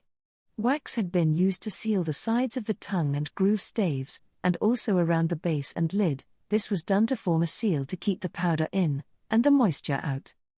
We may never know what exactly happened on this day. As with many deaths of this era, the reasons for their passing seem to be lost in the winds of time, and it is in the losing where the tragedy lies. This leaves the generations to follow, to wonder and speculate upon the precious few facts available. In this case, we know what happened, when it happened, where it happened, and to who it happened to, but we will never know how it happened. It was on the 23rd day of July 1850, the young John Marble, nephew to David Marble, the co-owner of the mill, was an employee of the Stoll powder mill. On this day was given the task of filling the kegs with a load of blasting powder cakes. Then he was to seal the lid with wax and nail it in place with copper nails, as copper did not spark. He would finish by properly stacking the kegs away. It was estimated that there were 200 kegs of black powder stored in the packing house. In the other distant parts of the mill, John Hyde was at the sawmill with David Marble, cutting logs. Some of the timber John was setting aside for himself, as he was using it to expand upon his humble cabin. Francis was overseeing operations in the pressing house, while Edward was busy at the kilns. Sarah Hyde was outside the cabin with her children enjoying the sunny day, sitting in the shade reading, and tending to her garden and the children. It was 2:30 when a thunderous explosion was heard, followed by a great trembling of the earth. Sarah knew exactly what had happened, as such an event had been discussed between herself and John. Instantly, she gathered up her children and rushed them into the cabin. It was but moments later when shards of wood began to rain down on the grounds around the cabin, some of the debris taking minutes to flutter their way to the ground. David Marble, Francis, and Edward instantly started to run from their work sites down the long and winding trails that led to the packing house. At this point, John Hyde did not know who was at the packing house other than John Marble. For all he knew, Francis or Edward, or even both, could have been there to check on John Marble's progress. John Hyde decided to take a slight detour, as he thought it best to check on his family first. After finding his family well, he told Sarah to stay at home with the children as something terrible may have happened, but he did not know who was involved. He promised Sarah that he would return soon with some news. While running to the blast site, David Marble was in the utmost panic of all, as he knew his nephew was working in the packing house. The men arrived, with John arriving a few minutes after the other men. What they saw was nothing less than utter destruction, a wasteland with a large crater at its center. Shattered and broken timber, of all sizes, being scattered about the landscape. Much of it smoldering with small fires burning here and there. Encircling the site were charred trees that had been laid back and stripped of their limbs. With hope against hope, the men scoured the area around the tragedy in search of John Marble, even so much as to call out his name. It was then that David Marble came across the first tangible evidence of his nephew's gruesome demise, a blackened portion of flesh and bone, still smoldering, presumed to be the lower part of John's leg. Upon his discovery, David collapsed to the ground in much pain. He then began to blame himself with much anger and regret for allowing his nephew to work such a dangerous job. The Stoll brothers and John Hyde did their best to comfort David. John Hyde convinced David that he should not stay and led him away from the scene and back to his cabin, where Sarah was told of the news. Though Sarah was deeply saddened at the news as she consoled David Marble, she could not help what she felt inside, that she was relieved that it was not one of her own family that fell victim to the tragedy. In Platteville, located 1.5 miles from the powder mill, the villagers also heard the explosion. To them, it was like the sound of distant thunder, and they too felt the earth tremble. They, however, instinctively knew it was not thunder, as there was not a cloud in sight. It was the blasting powder mill. By any means available, most of the villagers hastened themselves to the Stoll mill. After the villagers had their opportunity to take in the devastation and the tragic news of John Marble's death was announced, Francis and Edward solemnly organized a search where men were lined up shoulder to shoulder and slowly marched through the wasteland and the outer areas to collect what was left of John Marble. All his remains that were found were gathered together and later that day reverently placed into a coffin, where the next day he was given a proper burial. It was later related to the townspeople that John Marble had accepted an invitation to engage in a carriage ride that very afternoon with a Miss Vineyard, to be escorted by the driver, Dr. Hayes. With foresight of what might be, Miss Vineyard had been held back from the disaster site. Needless to say, when Miss Vineyard received the news, she fell into a state of indescribable sadness. We will never know what set off the 200 kegs of powder. Was John anxious and distracted with thoughts of the carriage ride with Miss Vineyard and, without thinking, struck a match to light a cigarette or lantern? Or was it that he struck an iron nail with a steel hammer, instead of using a copper nail, which would be the cause of the spark? Or, perhaps the entirety of it all was due to natural causes, where static electricity set off a spark, which would lead one to ask if grounding rods were properly installed. The true cause of the explosion will never be known, for the only witness to the explosion was part of it, and he, John Marble, was blown to atoms, as the newspapers reported it. Despite this tragedy, which caused their partner, David Marble, to sever his partnership and leave the mill, the Stoll brothers carried on and rebuilt their powder mill, which became successful. It was on September 30 of 1850 that Francis, now 34, married 20-year-old Eunice Louis Deming. As with his grandmother Jemima, his mother Anna, and his sister Sarah would do, Francis and Eunice would go on to have 11 children. Chapter 17. 1850, Railroad arrives, Adeline leaves. In the spring of 1850, Adeline was now 17 and Maria was 15. Adeline just completed her spring session and earned enough requirements to graduate from the Oxford Normal Institute. She was now qualified to teach, if she chose to do so. On the other hand, now reaching the age of 14, Maria could begin to earn teaching credits at the Normal Institute. In January of 1850, the rail line of the Atlantic and St. Lawrence had finally been built to South Paris. This revelation meant that one could travel to Bangor in 8 to 10 hours. This being done by travelling by train from South Paris to Waterville Junction, then by stagecoach for the remaining 60 miles to Bangor. A slower, more pleasant route to Bangor would be to take the train to Portland, then by steamer, north to Bangor. Upon the graduation of Adeline, by invitation from Samuel and Jane, as it was with Lucretia, Adeline was invited to stay with them in Bangor for a time. It was arranged that Adeline was to leave with the Herseys by train after they had visited his parents in Sumner. Maria well remembers when her family met the Herseys at the South Paris train station. Maria was overcome with sadness at the very idea of losing her sister. Maria felt it was unfair that Adeline got to live with the Herseys and she could not. And how is it that Adeline would abandon her this way, she thought. Never mind that Mother Anna reminded Maria she was only 15, had not yet graduated, and that the Herseys only invited Adeline, and that Adeline's visit would be temporary, until which time the entire family will be moving west to Platteville.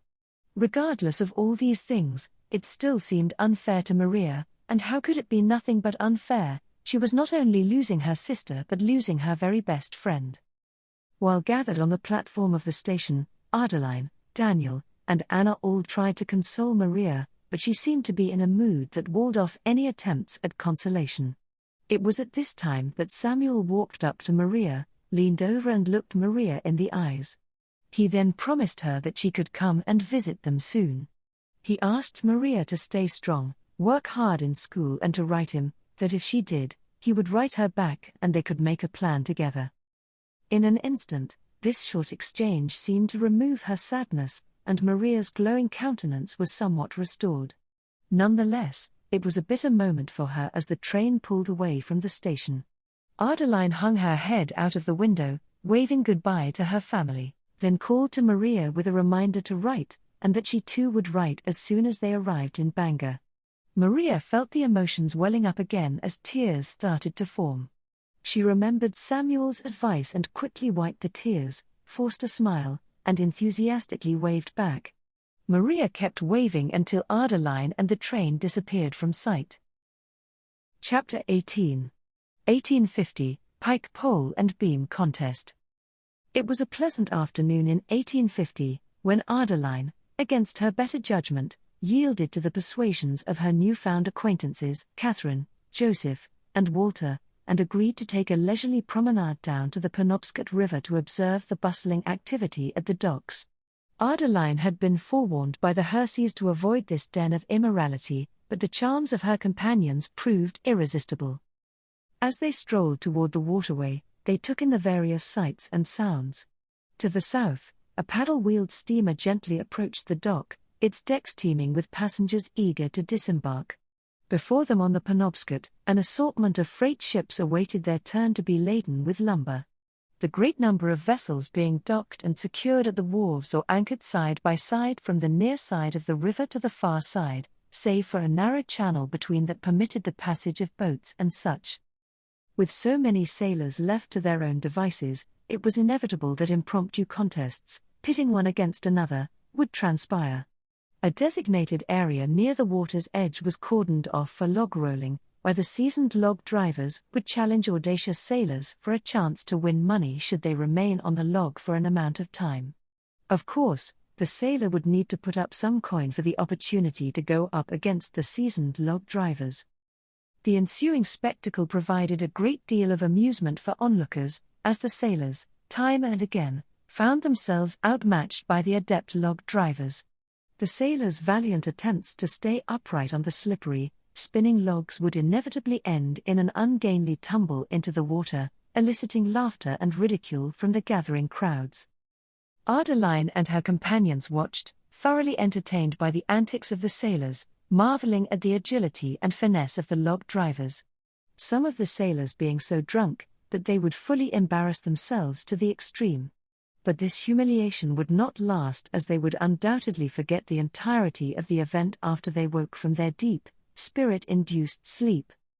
Despite her initial reservations about venturing into this area, Adeline found herself enjoying the lively climate and spirited competition. Much of the atmosphere was rather crude, and occasional seedy comments were directed toward the pretty female newcomers, who were fully out of place in such a demoralized district. At times these comments greatly angered Joseph and Walter, almost to the point of them coming to blows with a sailor. Still, Adeline was grateful for the persuasive powers of her friends to visit Hell's Half-Acre, if only to see what it was all about. About this time a gentleman stepped upon a crate, seemingly a ship's captain, displeased by the previous spectacle of his fellow mariners being tossed into the drink from log rolling, proposed a fresh challenge. With an air of propriety, he declared, "I have another competition that shall pit sailor against lumberjack, a contest not so unfairly matched as this spectacle that pits the seasoned skills of the log roller against the untrained feet of a sailor." A burly lumberjack called out in response, "Pray tell, good sir, what is this challenge of yours, and do not suggest a race up the ratlines to dance a jig upon the crow's nest.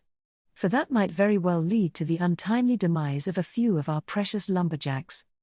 "Nay, nay," the captain retorted, "unlike the log-rolling scam, this shall be a fair rivalry.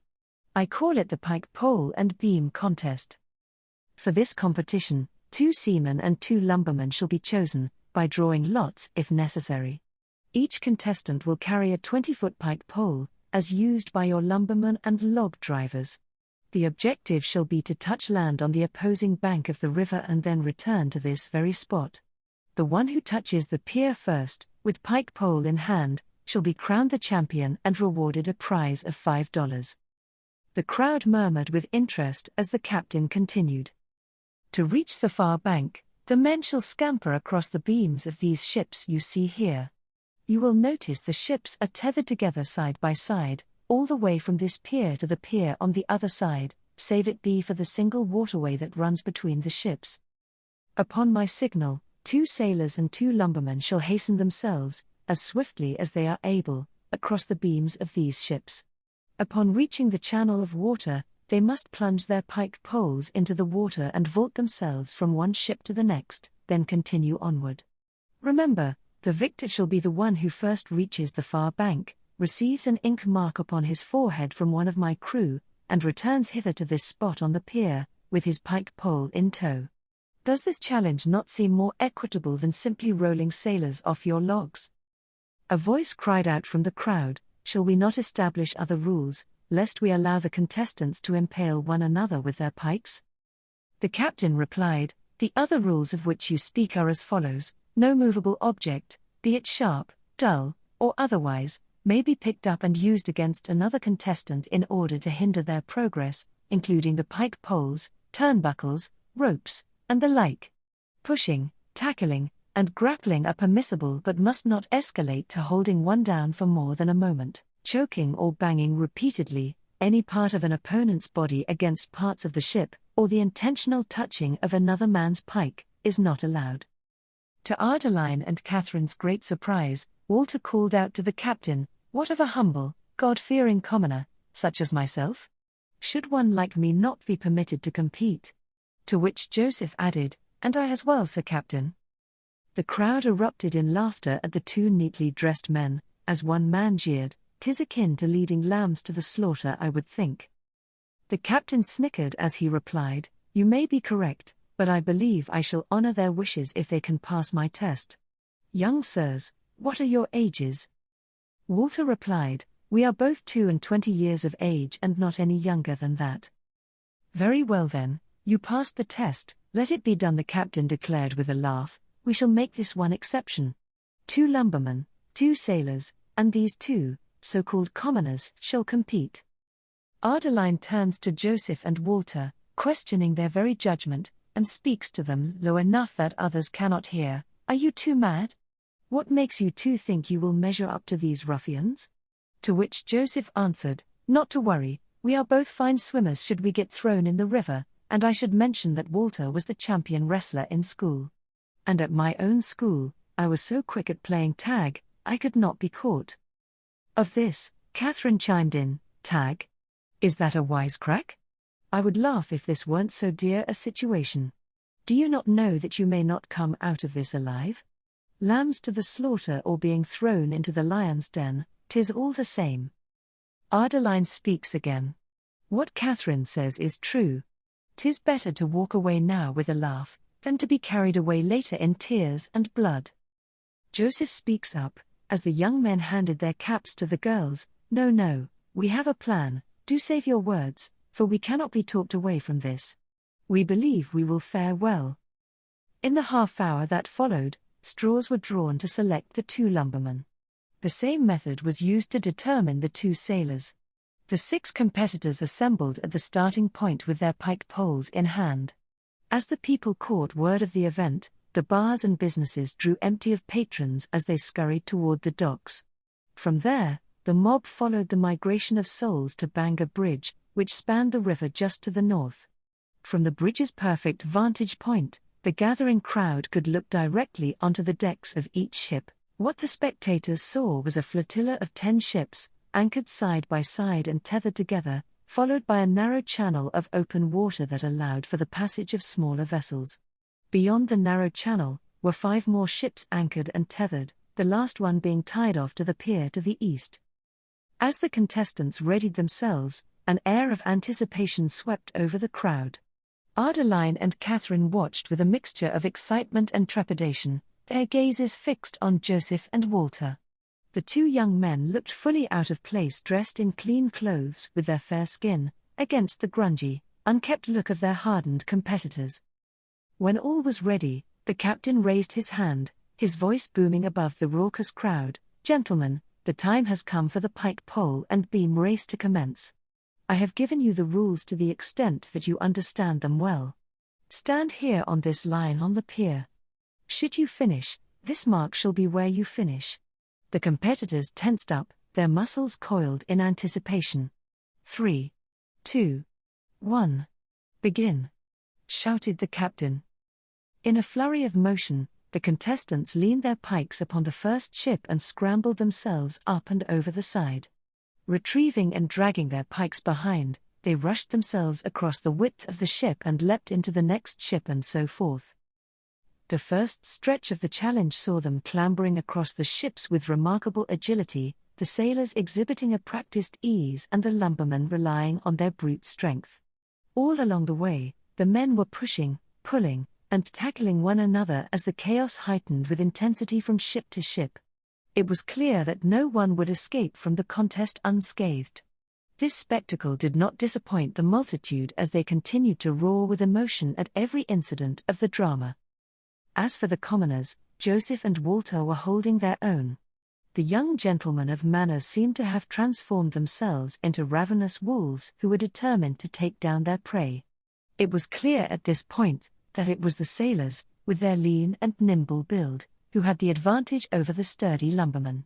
For Walter, who was of good size and strong, and Joseph, who was built for speed, the 2 had a fine combination of attributes. It seemed that perhaps Joseph and Walter did in fact have a plan. Joseph was faster, and he would focus on chasing down the sailor who had taken the lead. Once catching up to the sailor, Joseph would slow him down by tackling him to hold up his progress. As Walter arrived, he would replace Joseph and take over in the harassment of the poor sailor, whilst Joseph would continue on. This pattern worked well, but 'twas not a sure thing as the competitors continued to swap the lead. One of the lumbermen was put out of the game early as it was on the 6th ship where he was pushed by his fellow lumberman and struck a mast head-on, knocking him out cold with a considerable amount of blood oozing down his face. To this, a loud gasp arose from the crowd, followed by cheers and the heckling. To the relief of some, and the disappointment of many, he was able to get up and walk away. The atmosphere of the onlookers could be akin to what the crowds at the Colosseum watched, as the gladiators eliminated one another. A bottleneck developed as the remaining 5 arrived at the waterway. Standing upon the ship's railing, a sailor, the first to make an attempt, plunged his pike pole into the water and leapt away from the ship. His effort was not strong enough as he became stalled at the apex of his vault and his pole slowly listed sideways, sending the sailor and his pike into the Penobscot. The second man to attempt the vault was the sole remaining lumberjack.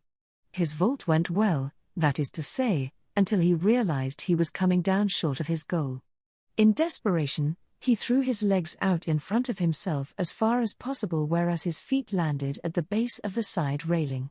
Time seemed to stand still for the poor soul as he was stuck in the horizontal position, with his feet on the ship and his hands gripping the pike pole. With strength running out, he made a valiant, yet humorous attempt to reach out and grab the railing post, but quick as a blink of an eye, he joined the other man in the drink. To all observing, his problem was obvious: he had set his pike too close to the ship from which he jumped, leaving him to come out short on the other end. Nonetheless, to his humiliation, he received an ovation of great laughter. Now only 3 remained.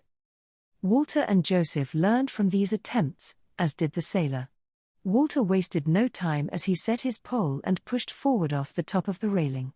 His effort was well done as he vaulted himself to the ship, easily clearing the side railing as he landed and fell upon the deck. A mighty cheer roared up from the crowd as he was the first to accomplish the task. With Walter showing the way, the sailor and Joseph wasted no time and simultaneously attempted their try, to which both were successful. Walter had retrieved his pike pole and was the first to scamper across the remaining ships and jump onto the pier, wherefore he received his ink mark to the forehead and began his return journey. To this accomplishment, he received another hearty round of cheers, but no cheers were louder than the ones coming from Adeline and Catherine as they became fully invested in the excitement of it all. As Walter scrambled from the pier onto the ship, he saw the sailor and accidentally threw his shoulder into the man, causing him to go flying sideways, which landed the sailor hard on the deck. The agile sailor recovered quickly, even enough to maintain a slight lead over Joseph. The sailor and Joseph received their ink marks and were on the return leg in desperate pursuit of Walter.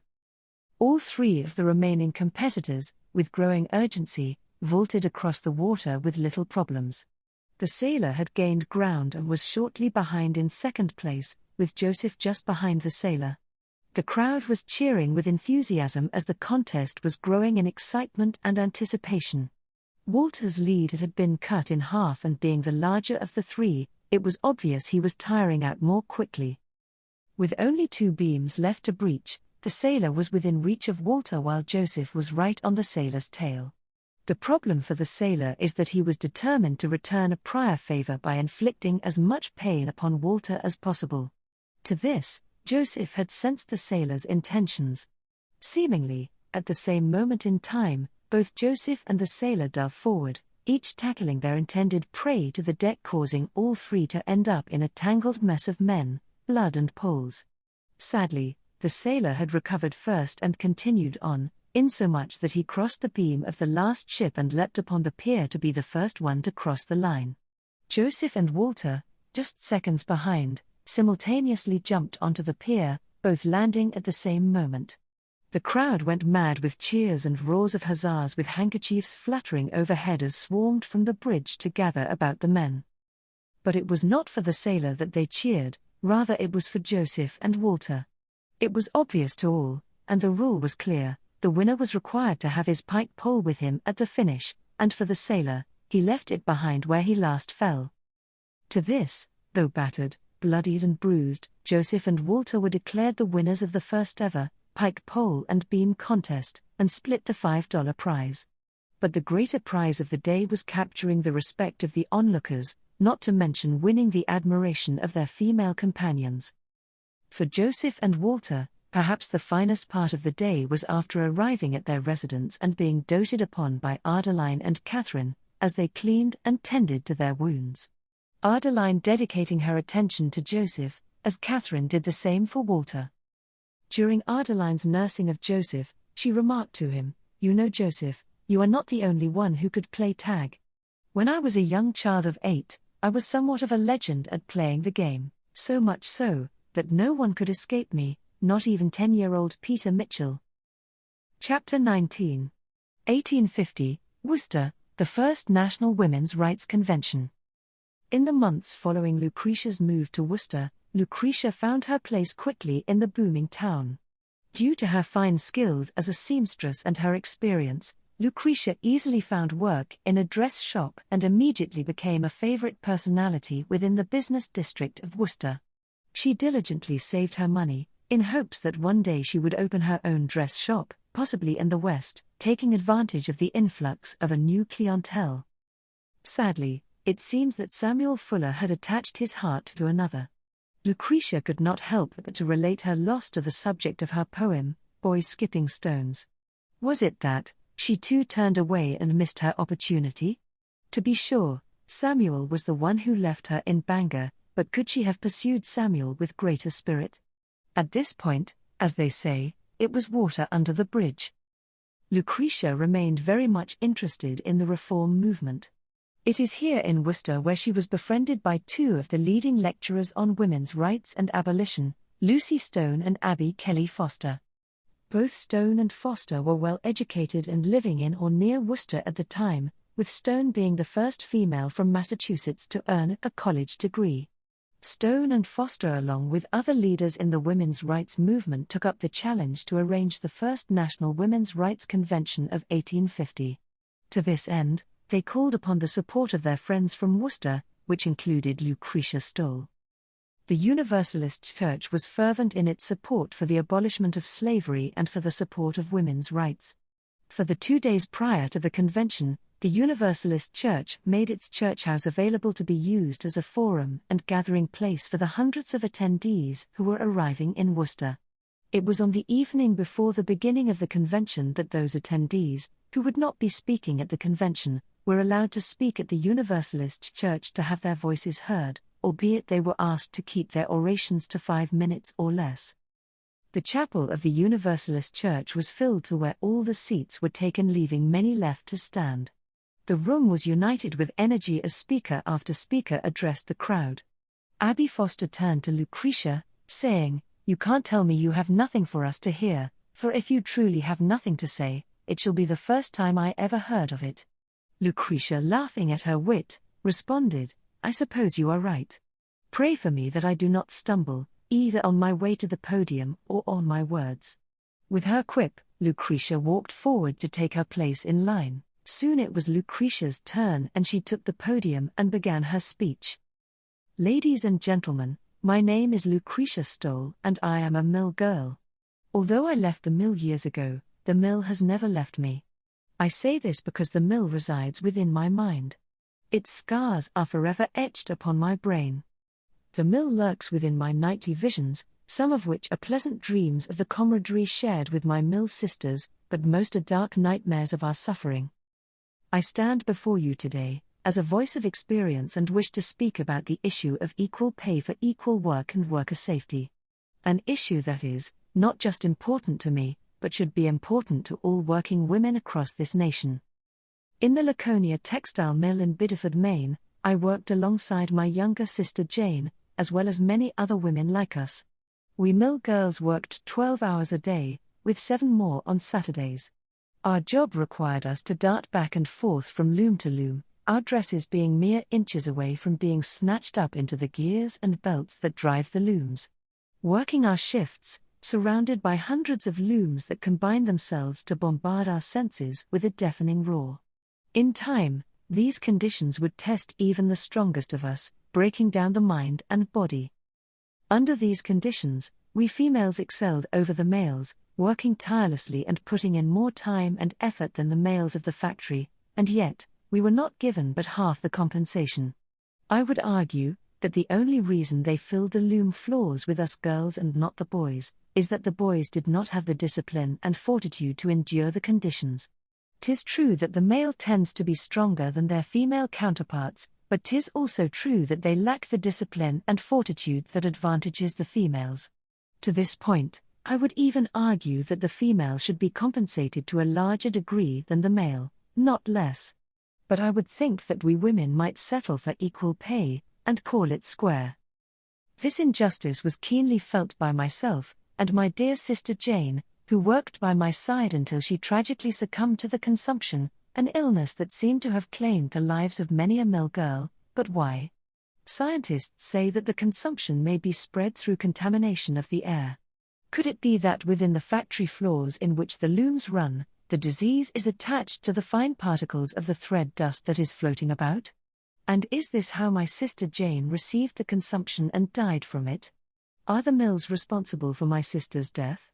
We may never know definitively, as the mills will not allow for scientific research to take place on their properties, which is an abomination in itself. Nonetheless, as the older sister, Jane was my responsibility, and as penitence, it seems I am doomed to live out my life within the nightmares of my dreams. Women deserve equal pay for equal work and better working conditions, where we do not have to worry about getting the consumption or work on a factory floor that is so large, and so loud, that the damage upon the ears is unavoidable. Could the mill not add walls, or divide the looms among several smaller rooms to reduce the noise? To this noise, I am also a casualty of the mill and bear the scars. Out of willing ignorance, the owners deny that problems exist and refuse to address the issues. This denial is what caused my hearing to be fully half of what it once was. Should not the mills be required to provide beeswax and cotton, and require the mill girls to protect their ears with such an easily devised creation? My dear sisters, we deserve to be compensated equally and fairly for our labor, and to be able to work in a safe environment, and comfortably provide for ourselves, or contribute fairly to our families. We deserve to be treated with as much dignity and respect as men, and not remain as second-class citizens. Together here, we can and will create a brighter future for women and our families, a future where our work is properly compensated and our lives are protected. That the mills will recognize our value to them and to society. A future where we are not turned out to the streets for the slightest of infractions.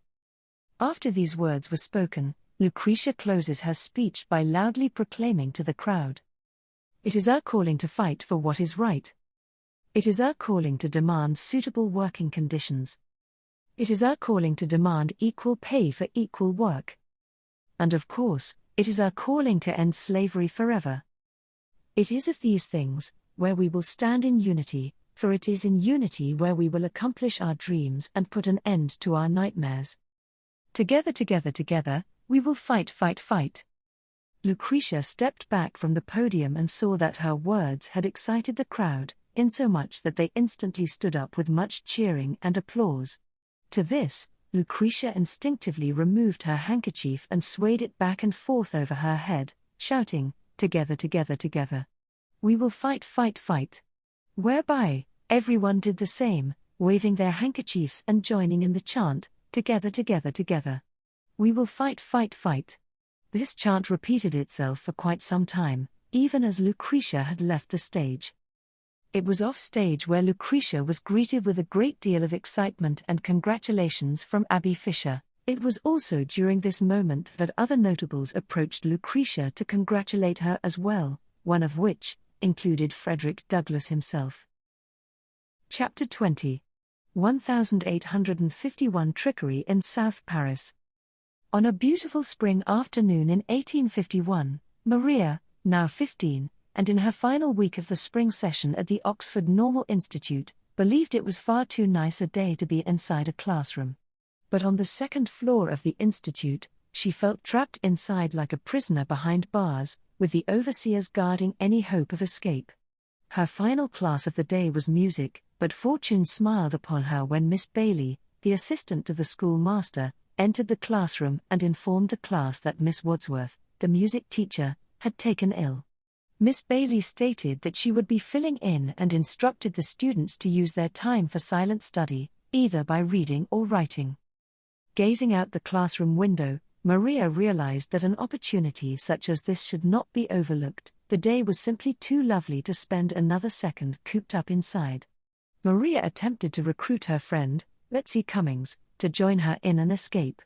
With Betsy's father owning the general store in town, the risk of being spotted and reported upon was too high, so with much regret, she declined the offer. Always up for a bit of mischief and wishing not to be excluded, Betsy offered to create a diversion that would allow Maria to make her escape. After a moment of thought, Betsy whispered to Maria to be ready. With that, Betsy simply stood up and walked through the door at the back of the classroom and into the music room. She headed straight for the pianoforte, leaned into its open lid, and gathered some locks of her hair. She began twisting them around the pianoforte's wires. Once satisfied that she was well entangled, Betsy cried out with great passion, "Help! Help! Can someone help me? Come quickly, please!" Within seconds, the entire classroom, including Miss Bailey, had crowded into the music room. With all eyes focused on Betsy's predicament, Maria was able to leave the classroom unnoticed. She continued along the hallway, down the stairs, and slipped out the back door of the academy, completely undetected. As for Betsy, after a few minutes of careful detangling, Miss Bailey was able to free her from the pianoforte. Amidst the sounds of giggles and laughter, Miss Bailey instructed the students to return to their seats. Miss Bailey turned her attention back to Betsy and asked her how she managed to get herself into such a predicament. Betsy replied, "Well, I wished to write a report about the pianoforte and needed to find out how such a machine worked. When I leaned in to examine it more closely, I found my hair stuck in the wires, and the more I tried to free my hair, the more entangled it became." Betsy continued, "Thank you so much, Miss Bailey, for freeing me. If you don't mind, please do not tell Principal Hines of my predicament, he shall not be pleased. I fear he has not forgotten my involvement with the beehive and the boys' privy." Wishing not to draw attention to her friend, Betsy omitted the fact that it was Maria who was the lead participant in placing the beehive inside the boys' privy. Needless to say, watching the panic on Granville Porter's face as the privy door flew open, with him stumbling out, was more than hilarious. And how Granville ever managed to pull up his knickers as he ran in circles, frantically swatting away the bees at the same time, remains a mystery. Miss Bailey agreed not to tell Principal Hines of her battle with the pianoforte, explaining to Betsy, "It won't be through me that the principal hears of it, but I can't guarantee he won't hear it through your classmates." Miss Bailey laughed as she continued, "Indeed, for Mr. Hines not to catch wind of this incident, you would have to threaten the entire class with putting beehives in each of their beds." Betsy joins in with the thought, commenting, "I suppose you're right, besides, I doubt there are that many hives in the entire county."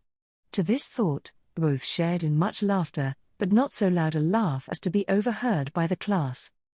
As she walked about South Paris alone, Maria was feeling rather bored, almost to the point of regretting her decision to play hooky. All her doubts vanished when she heard the bell of the Atlantic and St. Lawrence announcing its arrival. Of course, Maria had little choice but to answer the bell as it pealed forth its beckoning call.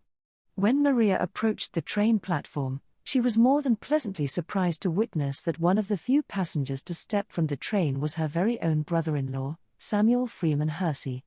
As Samuel paced about the platform, it was evident that he was looking for his ride, but it was to no avail. As of yet, his carriage hadn't arrived to collect him. Seizing the opportunity to garner an audience with Samuel, without interference from others, Maria steps upon the platform and walks toward him. As she greeted Samuel with a curtsy and a welcoming smile, Maria was careful not to show the giddiness of a child, wishing to convey to Samuel that she had matured, that she was not the same little girl from last they met. Maria is relieved that Samuel seems equally delighted to see her as he responds with a bow and a tip of his hat. It was no small blessing that Samuel's carriage ride hadn't arrived at the station, for at this moment, Maria had Samuel's undivided attention. After the initial exchange of pleasantries, Samuel inquires of Maria, "I see you are alone, is it not improper for a young lady to be walking alone?" Maria responds, "'Tis true, but within our little township, such a concern should not be such a concern. You know as well as I, that in our community we are all close, insomuch that for every few steps that I take, I am an equal number of steps away from a friend, or a protector if need be. Unlike a larger town, such as Bangor or Boston, such a concern for a lady who walks alone does not rise to the same heights of concernment. Besides, wouldn't you agree that, within the modern times of civilized society in which we live, should we not put the medieval period behind us in our manner of thinking?" Samuel, being rather surprised at Maria's eloquence, smiles and replies, "You make a good case and I am impressed by your argument. The teaching school must be serving you well. But regardless of your argument, is it not better to be safe than sorry and not to expose yourself to assumptions from those who find it entertaining to spread rumors? I believe it is still best for a lady to not walk alone, if at all possible." Maria answers, "So, you believe it is the perception that makes it wrong, not so much the danger. That rumor and made-up fiction might outweigh the innocent circumstance of a girl walking alone. As usual, I suppose you are correct, dear brother. Thank you for your good advice." Well, Maria, as Samuel changes the subject, it seems my transport is delayed for my ride to Sumner, and I am rather famished after my long journey. Shall we take a stroll into town and visit the confectionery? Maria smiles as she replies, Dear brother, you need not drag me by my hair, it would please me very much to walk with you to the confectionery. Besides, after our discussion, I dare not walk alone upon these dangerous streets. I, however, haven't even a half-cent to my name, but would be delighted to sit with you while you sample the fare. Samuel responds, No need to worry, consider the treat as recompense. After all, by all indications, you were the only one who was caring enough to face these dangerous streets alone to greet me at this station. The two shared a good laugh. After Samuel made sure his trunk was secured with the depot master, the two made their way up to the market square of South Paris, a distance of 5 blocks. Samuel was a large figure of a man, and one would naturally think that locating something to eat would be squarely on his mind. A good defense lawyer would argue that after a long train ride, the idea of food would be a priority for every passenger, regardless of stature. For the wealthy, such be the case for Samuel, dining usually served a secondary purpose, that of business. For aristocrats of means, dining over a fancy meal in fine restaurants was where friendships and connections were made, and thus, where deals were struck. The obvious side effect of such a habit was one of extended girth. However, in this era, the rich need not fret about such negative attention, for being rotund was often considered a sign of elevated status rather than that of being a disadvantage. Of course, for Samuel, consuming tarts at the confectionery with his sister-in-law was in no part connected to business.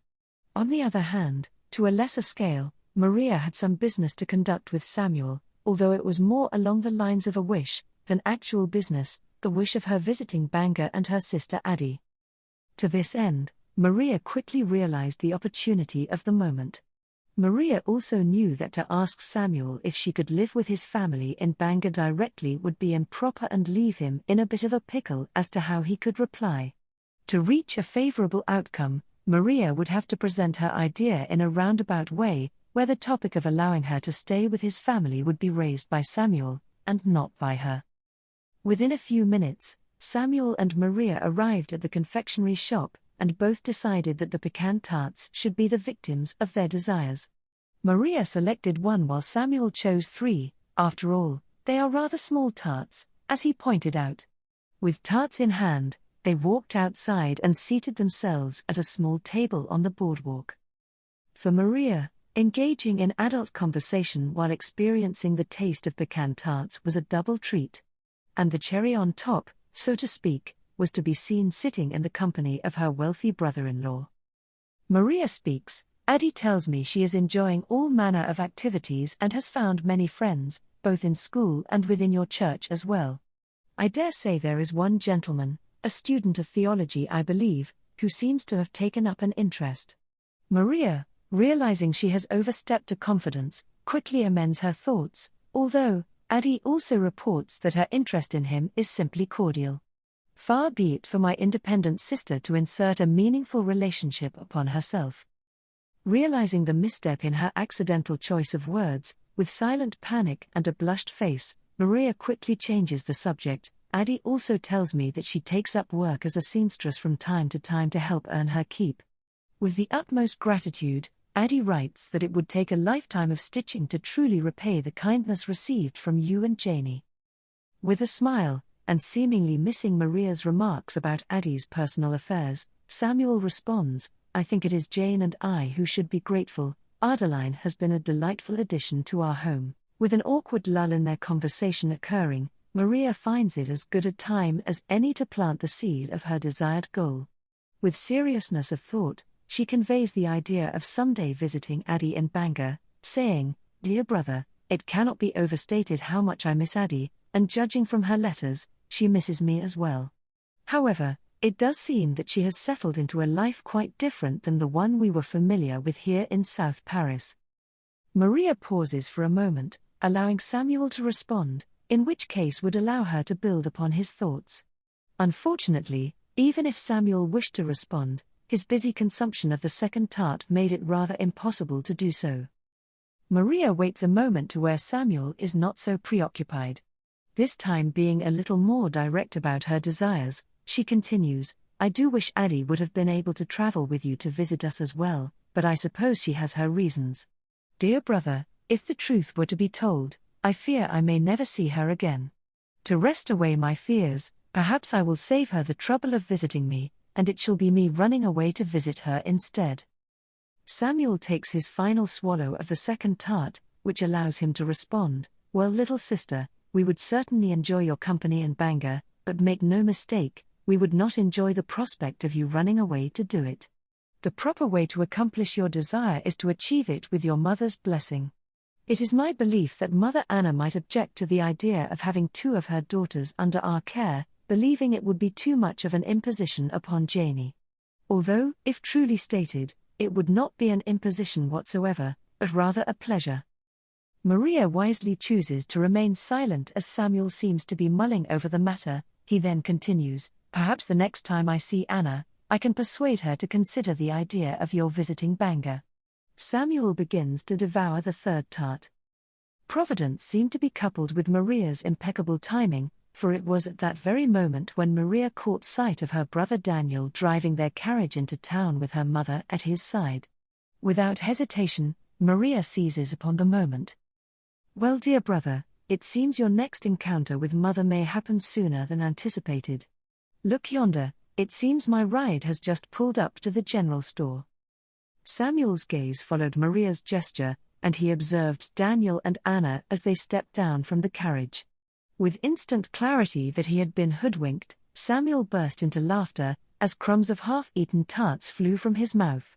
Luckily for Maria, Samuel managed to turn his head just enough to avoid casting remnants of the third tart onto Maria's smiling face. Well, Maria, Samuel speaks again while still laughing as he wipes the remaining crumbs from his mouth, with not so little help from a smart and clever sister, it would appear the heavens have smiled upon you today. Maria, with a tilt of her head, responds, Dear brother, I can assure you that I have little idea of what you are referring to. But if you think I brought up the subject of a visit to Bangor, and knowing your exact response to it, and all this happening at the perfect moment when my mother arrives by carriage, it seems a little far-fetched, don't you think? Maria ending her words with a smile and a subtle wink.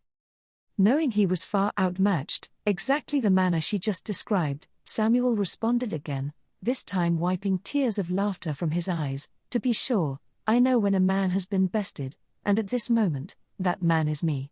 So my clever Maria, if it is your desire, I then shall endeavour to engage your mother with earnest discussion regarding your visiting us in Bangor. Before Samuel could release his last word, Maria replied with excitement, Oh, dear brother. I wish beyond all hope for it to be so. However, as far as you being bested, I maintain that I still haven't the slightest knowledge as to what you are alluding to. Besides, I could never outwit one as intelligent as the Samuel Freeman Hersey. Yet another hearty laugh is released from Samuel. He pauses, then asks Maria to give him a second to think. After some thought in conceiving a plan, Samuel turns to address Maria. My dear, I too enjoy innocent gameplay from time to time, let's see if we can create some levity as we act out your plan. With that said, I have developed a cunning maneuver, that if successful, might work in your favor. I propose that you remain concealed here while I walk over and greet your mother, then I will engage her in an earnest discussion about your visiting Bangor.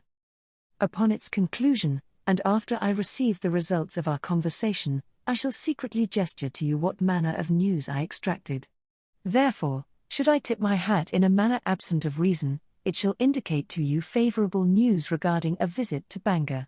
However, if I rub the back of my neck, it shall serve as a harbinger of bad tidings. My signal will also inform you that it is safe to come forward and greet me. And you should greet me with enthusiasm. After all, as far as the others know, we have not met this day. Samuel continues in a more serious tone, if the outcome of the conversation is indeed disheartening, you need to promise me to hide your disappointment and retain your charming countenance. Keep in mind, should we fail in our endeavor this day, we can assuredly attempt it again in the future. So my dear, is this plan agreeable to you? Maria responds, Yes, Samuel, I agree to your plan and will check my emotions should the outcome be to the lesser. Now please hasten yourself to them, for I think I shall perish if I have to wait another instant. Samuel, seeing that his words were doing little to quell Maria's excitement, again instructs her with a bit of a laugh. Now, Miss Stoll, you mustn't perish as you claim you shall. To lose such a smart girl who is so full of life would leave this entire community lost and bumping into walls from the darkness that fell upon it. Samuel continues. Now, if I would be so bold as to give you additional advice, it has been my experience that when I have been put in a dilemma such as yours, I condition my mind to expect the worst, whereby I would not be overly distraught should I fail to achieve the more lofty outcome. Moreover, there is yet one last issue to discuss relating to our escapade, and that is this. For us to be clear of conscience, at the conclusion of our deviance, we must reveal to our dear mother the full nature of our ruse and ask her forgiveness regarding our farcical presentation. With hope, Mother will find amusement in our deception and not scuttle the entire plan of your visiting Bangor. For the sake of being honest in our dealings, before humankind and the Almighty, this is the path we must take. Is this agreeable to you? Maria, not sure how her mother would react, and most assuredly, not seeing the need to repent for such a minor infraction, reluctantly agrees to the terms, and the scheme is set into motion. Samuel passes the various shops as he walks east down the boardwalk to the general store. Maria anxiously moves to conceal herself in the alleyway that divides the confectionery from the dress shop. With nervous secrecy, Maria peers around the corner to gain vantage as their carefully scripted play unfolds. As Samuel arrives, Daniel and Anna are standing on the boardwalk engaged with Mr. Cummings, the proprietor of the general store. When Anna and Daniel's eyes meet with Samuel's, a great deal of happiness is exhibited by all, and warm greetings are exchanged. It cannot be overstated how delighted Anna and Daniel are to see Samuel. Samuel holds a special place in Anna's heart as he was the devoted husband to Anna's late daughter, Eliza Ann, who had passed some 15 years prior.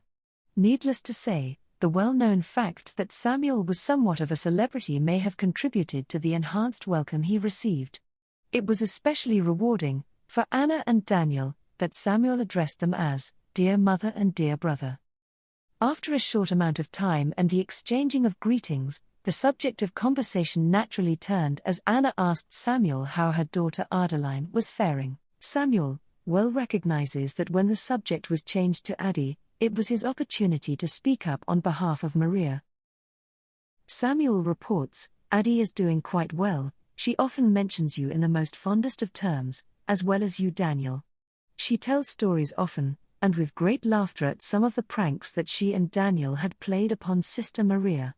But I must say, to be fair, Addie misses Maria to the extreme.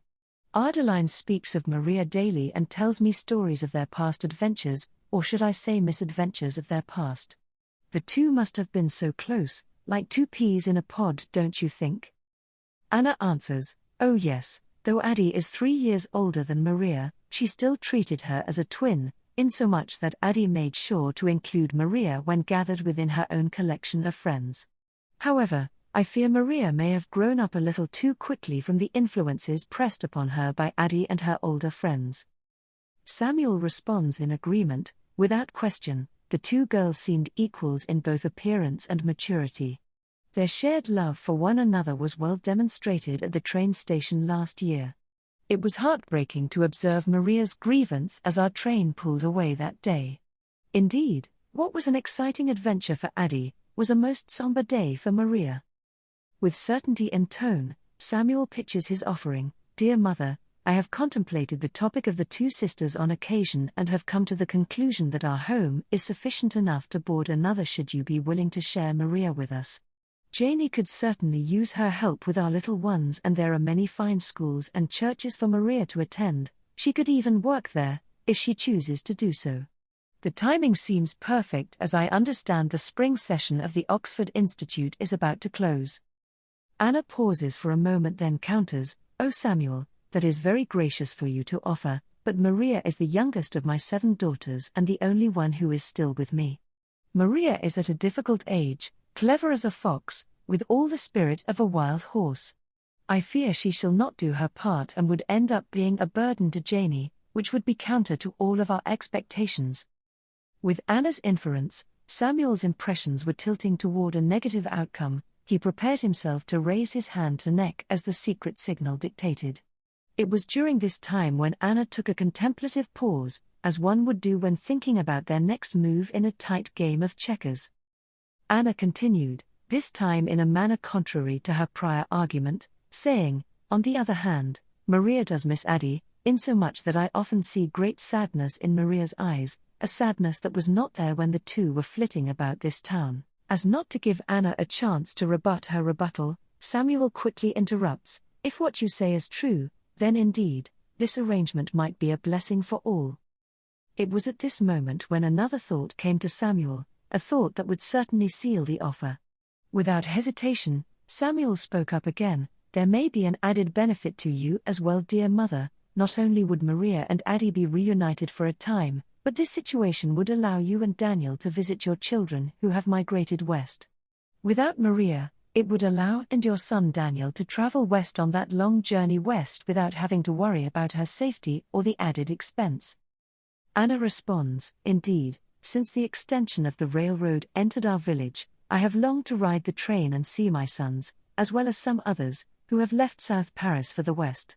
Did you know that my late husband's brother, Esquire Levi Stoll, moved his family to Bruceville, Indiana, and they had invited me out on a visit? So, to the point you are making, it seems a sensible one, and could work to the benefit of all. Another pause ensues as Anna contemplates the idea once again. She speaks. Yes, if it is agreeable to Maria, let's plan on a time when Maria might visit Bangor. Samuel continues the ruse and responds, oh yes, when you see Maria, you should certainly ask her if this plan is favorable, for if she is counter to the idea, we are just wasting good air as we stand here. I shall be at the train station again, in exactly 2 weeks' time. If agreeable to Maria, she can travel back to Bangor with me on that day.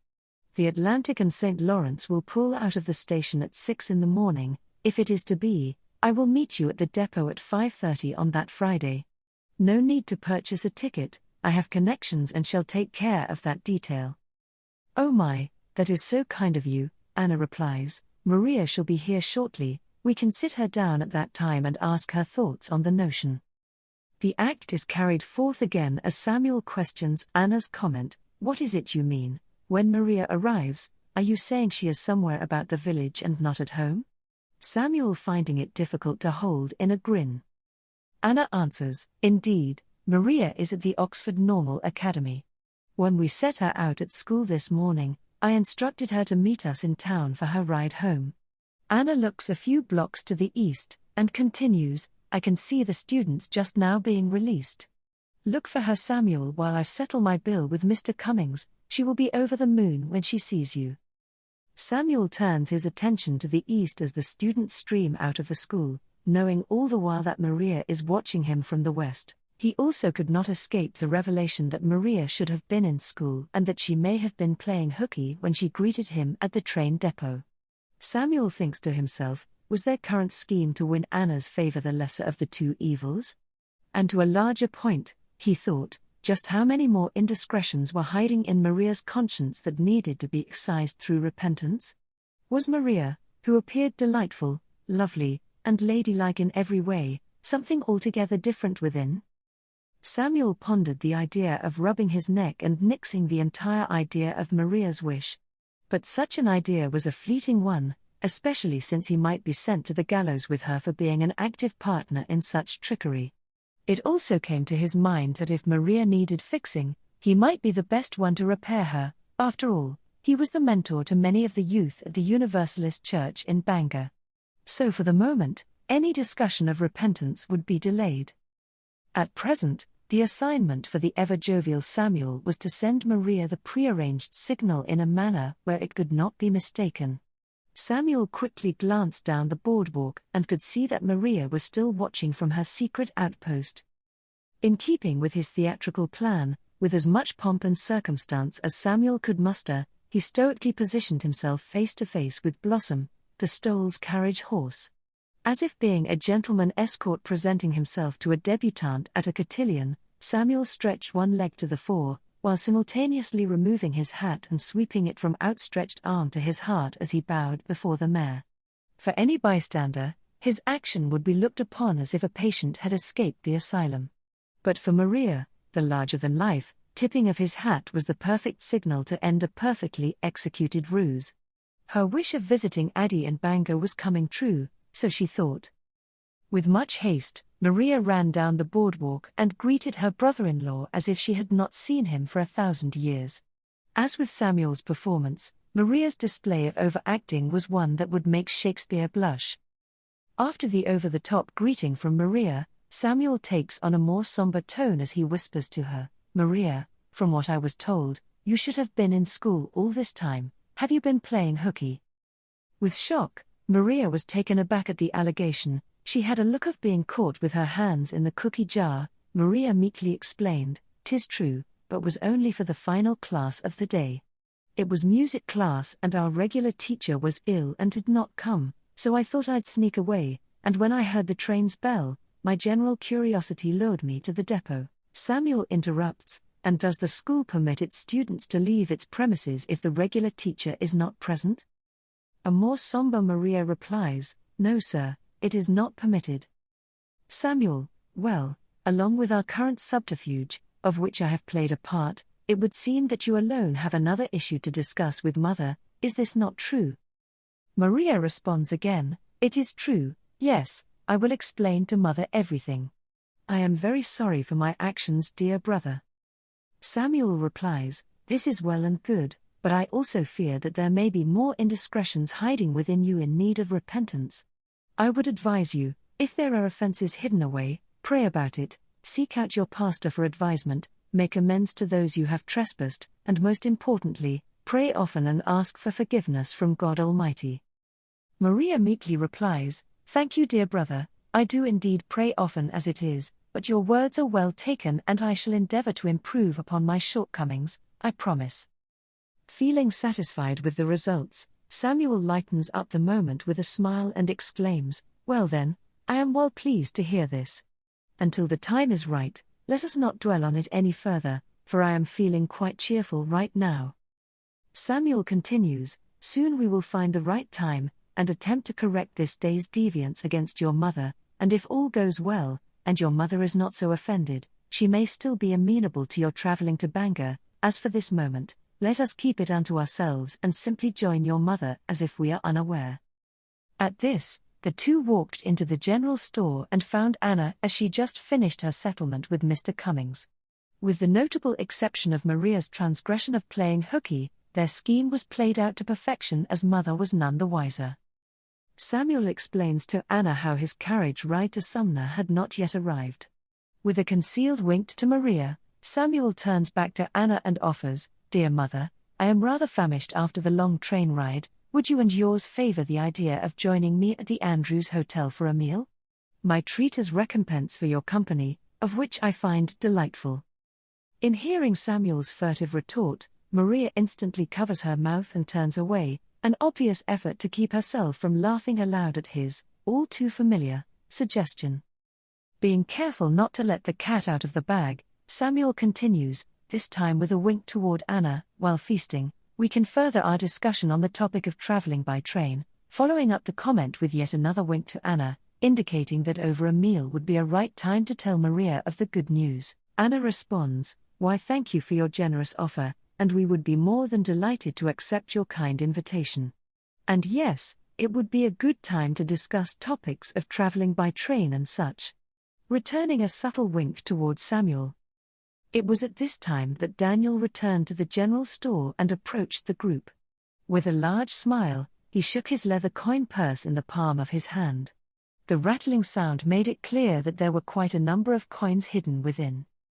Previously, after loading their buggy with necessities from the general store, Daniel had excused himself to visit Morton's furniture store, which was located on the other side of Market Square. Daniel was excited to report to the group that he had sold 2 of his wall cabinets to Morton's. Samuel exclaims, "Congratulations, dear brother. Doing what one loves to do, then to make money upon such a love is truly a blessing. At hearing this, Samuel turned to both Anna and Maria and flashed a wink, before turning back to Daniel, saying, "To celebrate your good fortune, let us all walk to the Andrews for a meal, and spend some of those hard-earned coins."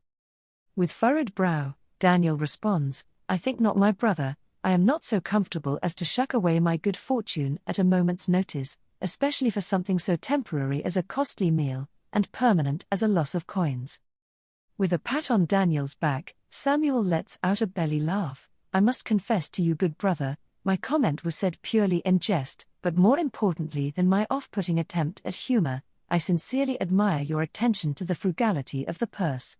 Samuel continues, "To celebrate the gathering of misplaced family members such as us, the arrangement for our meal has been settled and you are free from all obligation. However, as with the rest of our party, you will assuredly be a benefactor of both nutriment and discourse."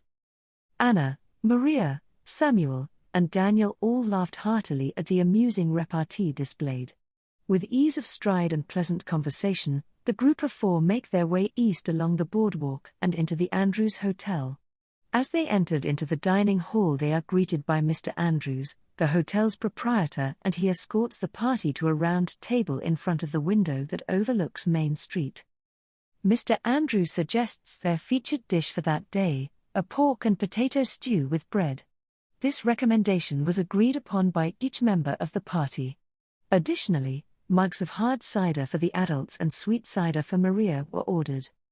The first topic of conversation centered around Daniel's life. Samuel turns to Daniel, "It seems, my good man, that you have been quite busy in your young life. Can you tell me more?" Daniel replied, "Yes indeed, my brother, I have been keeping busy with construction, primarily building homes and outbuildings. Currently, I am building a new smokehouse at the Robinson estate to replace the old one. Between these projects of larger size, I've taken up the art of cabinetry, following the Edwardian style with its finely curved edges. After Mother sold off most of our land and livestock, it freed up much space and I was able to convert half of the old barn into a fine woodworking shop. It has been a good fit for my needs." Samuel heartily chimes in, "Congratulations, Daniel. It is no little thing to engage yourself in such a worthy enterprise." Samuel raises his mug of cider, "May I toast you to your successes, in the present, and into the future." Anna and Maria quickly follow suit, raising their mugs and replying, "Hear, hear." An aura of jollity encircles the table, even so much as to fill the room with an air of cheer, although it being rather sparse of fellow patrons. Anna engages her thoughts, "'Tis true, Samuel, I could not be prouder of my Daniel. At 20 years of age, he has faced life's challenges head-on. With father passing in 44, Jane in 47, brother Levi in 49, and brothers Francis and Edward moving to the west, to be sure, Daniel has stepped up to become the man of our diminished family." Anna turns to Daniel and continues, "You have sacrificed so much for us, working by the sweat of your brow in the upkeep of our home and the support of our family. To be sure, the toast that was offered by Samuel was a worthy one as it was given to you for your sacrifices, and it should be noted, that these sacrifices you make are done without an utterance of grievance from your lips. In fact, 'tis quite to the contrary, your laughter and clever ways have made life an enjoyment for all of us." Samuel replies, "Well said, dear mother. Daniel, you are a fine example, whereby many others of this world should take note." Hear, hear was the reply in honor of Daniel, and the mugs were raised and downed once again. Anna, Daniel, and Maria were the remaining remnants of their family still living in South Paris. At one time the Stoll clan lived in a home that was once abuzz with bodies, laughter, and shared chores. Though the three who remained loved each other immensely, by all accounts, they each lived separate lives. Mother Anna had the Congregationalist church, supporting its charities and other activities to keep her busy. Whenever possible, Anna would travel a mile and a half south from their home to the Robinson home to help in the care of her aging mother, Jemima Robinson. As for Daniel, he kept very busy with the upkeep of the Stoll homestead and his construction and woodworking business. With work and his dedicated responsibilities to his mother, this left Daniel little time for socializing. For the ever-popular Maria, She had the Oxford Normal Academy, the church, and many friends and activities to fill her time. When not in school, or church, or playing hooky, Maria and her friends would fill much of their time sauntering in about the town of South Paris. It was also true that Maria, who was lovely inside and out, was taking an interest in boys, and likewise were the boys taking an interest in her. But all was not perfect, for it was in the evenings, within the confines of the Stoll house, where Maria became lonely and longed for her sister Addie. Her current friends could never replace the confidence shared between sisters. It was during these alone times when a part of her life spirit seemed to have been reduced. At the table inside the dining hall, Samuel speaks once again. I fear the time has come for Maria and I to make a confession to our dear mother. Samuel then turns to Maria and exclaims, wisdom dictates to us that in order to accomplish our tasks efficiently there is no better time than the present. It seems that such a proverb as this is calling us now. So Miss Maria, in keeping with this good advice, I think now might be a good time for you to share our deception with your mother. Maria, feeling rather stunned to be suddenly singled out as the one who should explain their deceit, meekly lowers her head in a display of contrite spirit. Truth be told, Maria's display of contrite spirit was just that, a display. In actuality, Maria was finding great humor in the moment and knew that Samuel, by deflecting all attention upon her, saw the humor as well. But would Anna feel the humor as well? That was the question yet to be answered. A minute passes before Anna exclaims, Maria, for goodness sake, what is it you have to tell me? Maria composes herself and slowly raises her head. She begins by turning to Samuel, tilting her head a bit, and casting toward him a glare of disbelief. It was a look that a partner in crime would give when the other partner pointed the finger of blame directly back to them. Contrary to her glare, Maria was not shaken and again found the situation she was put in rather amusing. However, Maria knew that she must continue to hide any appearance of humor. If she revealed any of this as mere frivolity, it might offend Mother and put the entire plan of visiting Addie to an end. With her face held fast with a serious expression, Maria remarks, "Oh dear brother, I can't possibly thank you enough for allowing me to be the first to explain the ruse played upon our dear mother, albeit everyone here should find it innocent and amusing in nature." After thanking Samuel with her fallacious words, Maria found herself closer than ever to breaking a smile, or even worse. To burst out now in laughter would assuredly nullify all chances of seeing Addie ever again, at least in this lifetime.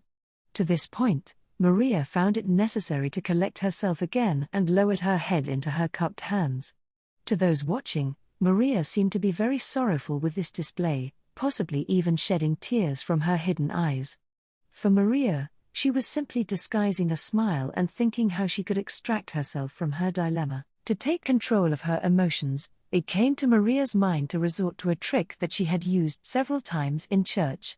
To control herself from giggling from imaginary thoughts while the pastor delivered a serious sermon, she would simply think of something so sad that it would counter the frivolity welling up inside.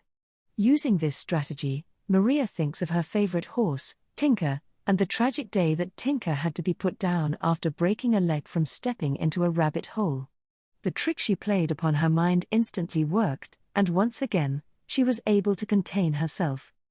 Maria lifts her head, this time turning to her mother, saying, "Dear mother, I indeed have instigated a deception upon you and, as Samuel insisted, I should be the one to explain it, and it is also I who should be the one to ask for your forgiveness upon the matter." Maria continues, "Firstly, I must tell you that I have knowledge gained through secretive means, that I might be able to visit Addie soon, although the details of such an arrangement I have none. Of today's events, I have no less than 2 requests to be laid before you for your consideration of forgiveness. My first confession is that I skipped school in the later part of the day as our music teacher, Mrs. Wadsworth, was absent due to illness. Instead of staying in school and studying on my own as told, I broke said rules and left the school on my own accord. It was then that I heard the train arriving and walked down to the train depot to watch as passengers stepped from the train. To my pleasant surprise, I witnessed that Samuel was one of these. In seeing that no one else was present to greet him, I then took it upon myself to do so.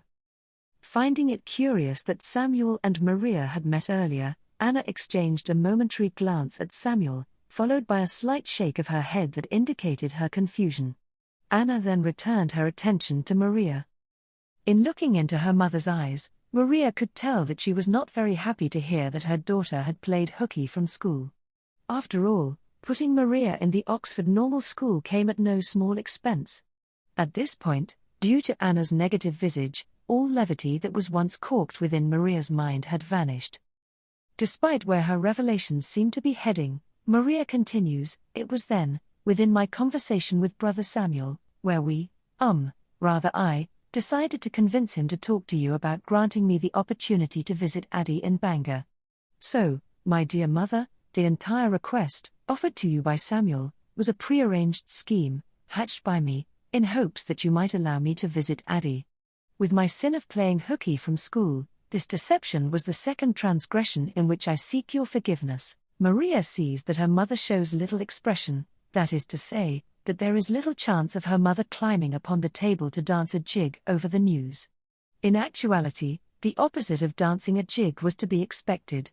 With all probability of the outcome, Maria thought she would now be confined to their home for a time, which was something she hated more than anything.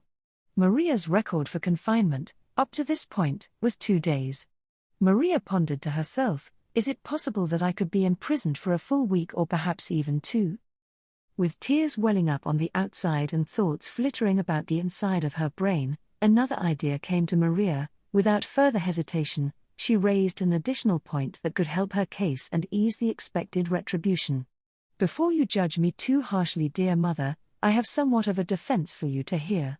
Before the beginning of our ruse, it was agreed upon that after our actions played out, I must come clean before you as to the entirety of it all. And to do it with an assumption you shan't be offended too much, even so far as to find amusement in our efforts. In hindsight, I can now see how our efforts may have seemed offensive to thee, or worse. Wherefore, as a result of the bad judgment on my part, I am now exposing myself to you in the most sorrowful vein, with a genuine desire to seek your forgiveness. And I do it with the hopes that you will still allow me to visit Addie, whom I, as you are well aware, miss to a degree well beyond measure." After Maria's plea, their table, which was so full of life a moment ago, now took on an air of all seriousness. The eyes of Samuel and Daniel turned to Anna for her response. Maria, to the contrary, slowly lowers her head again, displaying a countenance of contrite spirit. This time, any performance of theatre had vanished. Maria's outward demeanor was truly reflective of the sad reality she felt inside, even so much so that Maria found it impossible to withhold her tears from trickling down her face. Anna continued to gaze upon Maria without speaking. One could only conclude that Anna was rather incensed with her daughter's behavior and was gathering her thoughts on just how to reprimand her daughter. For Maria, she was now fully imagining herself being constrained to their home for the rest of all time, eventually becoming nothing more than a ghost, cursed to walk the halls and rooms of the Stoll house throughout eternity. Even though Daniel had a few mugs of hard cider in his belly, he recognized a great need to remove the dark cloud that had taken over the space. In an abstract effort to bring back the sunshine and laughter from minutes ago, Daniel quickly stands up, raises his mug high, and shouts with great glee, "Hear, hear to Samuel and Maria. Let us all raise our cups to a day filled with deceptive escapades and a monumental flop of the worst play in history, including 2 of the least convincing actors to ever play a role." When hearing the absurdity of the toast, Anna could not withhold in her anger for more than a tick. She shook her head in humble defeat and burst into laughter, all the while instinctively raising her mug and shouting, "Hear, hear to Daniel and our misfit actors." In that instance, the entire table, even Maria, followed suit with laughter, all toasting each other and repeatedly shouting "Hear, hear." Thanks to Daniel saving the day, the darkness of the moment was gone, sunlight filling the room once again. Anna reaches over and gently puts her hand on Maria's hands, saying, "Maria, it seems you have truly felt the pain of your actions today, have you not?" Maria answers, "Oh yes, dear mother, I can assure you I have learned a valuable lesson this day, and one I shall not repeat, I promise." Anna responds, "Well, my daughter, I doubt very seriously you shall not repeat a trespass, few ever do. But to learn from our mistakes is what all good citizens should strive to do. Anna continues, now if we can move on from this nonsense so that I might address the issue at hand. That is to say, if I indeed release you to Samuel's care, do you promise not to be a burden and keep yourself useful by assisting Janey wherever needed? In hearing her mother's decision, Maria wiped away the remnant of her tears and with utmost joy, assured her mother, saying, I shall work my hardest and strive not to be a burden upon others, and will do more than my share where needed, even sweep the mansion from top to bottom every day if necessary, I promise. Anna rolls her eyes at Maria's absurdity of sweeping a mansion every day, then brings Daniel into the conversation and states, well then, it is all but settled, Maria, you will board the Atlantic and St. Lawrence with Samuel. While separated from you, Daniel and I will travel west to Platteville to visit John and Sarah, and Francis and Edward. I have just received a letter from Sarah and she is expecting and has asked me to come to attend to the birth as the midwife. Your Uncle Levi and his family live in Rockford, Indiana now, and while we are away, we may visit them as well. With much dismay, Maria was taken aback by her mother's words. Forgive me, dear mother, Maria replied, this news changes everything for me, does it not? I too would wish to be there to welcome a new baby into the world. And did you overlook my utmost desire to journey west as well? To add to this, I have read numerous books about trains, boats, Indians, and the Mississippi River. I would relish the opportunity for such an adventure, Maria continued, perhaps I could venture west with you and Daniel for a time, then when we return to Maine, I could stay in Bangor to visit Addie. Anna, shaking her head with incertitude, replied, honestly, dear child, you are at times as fickle as a weather vane in a whirlwind. And yes, Anna said with a smile, you may travel with us to Platteville, but there is no guarantee the offer of Brother Hersey will remain in place upon our return. Knowing this, does the plan still agree with you? Yes, I believe so, thank you so much, mother. Good, Anna responded. And Daniel, what are your thoughts concerning the proposition?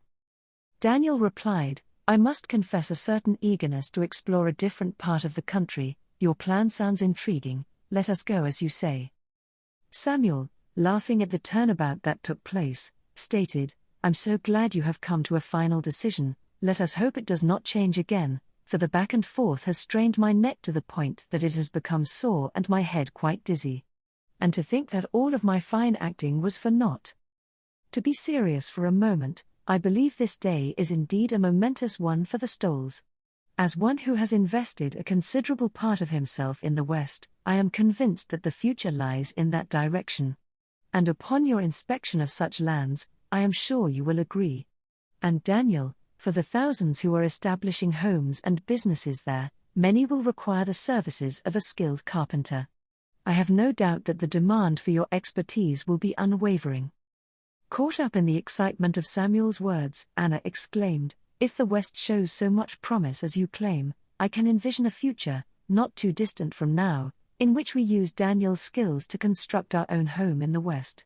Would it not be splendid if Sarah, Francis, Edward, and ourselves all resided in the same charming town where we lived, all within footsteps of one another, rather than the hundreds of miles that currently separate us?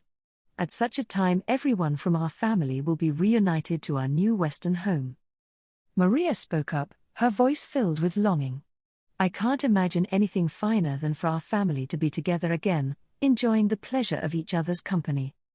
Ah, look there, Samuel chuckled, pointing out the window toward a carriage that had just arrived.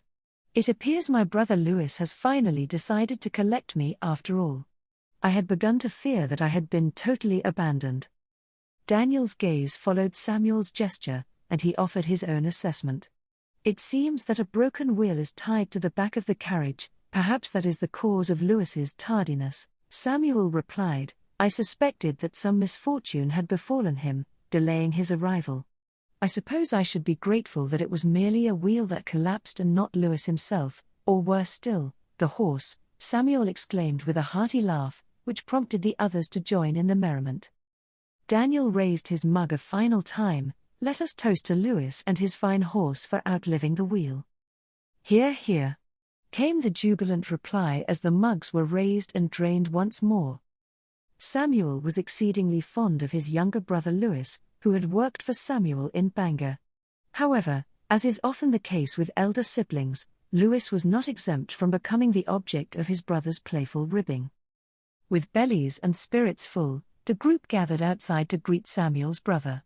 Lewis confirmed the notion that he had broken a wheel, adding that he faced a folly of bad luck in finding another, but eventually found a good will to replace the old one.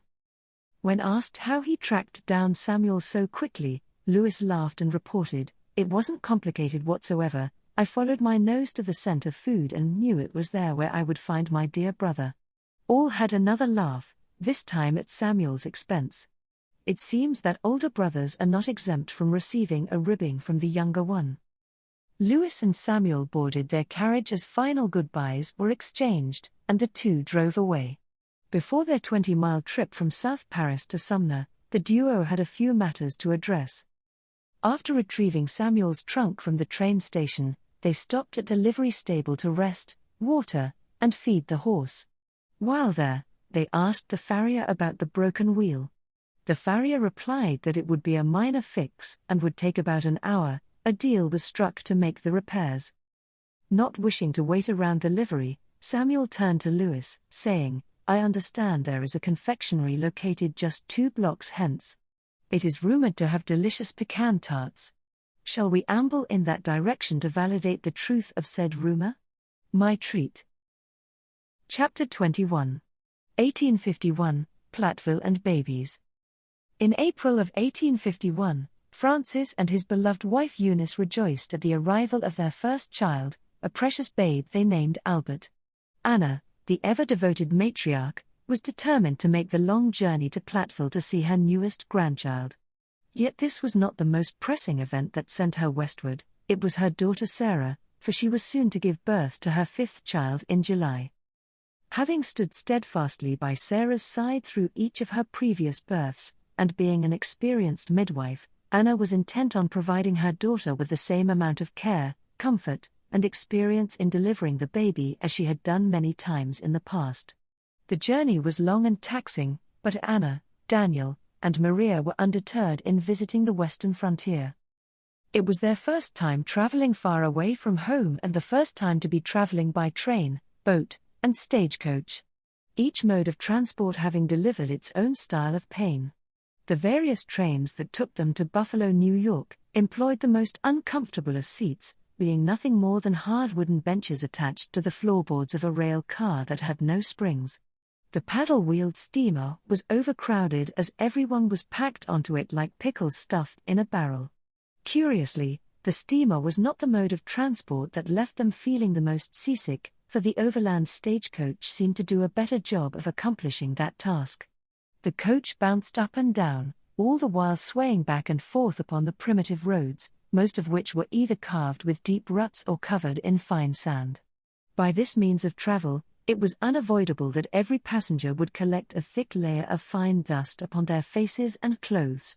For those male passengers who chose to ride atop the coach, their task would be to hang on for dear life as the swaying of the wagon was multiplied the higher up on the wagon they sat.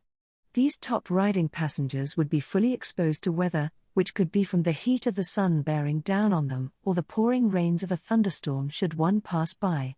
However, if the weather cooperated, riding high upon the wagon did help to keep them away from the shroud of fine dust that was kicked up by the wheels. At long last, in early June, the weary travelers arrived at the Hyde's cabin that sat between Galena and Platteville. Here, they greeted one another with much love. Sarah's countenance was radiant with the impending arrival of her child, and Anna's heart swelled with anticipation. It was just after midnight on July 21st of 1851 when Sarah's water broke and her contractions grew in strength and quickened in time. Sarah found great comfort in the knowledge that her mother, once again, would be there to guide her through the process of bringing the child into the world. As the evening unfolded, the family prepared for the imminent arrival of the baby. They had gathered essential items for the delivery, clean linens and rags, soap, scissors, twine, blankets, a waste bucket, and a basin of cool water. Candles flickered away, casting a gentle glow throughout the room. As Sarah's labor progressed, it became clear that the baby would not wait till morning light. Anna then turned to John and instructed him to ride to Francis's house and bring back Eunice. After John left, Anna turned to Maria and whispered to her, "Sometimes 'tis best for a father not to be nearby for the delivery. They so wish to help, but it rarely ends well." Anna continues with all seriousness by glancing a smile toward Maria, saying, "This baby is not going to wait for Eunice. So Maria, it looks like it will be you and me delivering this child. Oh, to be sure, Sarah will play her part as well. But mother, I don't know what to do or if I will be any help whatsoever." "Not to worry," Anna replied. "Just follow my instructions and you'll do just fine. Firstly, add firewood to the stove and get the fire burning well. Then fill 2 of the largest pots with water and place them on the stove. We will need the water hot for cleansing purposes." Anna continued, "While the water is heating, I will need you to retrieve 2 more lanterns and put them in this room, as these candles do not give off enough light to suffice the delivery." Maria, feeling overwhelmed with the urgency of the moment, glanced upon the sleeping children in the next room, their innocent faces resting peacefully in the flickering light. "Mother, should I awaken the children? Perhaps they can lend a hand?" No, do not even think of it. The children will be more of an issue than John could ever be." Anna laughed as she made her remark. Anna sensed her daughter's fears, turning to Maria and said, "We must rely on our knowledge, strength, love, and faith to guide us through this moment. Now hurry along, child, as we do not have much time. And do watch your step, we do not need another problem to deal with." It was not long before the contractions became more frequent and the baby was crowning. Sarah's cries echoed through the stillness of the night, insomuch that the children were starting to wake. Maria went to where they were sleeping, and whispered, "Dear children, listen to me carefully. Your mother is crying aloud only because she is giving birth to your baby brother or sister. This is all very normal and there is nothing to worry about. She will be in pain for a little longer, then will be fine. Now Eliza and Mary, I need you 2 to be brave and comfort Joseph and Francis should they cry. Can you do that for me?" To which Eliza and Mary wiped away their tears and nodded in agreement. Maria gave them a tender kiss on their cheeks and rushed back into Sarah's room to assist. Of utmost urgency, John and Eunice pulled up in his buggy just as the baby was being delivered. Tears streamed down Sarah's sweat-covered face as the first cries of the baby, strong and vibrant, filled the room. In witnessing this, Eunice quickly stepped in and wrung out a cloth in the cool basin water and pressed it upon Sarah's forehead. Anna whispered tenderly, "Maria, do you wish to tell your sister if it is a boy or a girl?" Maria gazed upon the baby but for a moment, then looked to Sarah and smiled, "Congratulations, my dear sister, it looks as if you have a baby boy." To this moment, all shared tears of great happiness as John looked on from the doorway, to which his eyes were filled with emotion as well. It was by Anna's tender guidance and watchful eye that she gave Maria the honor of tying off the umbilical cord with twine in 2 places and cutting it between the knots. Eunice looked down at Sarah and said, "So, what do you think you'll name your boy?" To which Sarah replied, "Well, I named the last baby after your husband Francis. I think this one will be Edward. But let us keep that secret between us until he arrives." "'Tis too late, Sister Sarah," came the voice of Edward calling from the doorway, "for I think you should know that Francis, Daniel and I have arrived and we all have just heard your little secret. Nonetheless, this is a great honor you have given me. Thank you, dear sister." Anna speaks, "This is all fine news, but for now, I would ask all you men to close the door and leave us as we still have more to do." "Very well," said Francis, "but how should we repair the necks of all these children? It seems they have strained them severely as they were wrestling in and about our legs for a look." To this, Anna laughed and spoke, "Very well, it seems Sarah would also like to see your faces. But the parade must be a quick one. You may form a line and pass by Sarah with her baby, then each of you must leave without a moment of loitering whatsoever." Anna continued, "Once Sarah has rested and we clean things up, we will allow a longer visit, provided she feels up to it and you have cleaned yourselves up as well. John, you are the exception and may stay a bit longer if you wish. After all, this baby boy belongs to you as well. Of those living in Platteville, it had come to their attention by letter that Adeline was not staying with the Herseys. That she had moved a few blocks away into the home of her sister-in-law Mary Hyde Duren. Mary's husband was Elnathan Freeman Duren, a well-respected shop owner in Bangor. Elnathan had once clerked for John's father, William Hyde in Portland. It was there when he met and later married Mary Hyde, daughter of William and Julia Douglas Hyde. After their marriage, Elnathan and Mary moved to Bangor and opened up their own publishing, book, and music shop, located just across from City Hall on Hammond Street. In the course of time, the publishing house of Hyde, Lord, and Duren was formed between William Hyde, a Joseph Lord of Boston, and Elnathan Duren. In the weeks to follow the birth of baby Edward in Platteville, Maria grew homesick, having had enough of this new frontier and felt the need to expel herself of some of her feelings by writing a letter to her sister Adeline. Dearest Adeline, it has come to my attention that you have moved from the Hersey home and into the home of Elnathan and Mary Duren. Evidently, the Duren family grew tired of the Herseys possessing such a prize for so long without sharing. I can't say I blame Mary for stealing away such a jewel as yourself. Although I have only met my sister-in-law one time, I am sure you agree with me that she is a fine lady of good spirit and interesting in all subjects of conversation. As for us, at the time of this letter, we remain on our visit to this western frontier. I suppose I shall tell you about the good of this place first, which shouldn't take up but a fraction of time. John and Sarah welcomed their fifth child into this world. Sarah was immensely grateful that our dear mother could be there to deliver the baby. You may not believe it to be true, but it was I who assisted mother in the birth as there was no other adult in the cabin at the time. Sarah's bearing of the baby left me to marvel at the miracle of it all. Sarah gave him the name of Edward in honor of our brother. Throughout the process, with the emotion, pain, and trial of the event, I have concluded that Sarah is nothing less than a heroine to me. Though it was a miracle for me to witness, it was also a trial and pain beyond measure for our dear sister. To participate in such a matter as this astonished me to my core. Insomuch that I think it shall be an eternity before I wish to be put through such an ordeal. Oh Addie, I feel we have been here for an eternity. I cannot help but express my longing for the tranquil beauty of South Paris. Platteville, this frontier town in which I find myself, is far from the comforts of our historical home. While it is true that many have flocked here in pursuit of new beginnings and fortunes, I must confess that the reality of life in this wild land is far from idyllic.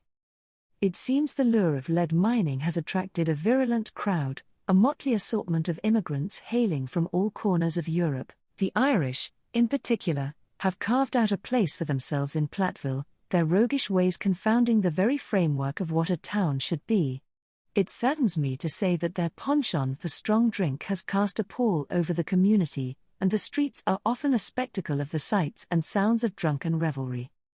The main street of Platteville shows promise, but sadly the canvas upon which it was painted has been defaced by the sinners who now stain its surface. The areas outside the town centre are a cluster of haphazardly erected minor shacks, their facades speaking to the sad conditions of their souls. The streets, if one could call them such, are turned into rutted trails of mud when it rains. The land is scarred and pockmarked by the ceaseless toil of lead miners. Many hope to strike a vein by sinking their pick and shovel into the ground anywhere they so choose, and do so by mere conjecture, without any evidence of a vein whatsoever. Some of the holes they create are so deep, that if one unlucky soul were to fall in, he would not be able to extract himself without the means of assistance. I am told that many a livestock animal has met their demise by falling into such crevices. When it is not raining, the dust and heat of summer makes the faces of those who live here look aged, far more than their actual years. I fear that in their quest for riches, most have forsaken their own upkeep. As they did to the land, they have failed to maintain their natural beauty. I have concluded that all towns have the good and the bad, and the rich and the poor. However, a town full of miners is a town filled with degenerates, selfishness, drunkards, and lawlessness. To counter this image, a town filled with farmers is a town united in purpose, in growth, in sharing, in learning, and most importantly, in God Almighty.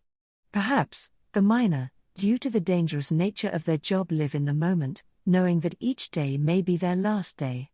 I have concluded that the same pitiful epitaph that would reflect their lives while living, should be etched upon the stone after their demise.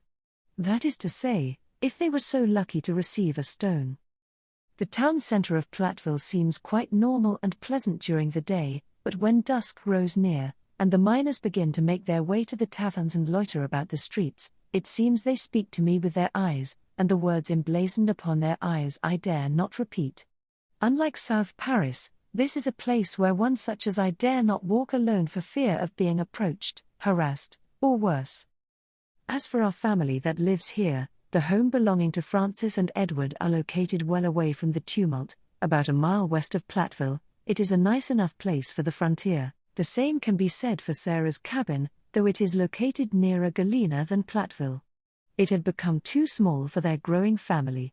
While Daniel is here, he and John worked to build upon their cabin another room, it being christened by the birth of baby Edward.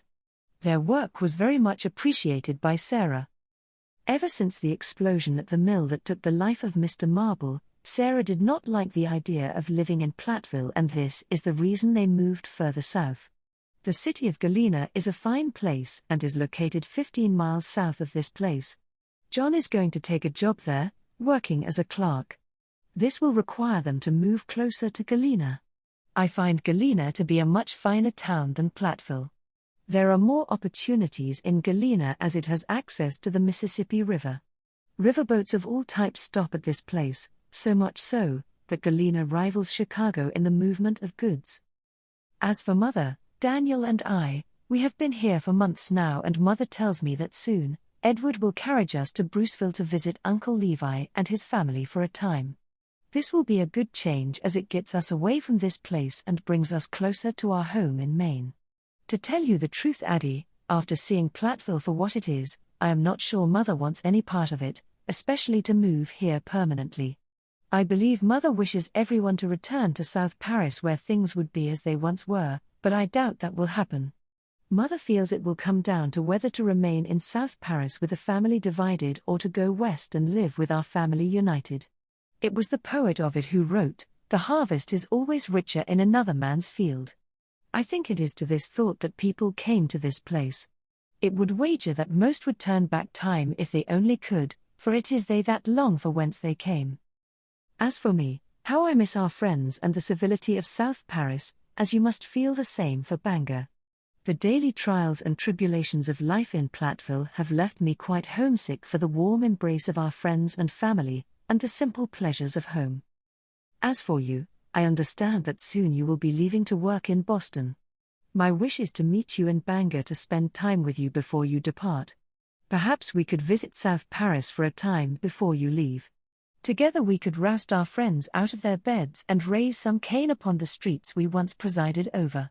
Please convey my warmest regards to S.F., Janie, L. Nathan, Mary and the young ones in Bangor, and know that I carry all of you in my heart. Longing to be by your side, if only for a time. Maria.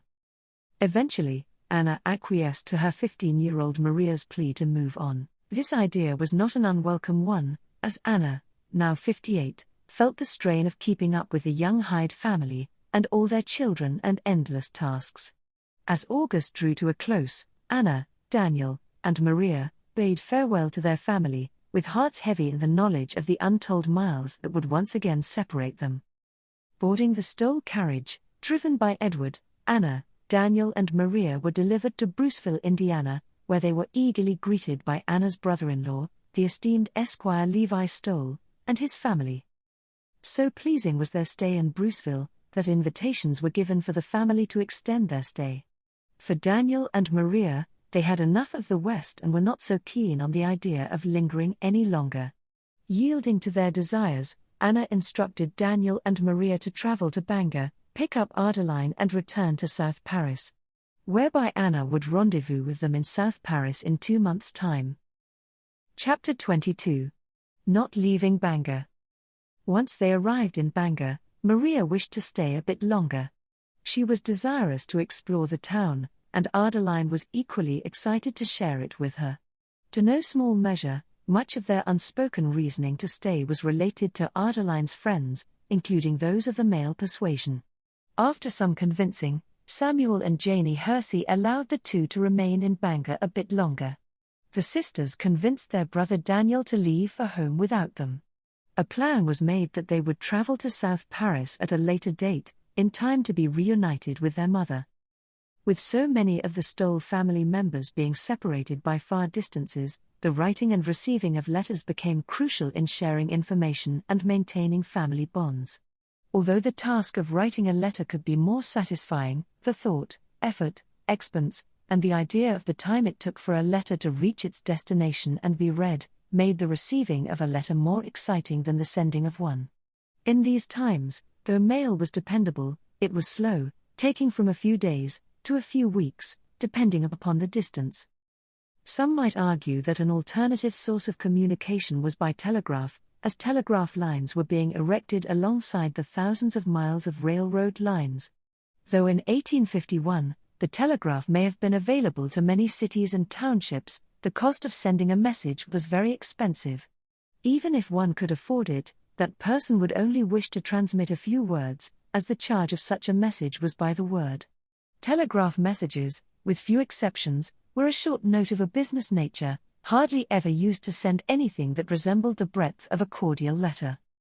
It is written, whether by quill or by sea, blessing mine eyes with the long-awaited gift of a loved one, 'tis priceless. Concerning the decision for Maria to remain in Bangor, letters were sent to Anna by Samuel and Janie. The first was sent by Samuel Freeman Hersey. My dearest mother-in-law, I hope your time in Bruceville will be a fine respite from all the responsibilities that have fallen upon your shoulders. It is certainly well deserved. In Platteville, now that Edward and Francis have their powder press to produce great quantities of blasting powder, I believe they will do well. And congratulations are in order for the new arrival of baby Edward. I'm sure Sister Sarah greatly appreciated your being there to deliver the little one. Maria also related to me that Sarah and John will be moving to Galena as there are many jobs there. Most know that Galena is a grand center for commerce, and for those such as he, who are well versed in bookkeeping, Mr. Hyde should do well. It has also come to my attention that you are having different thoughts in regards to moving west. I do not envy the decision you will make. The only words I can offer is to seek out your answer through our Creator. Proverbs 3:5-6 reads, Trust in the Lord with all thine heart, and lean not unto thine own understanding. In all thy ways acknowledge him, and he shall direct thy paths. Changing to another matter, you'll be comforted to know that Daniel and Maria arrived safely here in Bangor. What will be news to you is, rather than sending Adeline and Maria off to South Paris with Daniel, we made the capital decision to kidnap them and hold them here for a time longer. Of course, my decision was influenced in no small measure by Adeline and Maria. It seemed Maria desired much to remain here to see what Bangor had to offer, and Adeline was equally wanting to show Maria around this place and introduce her to her friends. If this arrangement does not sit well with you, inform me of such, and I will arrange their transport home at the earliest convenience. As you know, Adeline is now staying with Elnathan and Mary Duren, and she is working in Elnathan's bookshop while Elnathan tends to the publishing side of his business.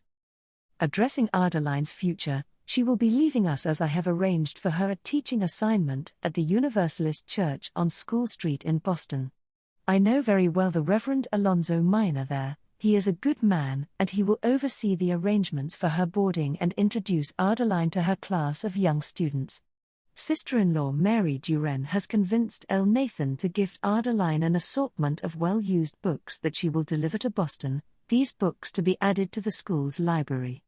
I believe Adeline will return to South Paris for a short time to be with you, Daniel, and Maria before leaving for Boston. If it were up to me, I would welcome Adeline and Maria to remain in Bangor till the end of time, as their spirit for life is infectious to me. Singularly, they are a delight to be around, but together, they are a match like no other. A pair of beautiful songbirds that fill the air with sweet melodies and bring joy to all who have the pleasure of being in their presence.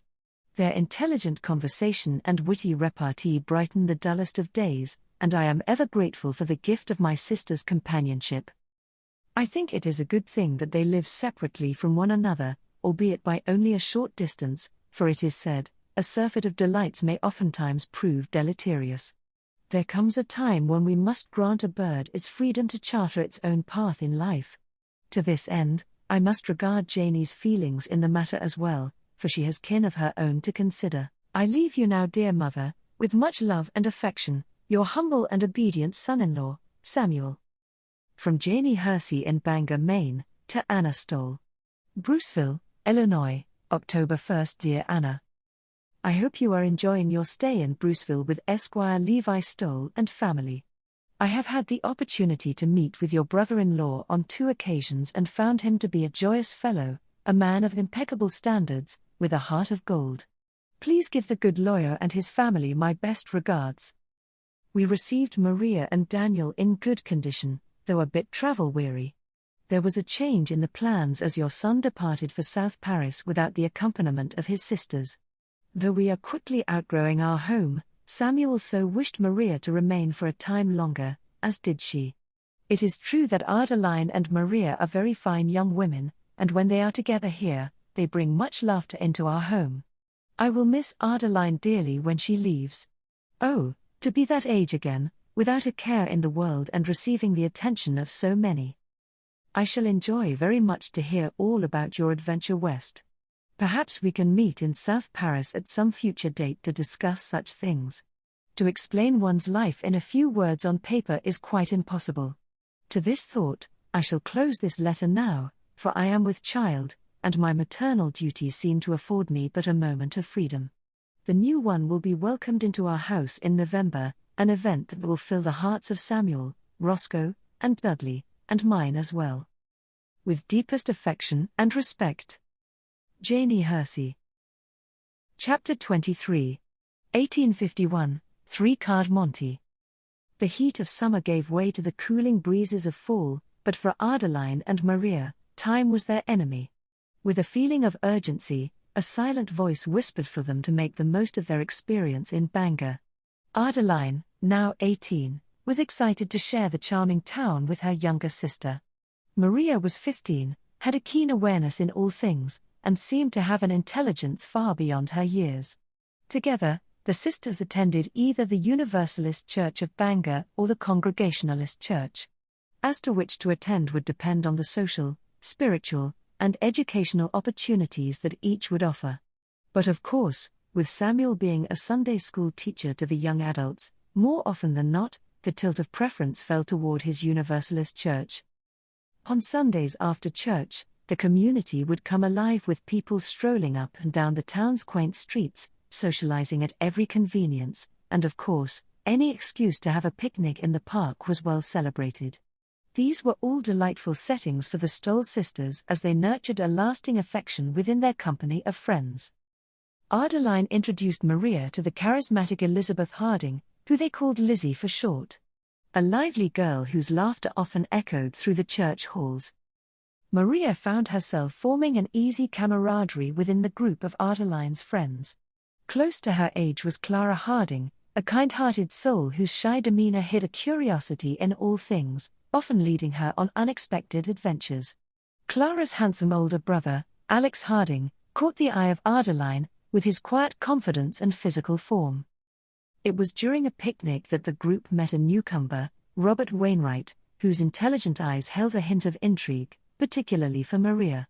By utter happenstance, Robert owned a copy of the Count of Monte Cristo, which he held under his arm. Once realizing that he was the owner of such a desired book, Adeline and Maria, being avid readers themselves, made it a mission to borrow the mysterious book. Little did the sisters know that it was not by utter happenstance that Robert brought this book to the picnic, but rather by clever schemery, a well-devised plan of this to capture the attention of the opposite sex. At this point, it would be difficult to discern exactly who fell into whose trap, as the sisters obtained Robert's book with utmost ease, using their charms to seduce him into surrendering the prized book, he giving it up with all happiness, and without regard for any return favor whatsoever.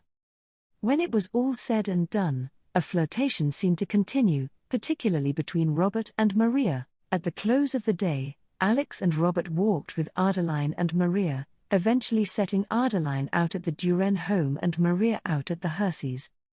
On a Saturday afternoon, the 6 friends gathered again.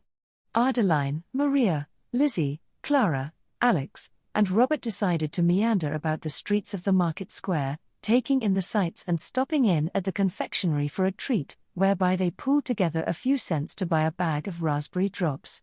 As the friends continued brewing the marketplace sucking on the hard candy, they found themselves irresistibly drawn to a commotion emanating from a particular alleyway. The 6 exchanged a questioning glance, and with curiosity piqued, they veered off course to investigate. They soon found themselves on the periphery of a cluster of people who had gathered around a charismatic man in a well-worn overcoat and a weathered top hat. He appeared to be a card dealer of sorts as he stood behind a stack of crates and quickly weaved 3 cards back and forth upon the makeshift tabletop. They observed that the dealer must have lost quite a sum of coins as he was perturbed at another man who was departing the scene, the dealer yelling at him, "And never come back. You are blocked from playing my game forever." The dealer continued, this time turning to the crowd surrounding him, announcing, "There are people, like that man, who I can never best. It seems that for some, their eyes are indeed faster than my own hands." The dealer leaned over his 3 cards, showing them to be 1 queen and 2 jacks before he flipped them face down. "Ladies, gentlemen," the man boomed as he spilled his routine to the coterie, "test your luck and your eyes, and ye might leave with more coin in your pockets." He continued, "Lay down any coin you wish, and if you choose the lady, I will match your wager, guaranteed." His voice carried a musical lilt. The 6 friends watched in awe as his dexterous fingers gently picked, dropped, and weaved the 3 cards back and forth upon the makeshift tabletop. A man stepped up and laid down a 10-cent piece. "Very well, sir, watch carefully and pick the lady." The dealer then laid all 3 cards face down side by side.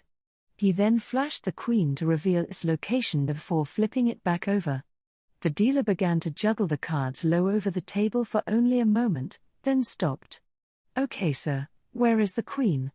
To which the man quickly pointed to a card, and when the dealer flipped it over, it revealed the queen. Time and time again the man beat the dealer, insomuch that the dealer man had to kick the contestant out of the game, telling him to never come back. Just as he did with the previous man, with obvious frustration to his bad luck, the dealer looked at Alex. "How about you, sir? Care to test your skills?" Alex hesitated, wary of the dealer's wry grin, with his teeth yellowed and crooked. Adeline leaned toward Alex and whispered into his ear, "You should try this, he seems to be on a losing streak, and you could earn some much-needed silver." Alex replied, "Perhaps you are right, as with that man before, I too knew which card was the lady." Alex, flanked by his companions, stepped up to the table and placed his bet upon it, 1 silver dime. "Welcome, friend. 'Tis a simple game, choose the lady, and take from me the same as you bet, ×2. His beady eyes flickering eagerly between the companions. Alex felt the prick of unease at the back of his neck as the dealer man laid the 3 cards face down and flashed the queen but for a moment to reveal her position. The dealer delivered his lines, "Keep your eye upon the lady, if you find her, you win." The dealer lifted and weaved the cards left and right but for only a few times, then he stopped with the cards gently coming to rest, side by side, upon the tabletop. "'Tis your turn, kind sir, which one is the lady?" Alex replied, "'Tis simple, it is this one," pointing to the card on the right. With an agitated look, the dealer flipped over the card, and sure enough, it was the queen. To which the dealer slapped down a silver dime next to Alex's dime. Looking at Alex, the dealer man spoke, "Your eyes are too quick for my hands, I think it best that you give someone else a chance." "Good day, sir." No, protested Alex, "that was but 1 turn, I think another attempt is in order." With a shake of his head and a defeated look, the dealer conceded, "Very well, but this shall be your last turn. Go ahead, place your bet then. And if your friends care to lay down a bet with yours, I shall allow it this 1 time, and no more." With much excitement, Alex turned to Robert, Lizzie, Clara, Adeline, and Maria, saying, "Come on then, check your purses, and we will celebrate the bounty of our winnings together. We might even return to the candy store and buy everything they have." With everyone caught up in the excitement of the moment, the friends threw all they had upon the table, adding up to $2.50 and 1/2 cents.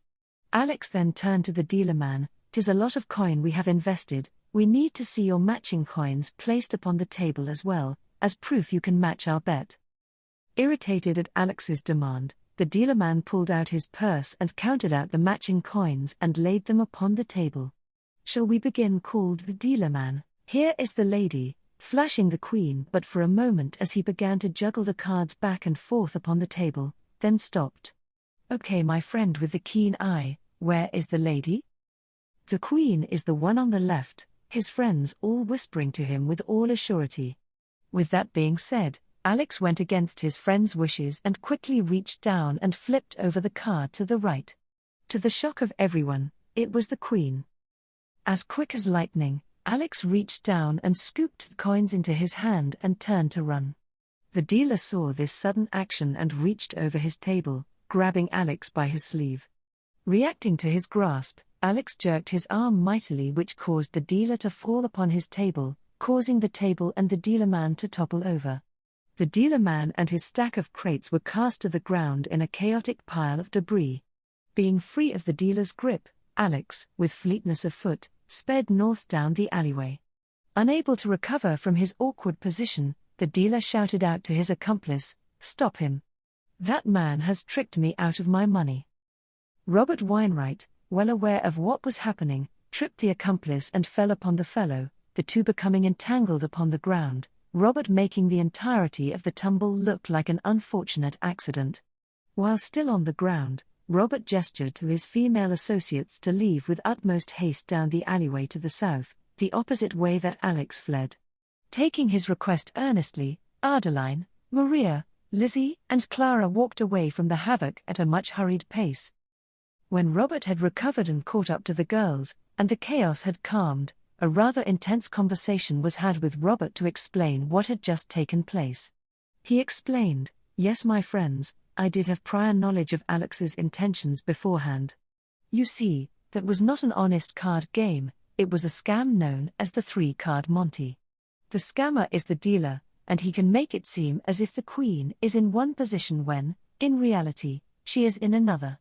The dealer man let Alex win the first hand in order to boost Alex's confidence to where he would wish to increase the size of his next wager.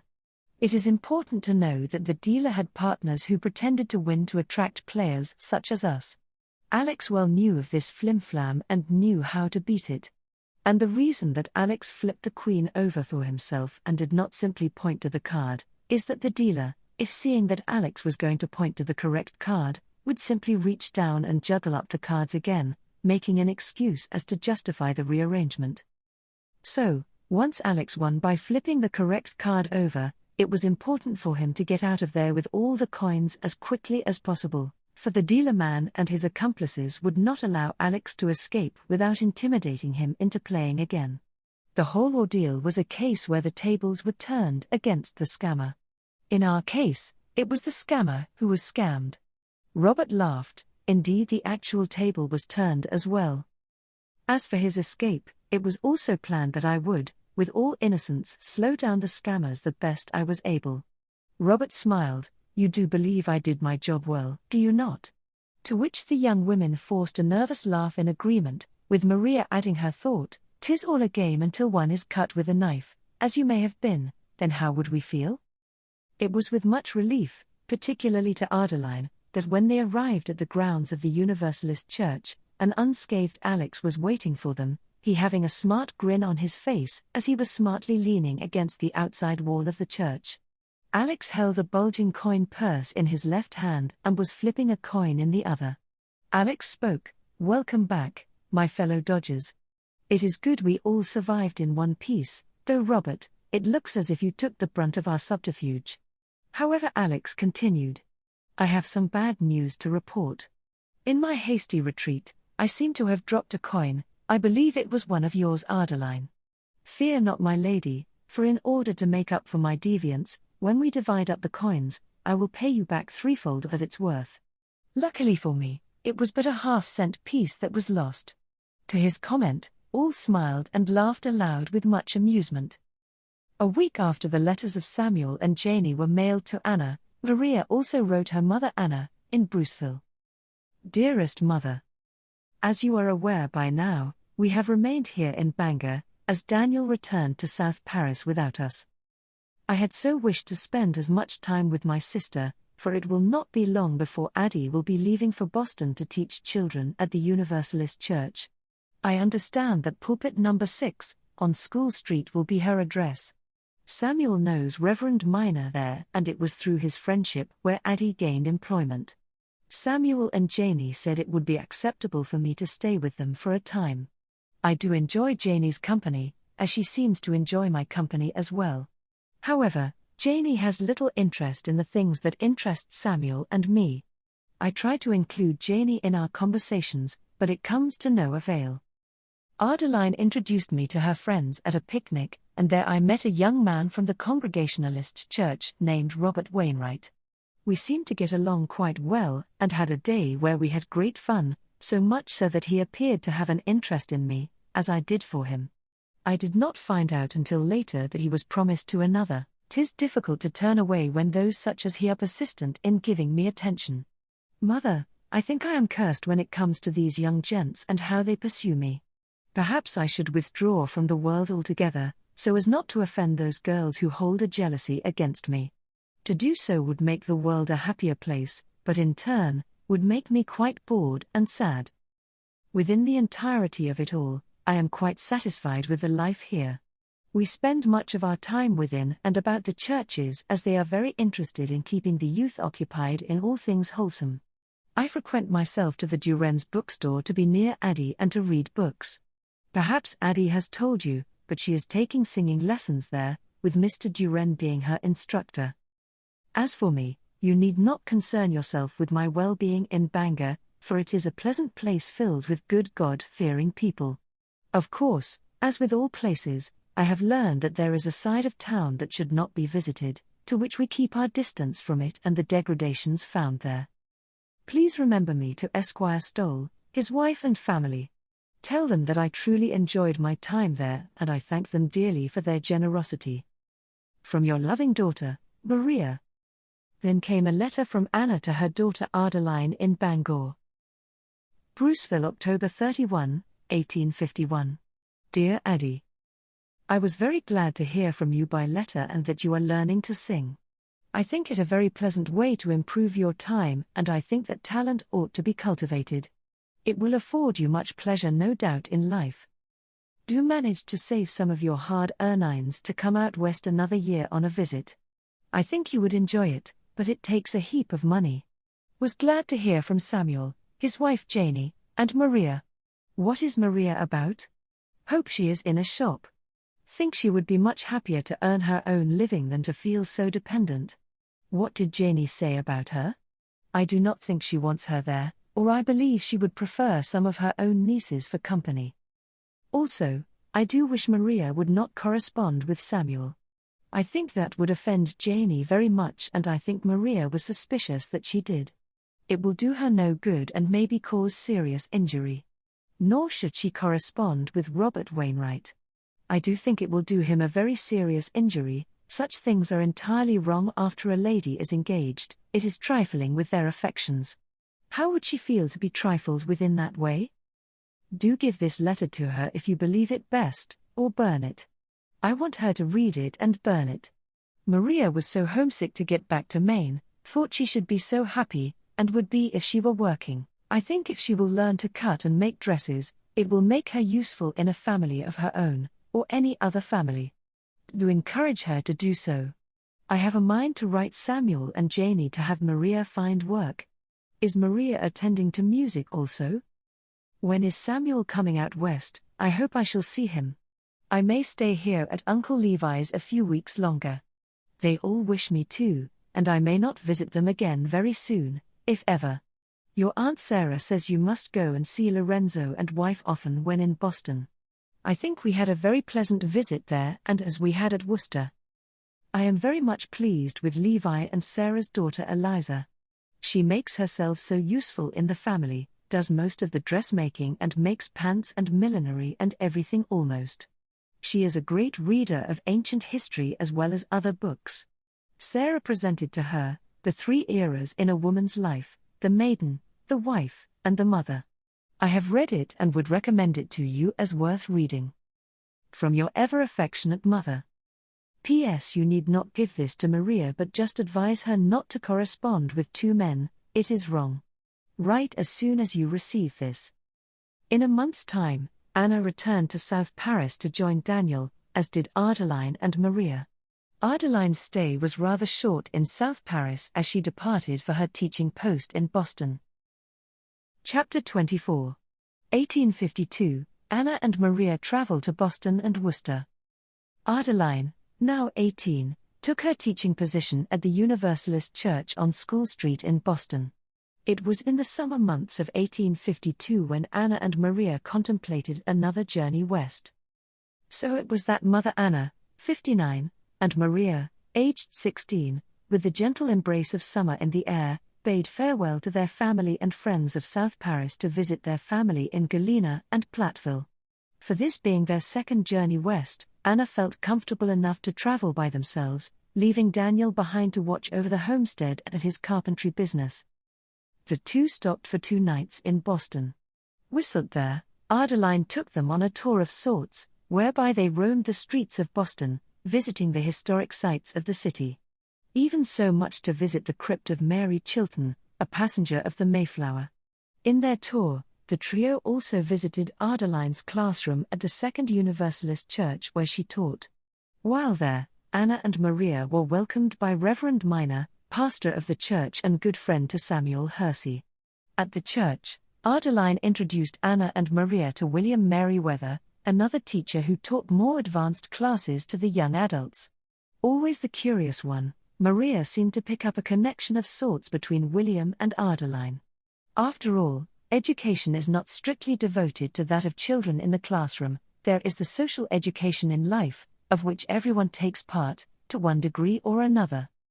Anna and Maria were introduced to Miss Hunt, the house mother where Adeline boarded. Her boarding home and the Universalist Church were conveniently located on School Street in the center of Boston, just 1/2 block from the famous Tremont House. Miss Hunt was a very welcoming lady, and though she hardly had the capacity to room 2 more in the tight quarters, she nonetheless insisted that they stay over for the 2 nights. Miss Hunt's invitation was very much appreciated by Anna as the trip to go west was a costly one. In the morning hours of their departure, Anna and Maria bid Adeline farewell and boarded the train for Worcester to visit Lucretia. It was in Worcester where they spent a most agreeable interlude of 3 days with their cherished Lucretia. Lucretia walked her mother and sister past the shops of downtown Worcester. Anna and Maria found that they could hardly take 10 steps before being stopped on the boardwalk by one of Lucretia's acquaintances and being introduced, where, more often than not, the acquaintance would gush to Mother Anna over Lucretia and the beloved person she had become in Worcester. To these compliments, Anna and Maria thought them rather special and garnered much pride toward Lucretia to hear such niceties about her, even so much so, that Lucretia felt it necessary to let go a witticism, saying, "Well mother, well Maria, you found me out, I told my friends to lay it on thick as mud when you arrived, and they did not disappoint." All laughing at Lucretia's ever-spirited, yet untrue, drollery. During their visit, Lucretia reaffirmed her desire to move west, speaking to her mother and sister, "You know, I heard a shop might do well in the west, to this end I have been saving my coins, so much so that I believe I can open a dress shop of my own there someday." Her much welcomed words caused Anna to reply, "What a wonderful gift that would be, my dear. After the turmoil of recent years, my dream now is for our family to reunite somewhere, anywhere. If we cannot do it back in South Paris, I think the western frontier will have to do." "Just think of it," Maria chimed in, "so many of our family living on the same block, they would have to name such a street after us, I think, calling in Stole Street perhaps, or better yet, Stoleway." To this, Lucretia smiled and remarked, "Well, if Sister Sarah and John Hyde keep it up, we might have to give your street a different name, and call it Hyde Street, don't you think? No, no, Maria refuted, it shall be Stolway. And for protesters, I shall tan the hide of any Hyde who dares come out from where they hide. For that, my dear sister, is the Stolway. To Maria's play on words, all laughed aloud, as Anna turned to Lucretia with a giggle. You see that, Lucretia, is it not just as I told you, Maria is far too clever for her own good. Lucretia replying with laughter, Mother, you may be giving Maria far too much credit for being so clever. For if she were truly as clever as you say, Maria would come to realize that there was no need to hide away from the idea of a Hyde Street, let alone to tan anyone's hide, for it is possible for both street signs to be present on the same street corner, is it not? Again, all laughed without holding back at Lucretia's rebuttal, Anna stating, Well, Maria, it seems you may have met your equal. In a change of subject, Lucretia spoke, Mother and sister, this evening, I have a pleasant surprise for you. We have our monthly Poets' Society tea to be held at the Universalist Church. Some will come to read a poem, and others will come to listen, but lately, no one has offered up a single poem whatsoever, and the room has turned into a gathering of honking geese, waddling about from one person to the next. All in all, it is a casual affair, and one you two might enjoy. Would you like to attend? To this invitation Anna and Maria accepted without hesitation. Maria, a great lover of poetry herself, made a comment, Does this society allow for a newcomer to read a poem as well? Oh yes, Lucretia replied, in fact, we encourage it. If you wish to read a poem, would it be a reading of someone else's poem or one of your own making? Maria answered, It would be one of my own creation, but will be rather short as there's so little time to prepare it. Lucretia spoke, Good for you, my sister. Now the topic for this evening's poem readings is the paddled-wheeled steamer. Of course, we never hold one to reciting a poem about the topic. We simply create a subject to stir the inkwell of imagination, so to speak. As for me, I have a minor change or two to make to my poem.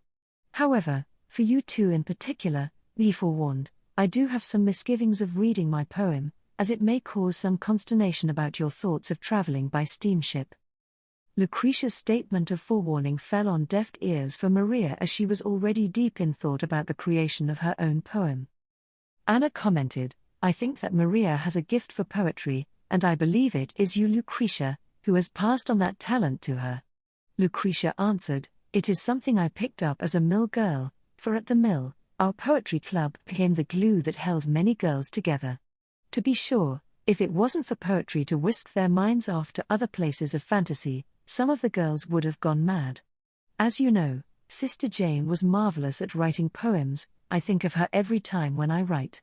Do you know that when I become stuck on a poem, I say a prayer and ask Jane, my guardian angel, for some guidance, and without fail, my mind is opened, and I am given the perfect words for my poem? Some believe my prayer for help in such a way is a petty thing to do, that God's plan is much larger than trivialities itched out in rhyme. To this I say, if I cannot communicate with Jane in the flesh, but can communicate with her in the spirit, and this brings me help, knowledge and joy, that is no petty thing, whatsoever. Anna answered, What a blessing it is for you.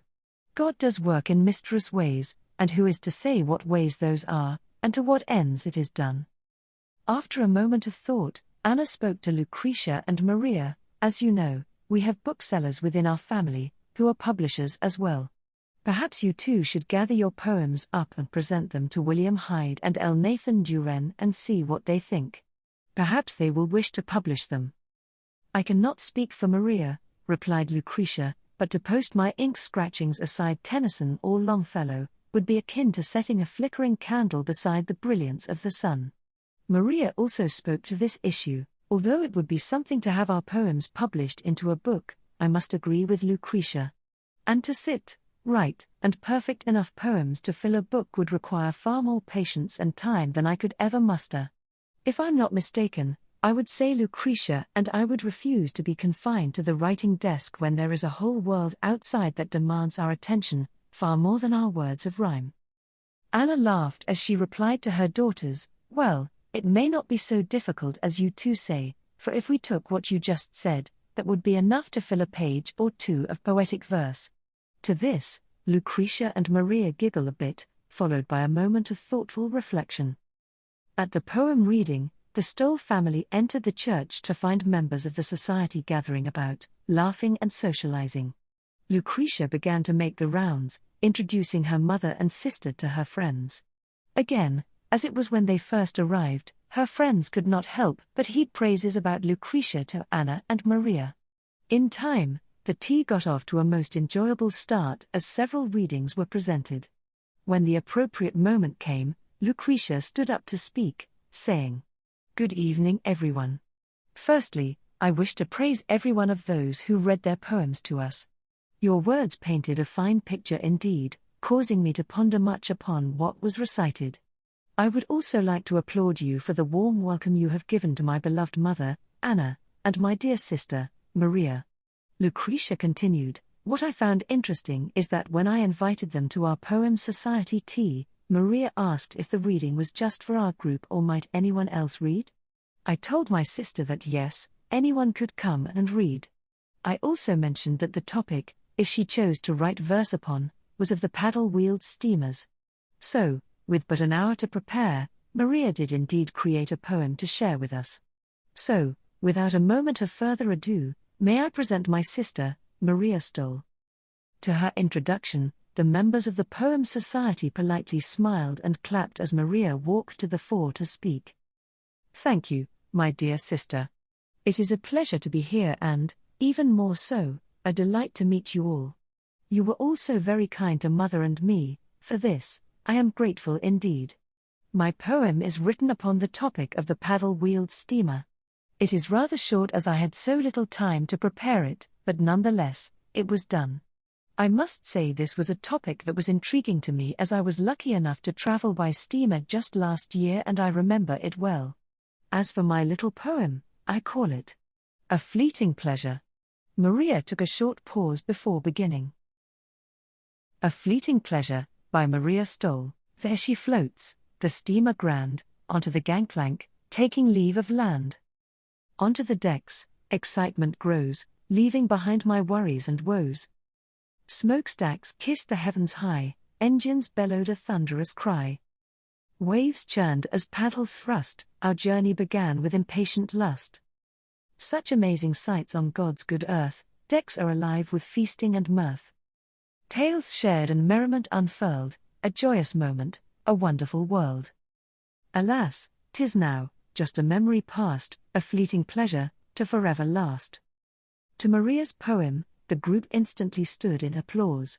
To this, albeit against Maria's nature to blush, she did so anyway, and quickly smiled and returned to her seat. Lucretia then walked to the front and remarked while looking at Maria, "Well, that was a wonderful poem, Maria, and one that was very well recited. Congratulations." Lucretia then turned to the group, saying, "With that, it seems there is only one poem left to read, and if I'm not mistaken, it would be my own." While contemplating my words to write, for some intuitional reasonings, my mind was compelled to turn to the dark side of steamerships. A side quite the opposite of the romanticism in which we think, when contemplating the paddle-wheeled steamer. I began to write my dark verses before I knew my dear mother and sister would be coming to visit me. At the time of my writing, I had no knowledge that they would be traveling by paddle-wheeled steamer after leaving my company here in Worcester.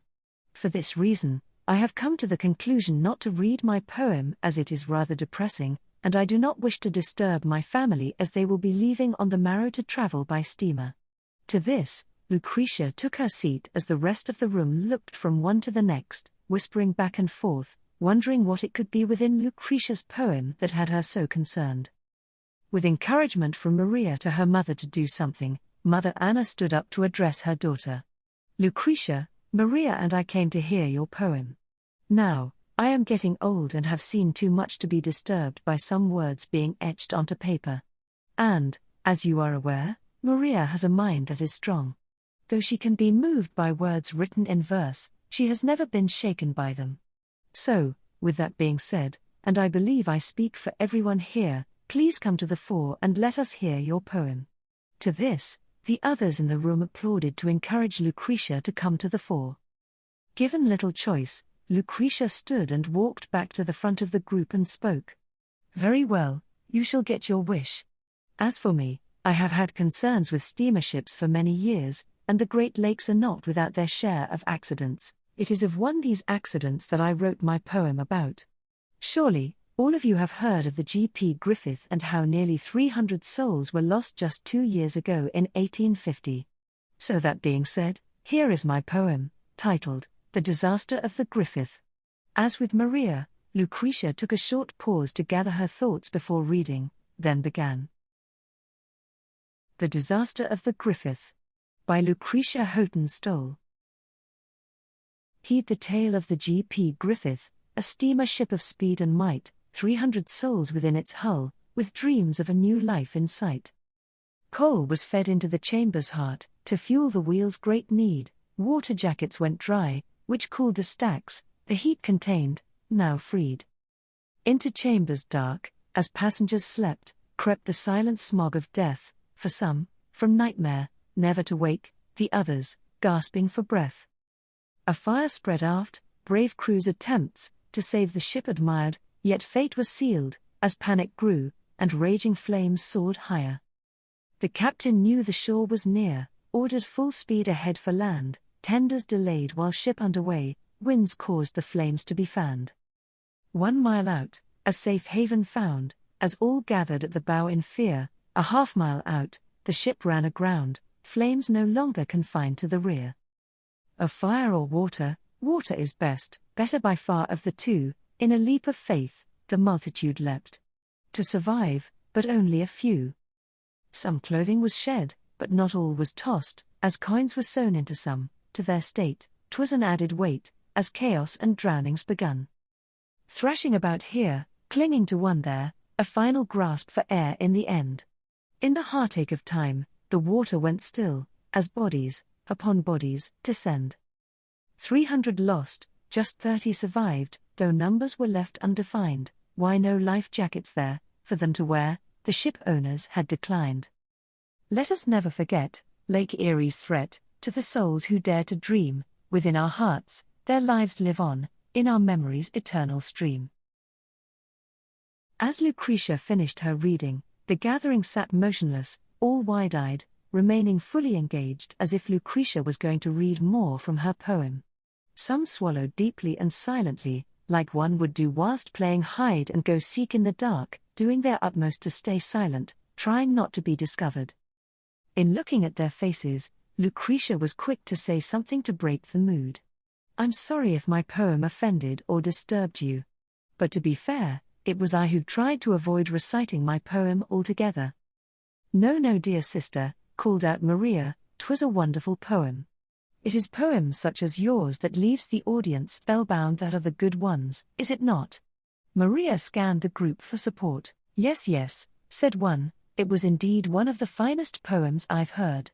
"Bravo, 'tis true," shouted another. Within a moment, the entire group was on their feet, clapping and offering up their praises. Anna also stood and clapped heartily. When a pause came, Anna smiled and announced with much witticism, "Well, my daughter, I fear you have left Maria and I in a pickle. On the one hand, after hearing your words, it will be most difficult to ever board a ship again.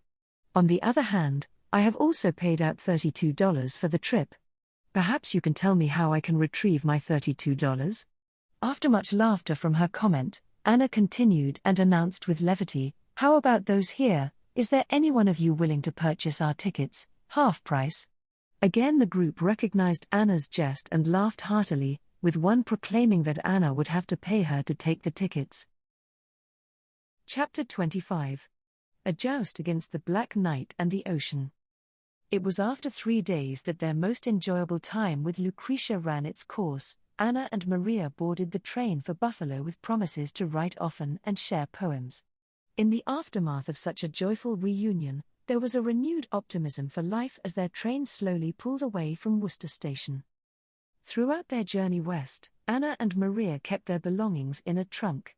They were capable enough to lug the trunk about by themselves, but without fail, good men would step forward and offer their assistance, to which Anna and Maria were most grateful.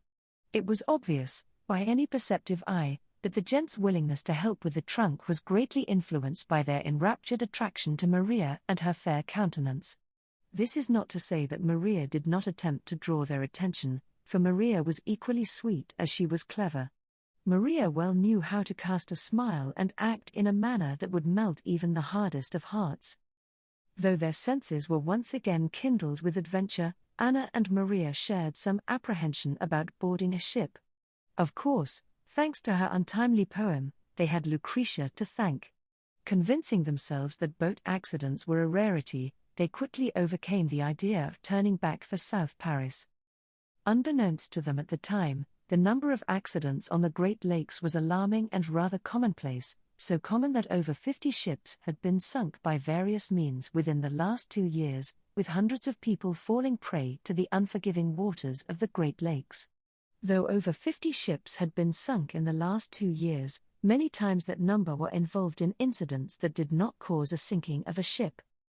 The means by which the ships would sink or become damaged were explosion and fire, weather, structural deficiencies, running into an underwater impediment or running aground, but most of all collisions with another ship topped the list. And it was at night when 2 ships were most likely to collide. Most often, the causes of these incidents were through carelessness, the lack of maritime safety rules and standards, and safety equipment. Due to the frequency of the sinking of ships, and given the remoteness and vast expanses of the Great Lakes, the news and details of accidents were delivered slowly to the papers, if at all. At times, should a paper finally receive the details of an incident, it may have been old news by then, too old to be reported upon as other, more current articles took precedence. Of course, this was not always the case, as many shipwrecks and sinkings could not be ignored due to the sheer number of deaths incurred. Upon their arrival in Buffalo, Anna and Maria embarked upon a paddle-wheel steamer named the Ocean. Although it was their second such journey, the thrill of adventure still stirred within them, though tempered by the gift of Lucretia's grim poem. Her dark verses casting a shadow of foreboding as they stepped aboard. The Ocean was a side-wheeled steamer of considerable size of 250 feet in length, a newer ship, built in 1850 and capable of carrying 200 passengers. Yet, despite its imposing stature, it lacked the comforts of more opulent vessels.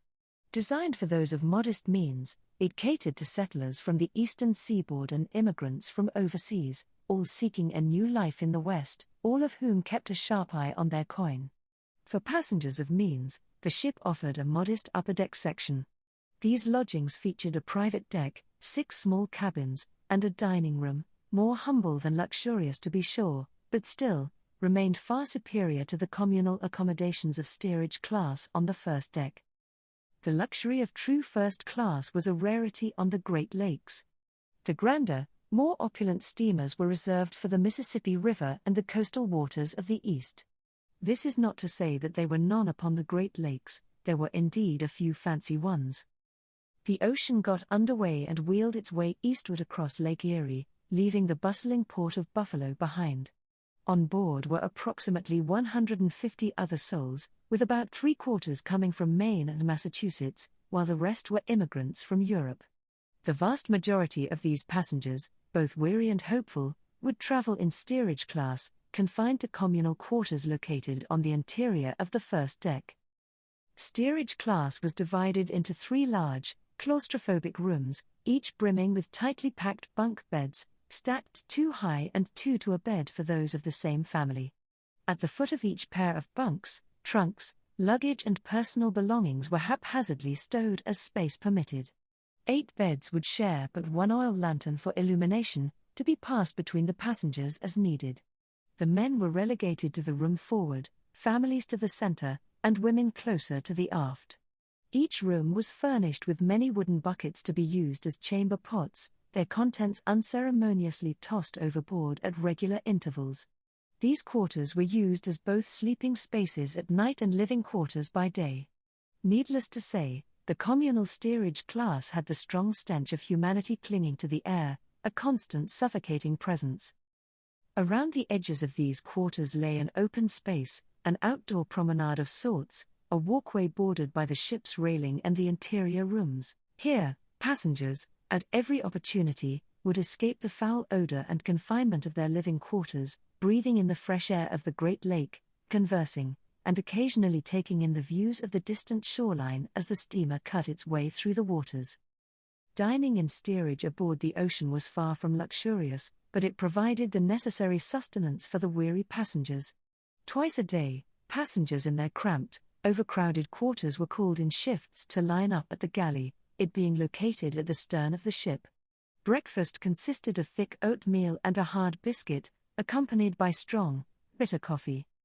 The main meal, served in the same manner in late afternoon, was a simple stew, made with vegetables and salted or dried meat of beef or pork, and served with bread. The meals were ladled onto tin plates. Without a dining room to eat in, the passengers would choose to eat their meals wherever they so chose. As soon as they were done eating, it was incumbent upon the passengers to immediately return their plates, cups, and spoons to the galley for washing. Despite the lack of elegance, there was a sense of camaraderie as passengers, sharing in the event of a humble meal, found a brief respite from the monotony of their journey. Many passengers brought their own food on board to satisfy their hunger should it arise, usually in the form of jerked meat or hard tack biscuits.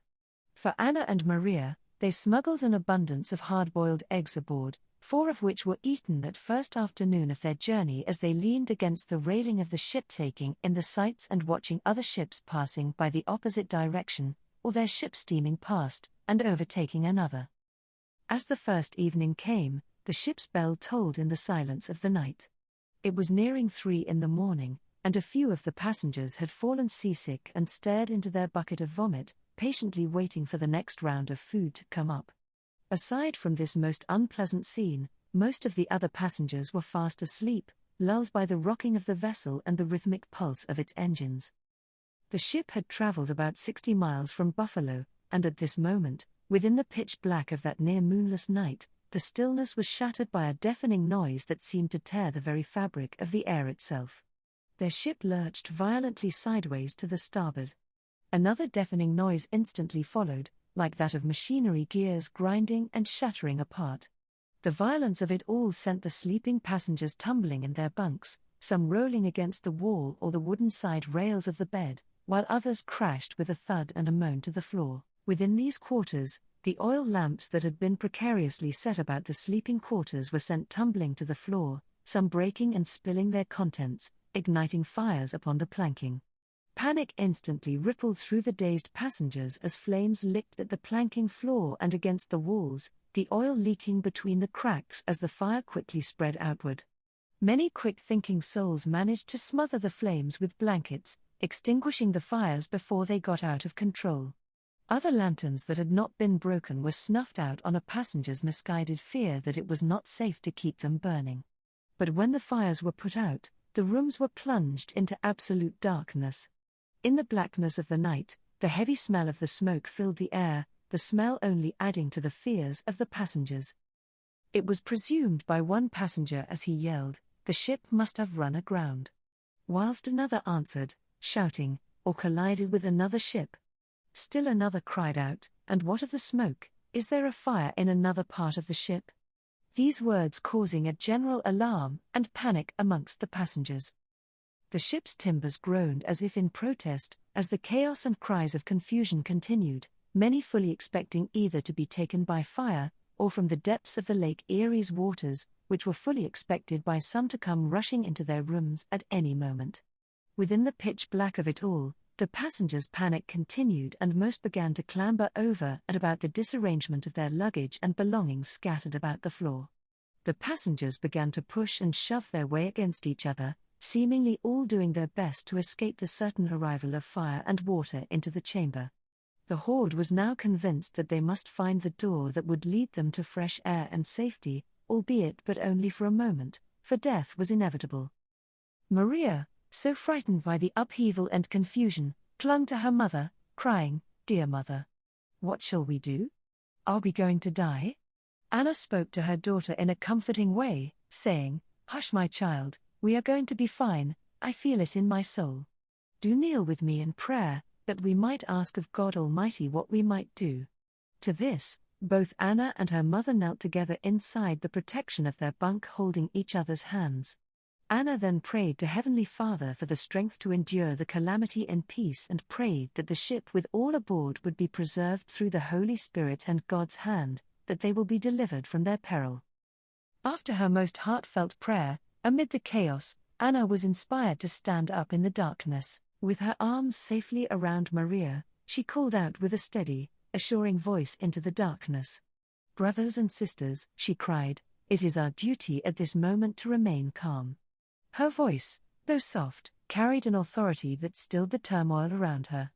Anna spoke again, "Remember what is written in Isaiah, when thou passest through the waters, I will be with thee, and through the rivers, they shall not overflow thee, when thou walkest through the fire, thou shalt not be burned, neither shall the flame kindle upon thee." After a short pause, Anna realized that, indeed, the passengers did calm. She continued, "My fellow passengers, we must remain this way.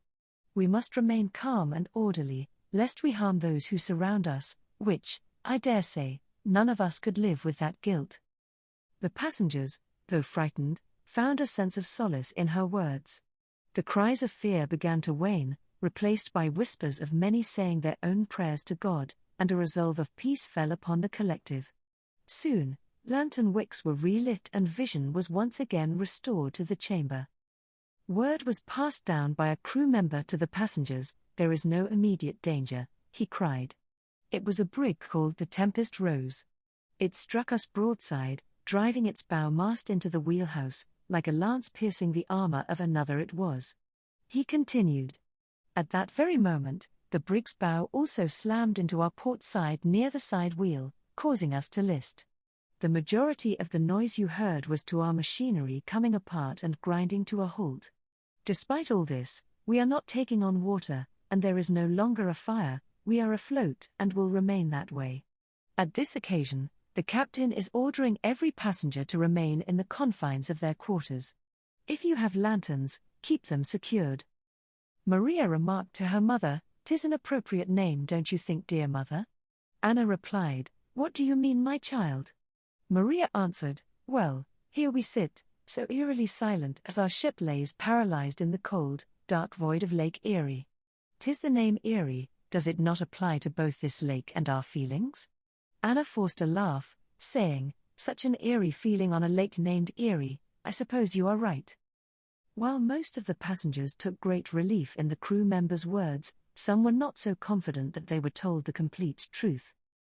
The captain, ever calm in the face of a crisis, arrived in the midst of the murmurs to pass along more news, his voice cutting through the nervousness of the passengers. "Listen to me." He spoke, his tone commanding the attention of all within earshot. "There is nothing of need to worry about. However, I do need everyone to remain or return to your quarters. My crew reports that we are not taking on water, the ship is not sinking, and there is no fire. The smoke you smelled is merely the lingering vapors from the broken lanterns." He paused for a moment before continuing, his words measured and deliberate. "As you have been told, we have been struck by the brig Tempest Rose. Its bowmast has impaled our wheelhouse, and its bow has damaged our side hull. However, this damage to the hull is above the waterline, and will not put us in danger." His words were only a half-truth, for the captain could only speak to what was visible, what was above the waterline. His crew had not yet finished their inspection of the areas within the bowels of the ship and around its damaged mechanical workings. Could it be that the shafts and gearing of the ship flew apart in such a manner as to damage the hull below?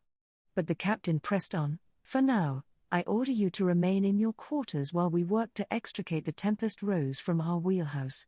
Your presence near the damaged site will only cause delays and danger to our efforts." Meanwhile, the captain of the Tempest Rose, whose ship was also quite damaged, spoke in a mighty torrent of curses and swore vehemently that the collision had not been his fault. Regardless of fault, the brig was eventually released and the winds blew her away, leaving our crippled ship to flounder at the mercy of the winds and the deep waters of Lake Erie. Hours stretched endlessly from night into morning, then to afternoon. One piece of welcome news was that indeed, the hull held tight, and no water leaks were discovered. Hours had passed since the accident, and the passengers' spirits were relegated to the thought of never being rescued. It was feared by some that the winds were blowing the ocean out of the shipping lanes, therefore, out of sight of other vessels. Left floating adrift, bound to hit an invisible outcropping of rocks, as they lay in wait, just below the surface of Lake Erie's waters. It was 13 hours after the collision, as though it was placed upon the waters by the hand of God, that a familiar shape appeared, the eastbound steamer called the Mayflower, its silhouette a beacon of salvation. The Mayflower drew closer, having been alerted by the ocean's inability to produce smoke from its stacks and taking on the appearance of a ship being adrift. With haste, towlines were secured, and the ocean, though wounded and weary, was pulled 60 miles back to Buffalo and to safe harbor by the Mayflower. It seems history had repeated itself, as with the original Mayflower of 1620, this ship of the same name had also delivered immigrants to land. And through the providence of God, they too, as the Pilgrims did, would carry on to pursue their future and a new life. Unlike the Mayflower of Plymouth, not a single life was lost in the turmoil. The ocean had survived the tempest of fate, but the memory of that fearful night would remain etched in the minds of all those aboard forever. It was a cautionary reminder of the fragility of life upon the Great Lakes, what could have been, and God's mercy. Chapter 26 Buffalo to Rockford to Galena.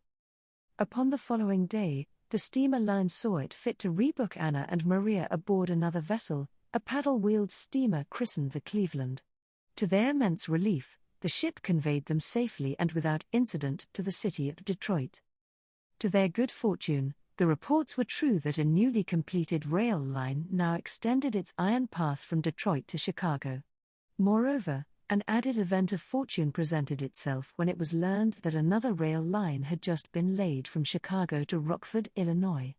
These timely expansions proved most advantageous to Anna and Maria, sparing them the arduous discomfort of traveling by stagecoach, which they had endured the last time they had traveled west. Rockford, however, marked the end of the line. The rails had not yet ventured further westward beyond the city's bounds. Rockford held particular significance, for it was home to Anna's younger brother, Mr. Stephen Robinson, who carried the same name as his late father. Together with his wife Sophronia and their children, they had removed themselves from South Paris and taken up residence in Rockford some 2 years prior. There, he had acquired a farmstead of considerable acreage and erected a fine and comfortable dwelling.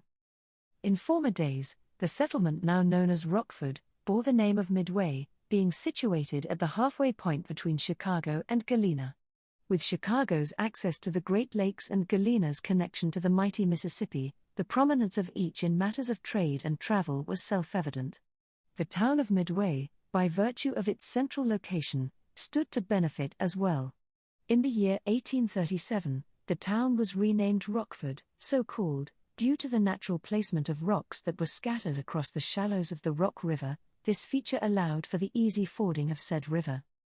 In January of the year 1852, the very year in which Anna and Maria visited, the townsfolk of Rockford assembled to deliberate upon the means of attracting settlers and visitors to their humble town. A vote was passed declaring Rockford to be an incorporated city, in accordance with statutes established by the Illinois General Assembly. It was believed that the elevation from a mere town to that of a city might lend the settlement an air of permanence and promise, thus drawing more hopeful souls to settle within its midst. Among the various resolutions proposed that day was one most unique. Newcomers were to be welcomed with festive attention and with as much cheerful display as the townspeople could muster. The spirit of this measure was to draw attention to would-be settlers, after all, who would not wish to begin life anew in a place where one felt genuinely wanted. In keeping with this sentiment, Anna and Maria found themselves, on the first day of their stay with Stephen's family, the subjects of a most extraordinary tour. Ever the genial host, Anna's spirited brother Stephen, harnessed his team of horses to a sturdy wagon, within which he placed 2 chairs for the ladies' comfort. The Robinson children, bubbling with excitement, scrambled aboard to join their aunt and cousin.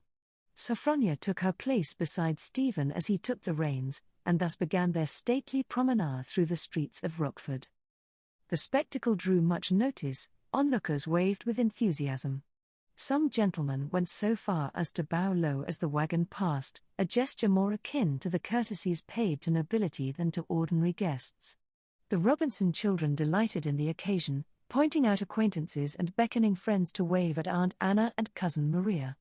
Though at first surprised by such attention, Anna and Maria were soon caught up in the gaiety, returning waves and basking in the geniality of their reception.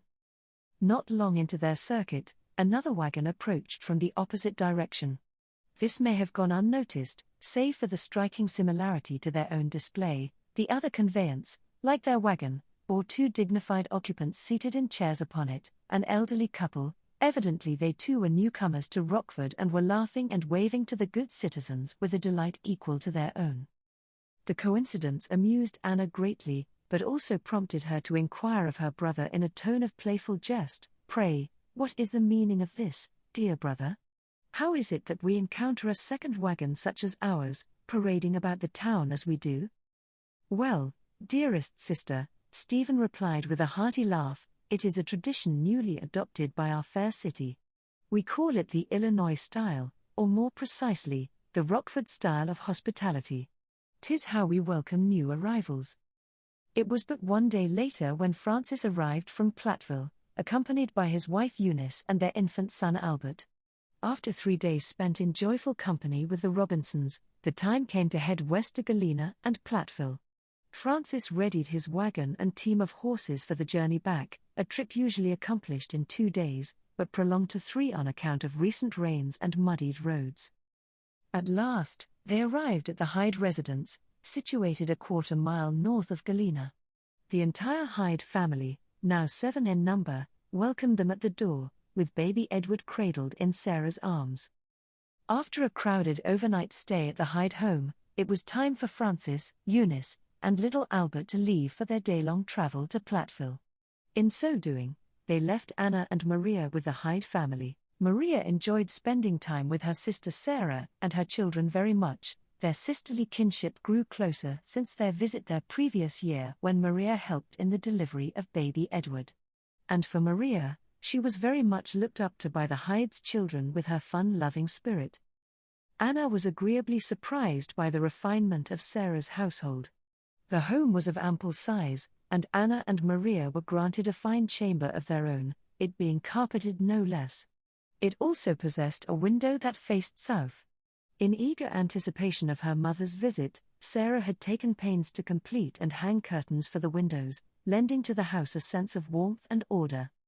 John Hyde had recently secured employment under Mr. Augustus Chetlain as a bookkeeper at A.L. Chetlain Mercantile, the largest establishment in Galena for the dealing of household goods, both retail and wholesale. The firm's new brick building, situated at 132 Main Street, was of substantial construction. Mr. Hyde had already proved himself a most dedicated and competent employee, often left in charge during the owner's absence. John Hyde was esteemed as both a trusted colleague and a friend of Mr. Chetlain. After a week's stay at the Hyde's residence, Edward Stoll arrived by wagon from Platteville to greet his mother Anna and sister Maria. While visiting, with encouragement from Maria, it was discussed whether Maria would care to travel back to Platteville to stay with Francis and Edward for a time. Eventually, in a few weeks' time, Mother Anna would also come to Platteville to join back up with Maria and spend time with Francis and Edward. With some coaxing from Maria, this plan was agreed upon and Edward with Maria departed for Platteville, leaving Anna behind with Sarah and her family at Galena. Maria traveled to Platteville with Edward and stayed in his cabin at the Stoll blasting powder mill. This time, Maria's opinion of Platteville seemed to change. No longer did she see it as a den for all manner of degradation for filthy miners, now it seemed to her as a rather pleasant place to visit, as long as her foray around the town was done during certain times of the day, preferably in the morning hours till mid-afternoon. The evening hours, as dusk approached, seemed to bring out the dark side of the town. For her excursions into Platteville, Maria was accompanied by Edward or Francis, or sometimes Eunice and baby Albert. It was on an occasion when Edward invited Maria to go with him to Platteville to visit the independent American newspaper. Edward needed to talk to his friend, Charlie Bevans, the typesetter for the newspaper, about the advertising of Stowell's black powder in their newspaper, as well as printing up some handbills that he could post in his travels. In walking into the shop, they were greeted by Charlie. Charlie and Edward had become good friends as Edward had frequented the shop on many occasions on matters regarding his advertisements. Upon laying his eyes on Maria, it was obvious that Charlie Bevans was taken aback by her beauty.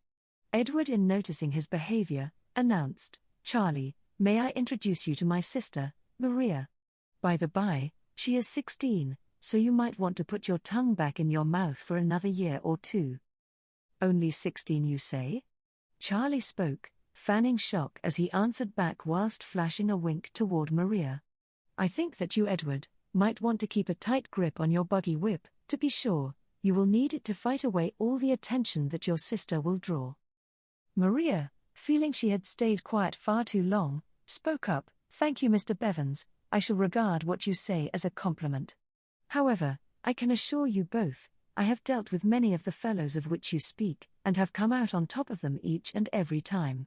With a sudden realization of her inadvertent, off-putting remark, Maria quickly corrected herself as her face grew flush.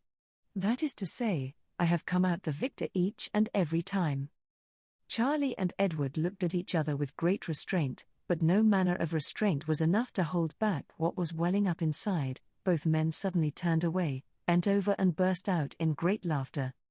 This was all too much embarrassment for Maria to take, and she turned for the door, calling back to Edward as she buried her hands in her face, "Dear brother, I shall wait for you in the buggy."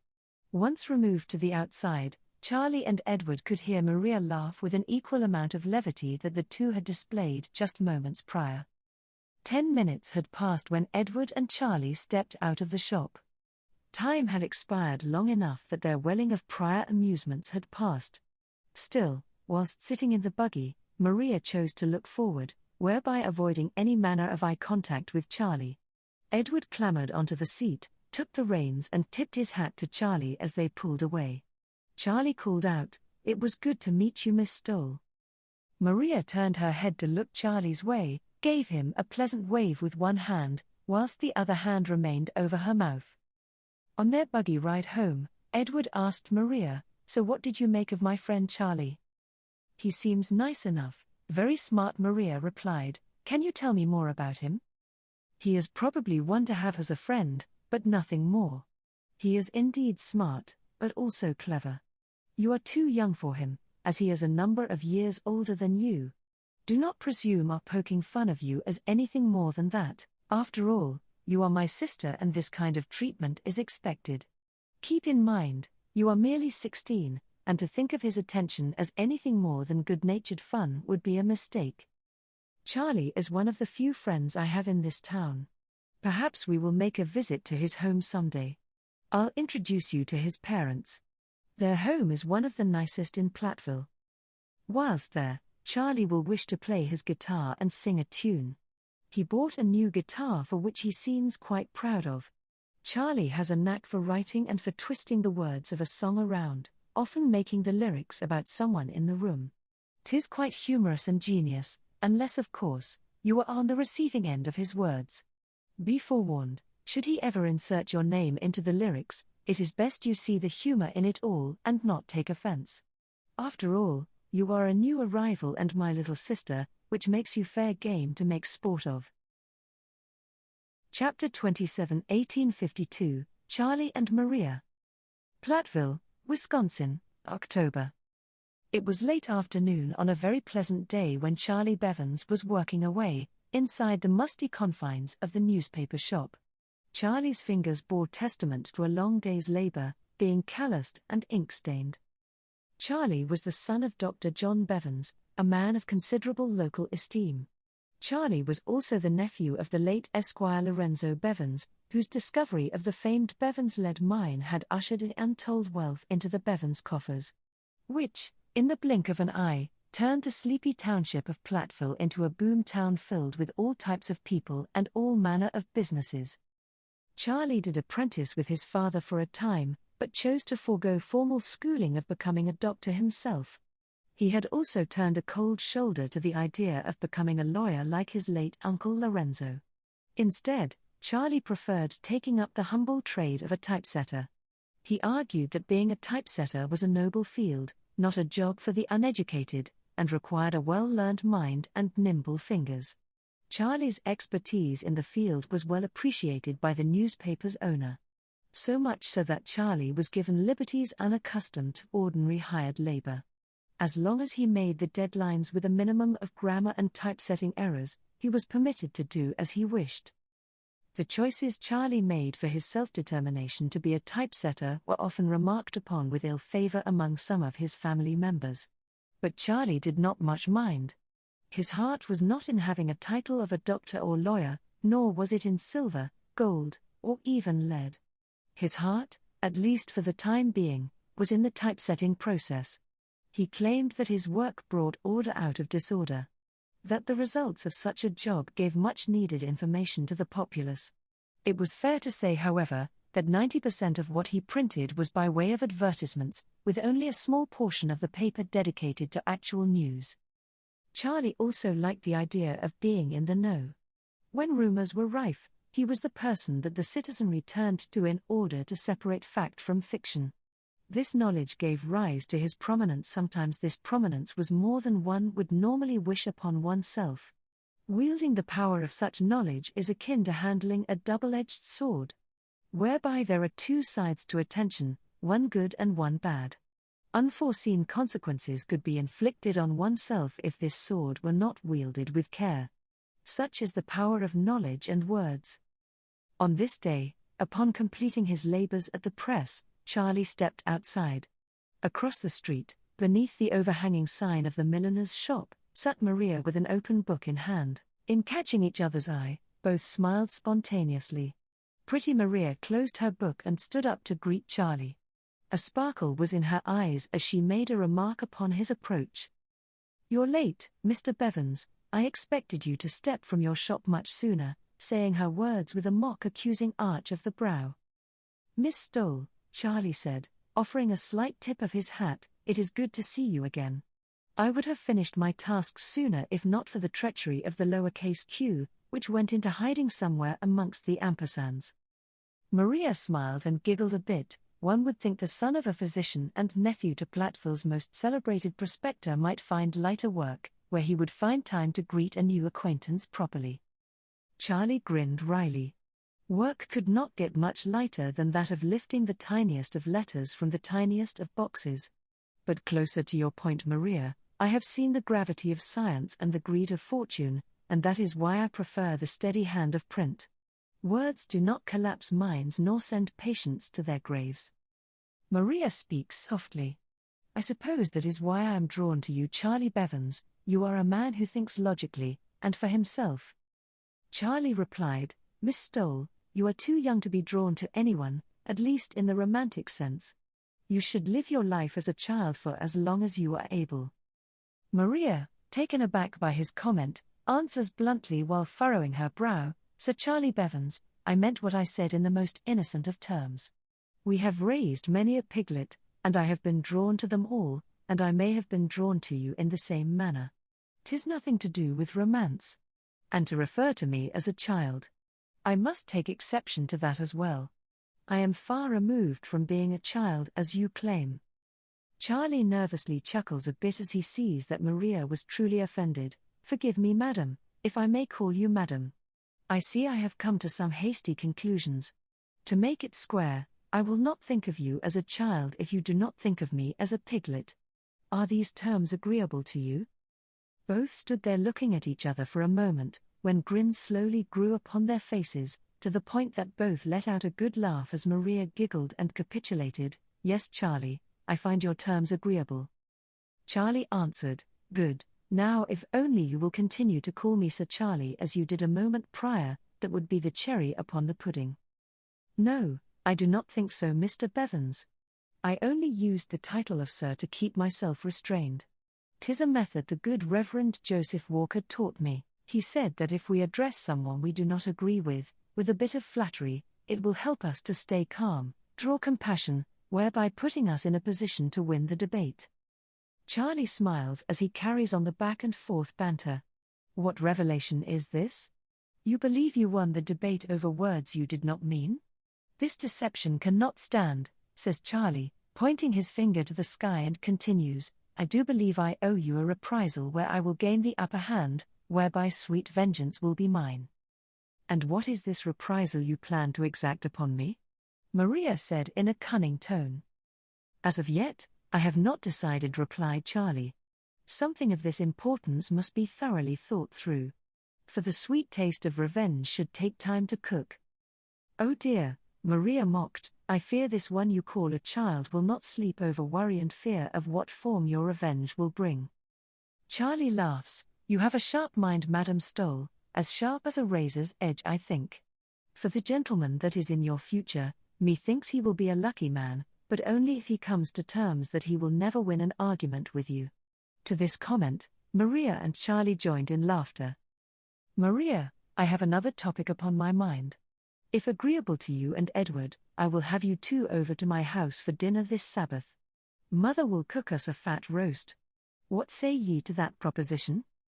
I would most certainly say yes, as I am sure Edward will too, Maria answered with delight. Good, I shall tell mother and father to expect you at 2 o'clock. By the by, where is your escort? You should not be about this town on your own.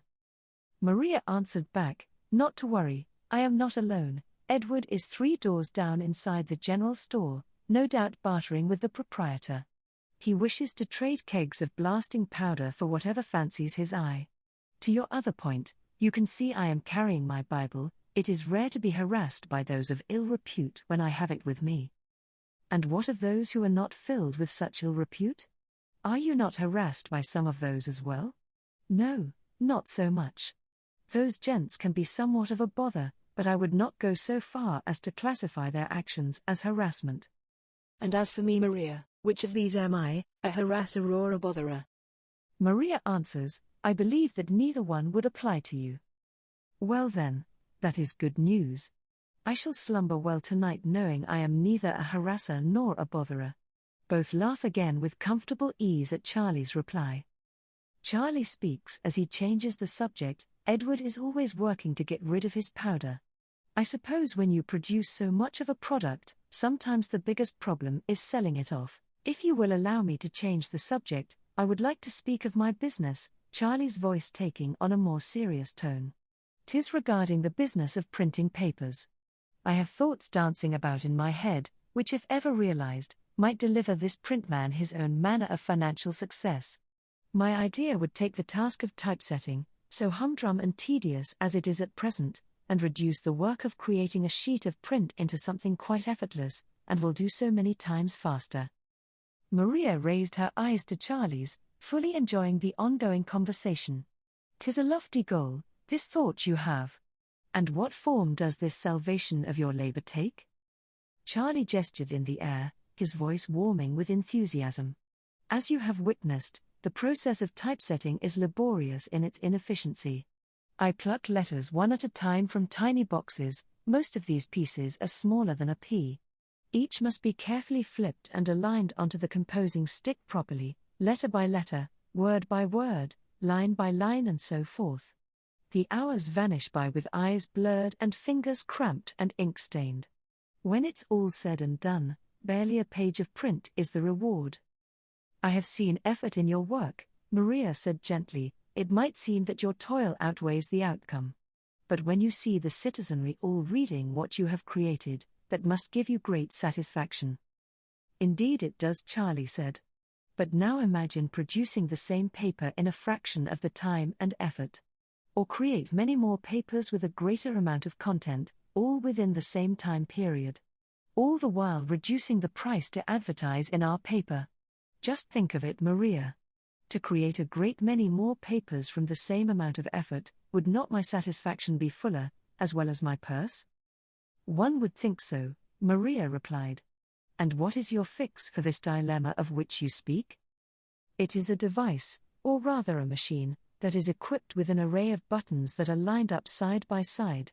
Each button corresponds to a type piece, which could be letters of the alphabet, a number, or another character. The buttons are connected to rods, and the rods are linked to the end of slender trays that hold these type pieces. Inside the tray are these metal type pieces, all lined up, one after the other, like good little soldiers. When a button is depressed, The rod lifts the letter from the end of its narrow tray, raises it upward and deposits the type piece into another tray, which, by the power of gravity, slides the tile to the left. As fast as one can push the buttons, this process will continue, and line after line of type pieces will be properly set and ready for the press. The trick is to memorize the buttons so that one can press them quickly and in proper order. If my fingers can play a guitar without even thinking about it, that same style of memorizing applies to these buttons. It can be done ever so quickly, with little thought whatsoever. Maria's eyes sparkled with interest. So your letters are always lined up, either in the tray holding the type pieces or the composing tray, all the while, the weight of gravity keeps your good little soldiers marching forward? Exactly so. You already see what others do not, exclaimed Charlie, he being very excited in seeing Maria's intelligence and understanding. No more fumbling about in the tiny boxes filled with tiny type pieces, only to be fumbled about again whilst trying to properly place the little devils into the composing tray. No need for fidgety fingers, no need to hunt down the elusive X amidst the chaos. With an excitement to mirror his, Maria questioned Charlie, "And you believe such a machine could increase the pace in the printing process?" "I do," Charlie said, his voice softer now, more earnest. "I believe it could revolutionize the craft. Once one memorizes the buttons, I believe one could properly deposit 10 letters into the composing tray for every one as it is done today. No longer would we waste hours scouring over the trays, squinting under the lantern. One could set a full editorial column 10 times faster. Imagine a morning edition printed before the rooster crows." Maria smiled with a question. "And what would Dr. Bevans say to his son tinkering with such instruments instead of tending to bones and fevers as your father wishes?" Charlie laughed with a somewhat bitter tone. "Father says little enough. He tolerates the trade, he assumes I will tire of it and return to nobler pursuits. And someday I may do that, but that day is not today, nor tomorrow." He looked down at his fingers, flexing them. "But I say there is fortune in new ideas. If one can dig lead from rock, why not draw gold from thought? Of doctors, lawyers, and inventors, I would choose the latter on every occasion." Charlie reached into his coat and produced a scrap of folded parchment. Upon it, a detailed sketch of the buttons, rods and trays, even showing letters in mid-motion while a button is pressed. Maria took the paper delicately, examined the drawing with great care. "It's clever," she said. "More complicated than what I imagined. It seems that you have thought through every piece of your device." "Most every," he admitted. "There are challenges, such as avoiding jams, alignment tolerances, the precise pressure of the rods, that sort of thing. But I know it can work.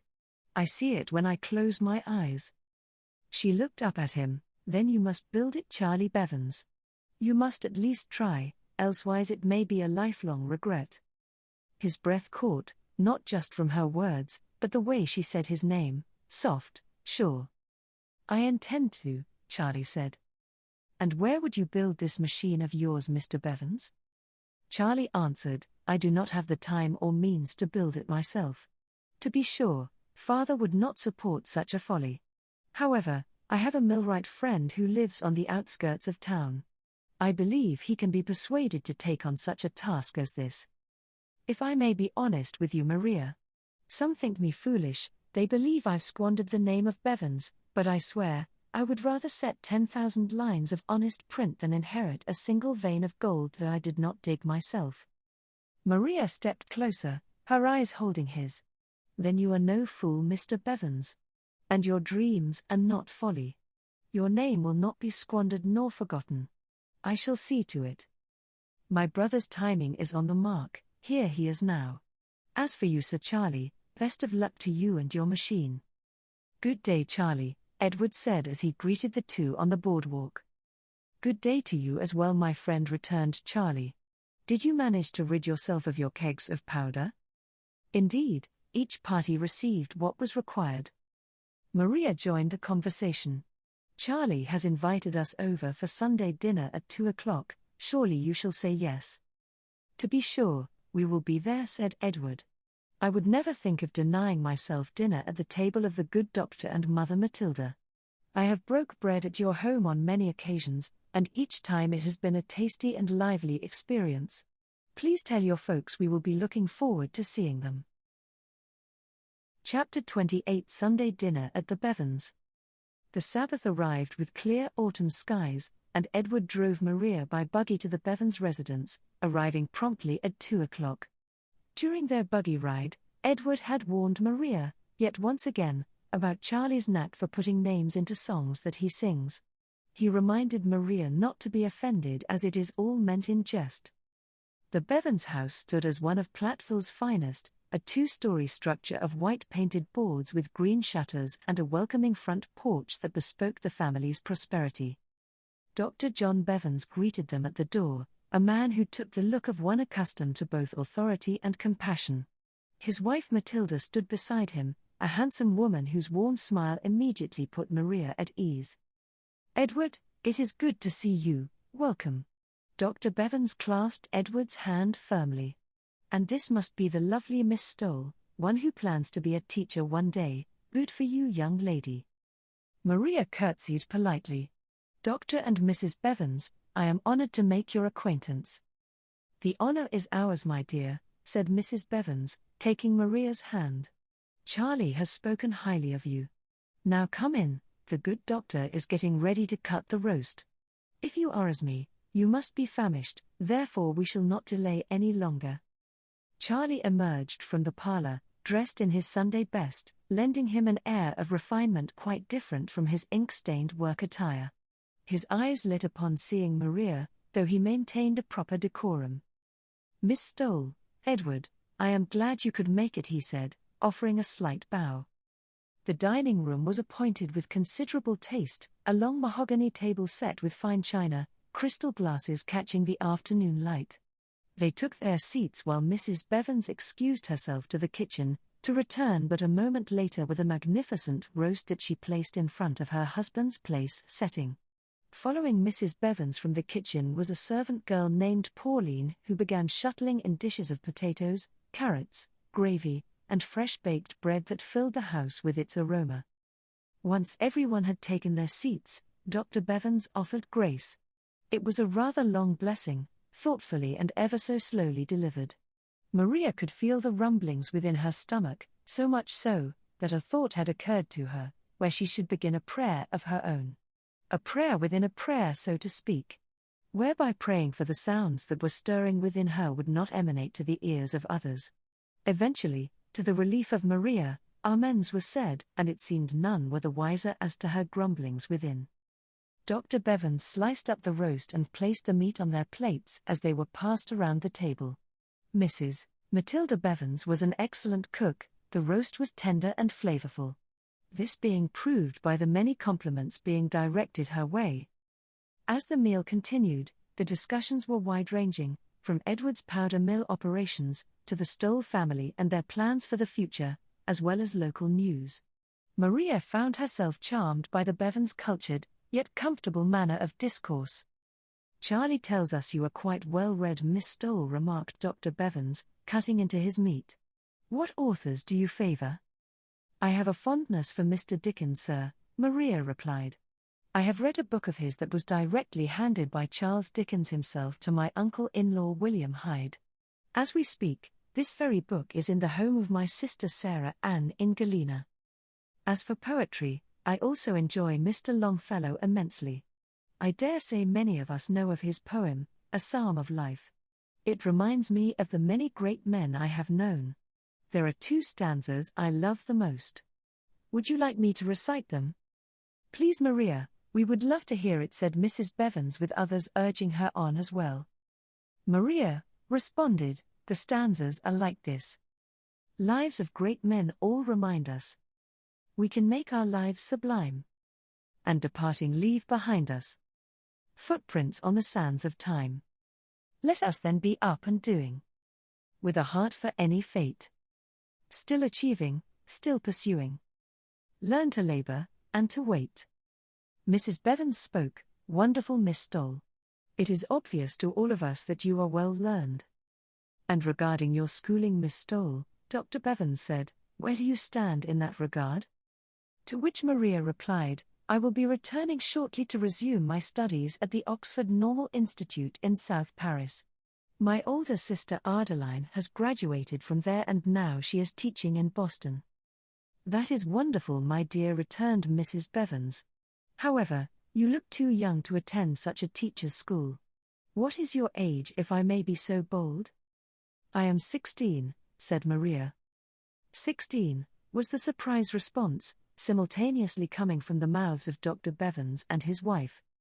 "How is it that you have been attending a normal academy for teachers at such a tender age?" asked Dr. Bevans.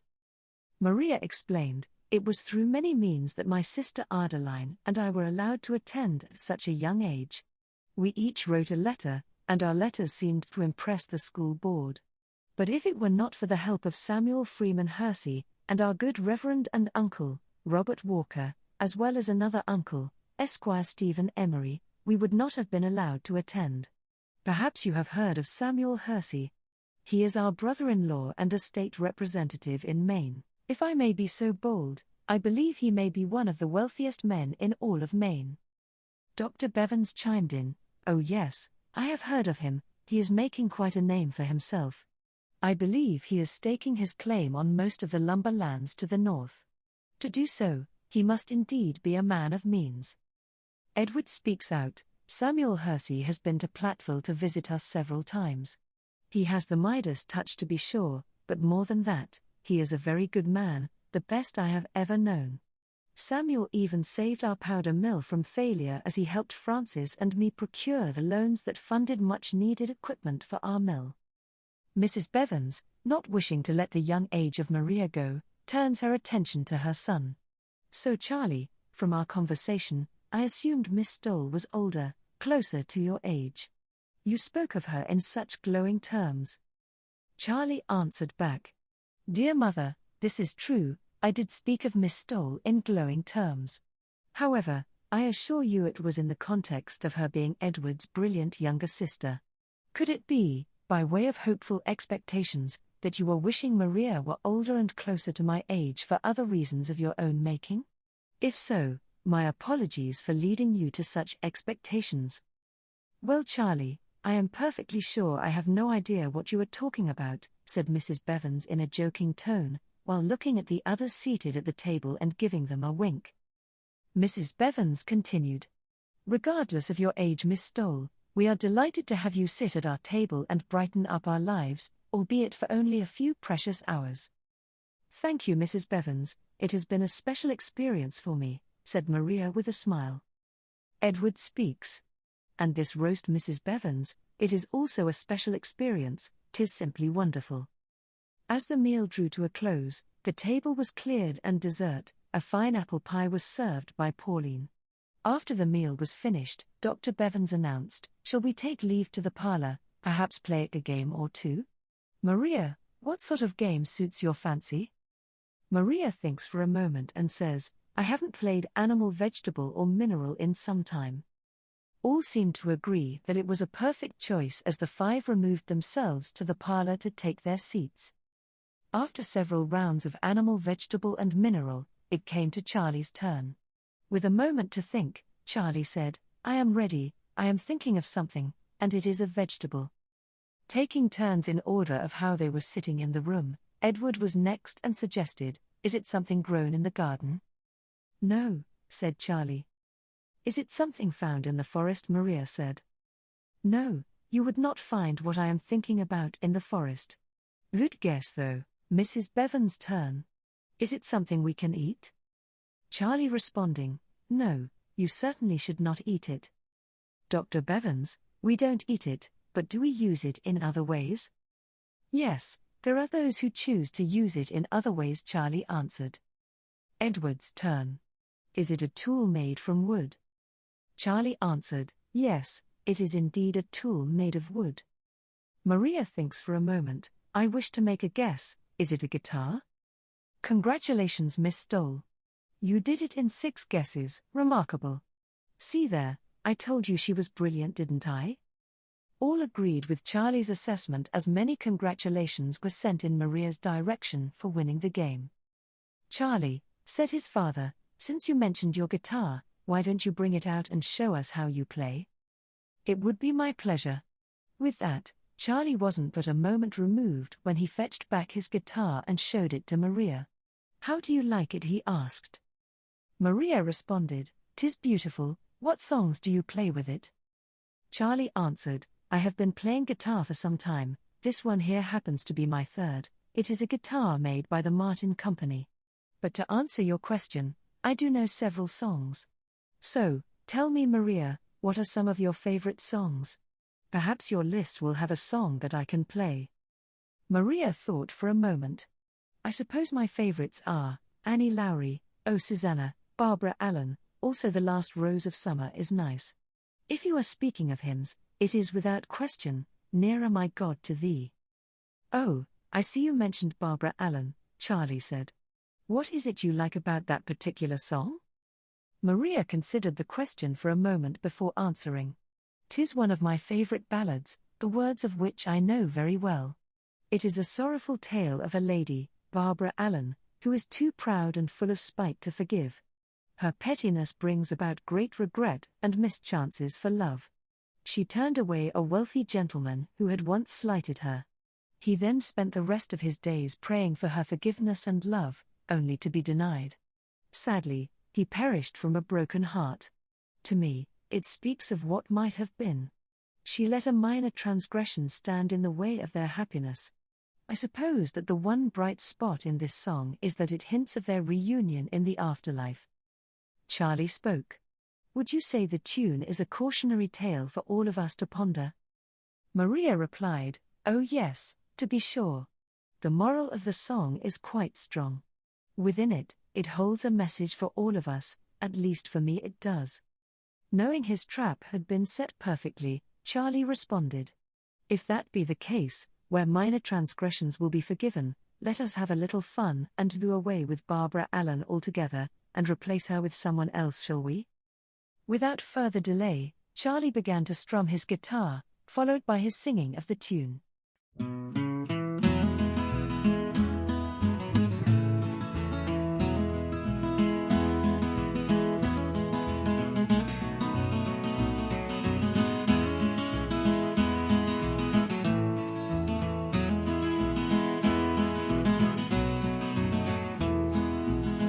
In Platteville town, where I was born, it was there a fine maid did dwell, made every youth cry, well away.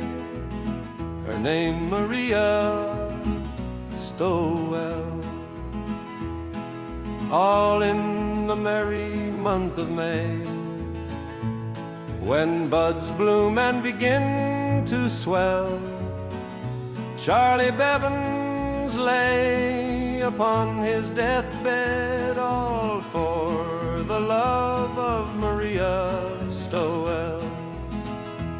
He sent around his servant man to the place where she did dwell. Oh, haste and come to my master dear, if your name be Maria Stowell. So slowly, slowly she came up, and slowly she drew nigh to him, looked upon his pain and spoke, young man, I think you're a-dying. You did not mind, Sir Charlie dear, when in the town you rang the bell and raised your glass to the ladies all, but slighted me, Maria Stowell. He turned his face unto the wall, spoke one last time before he fell.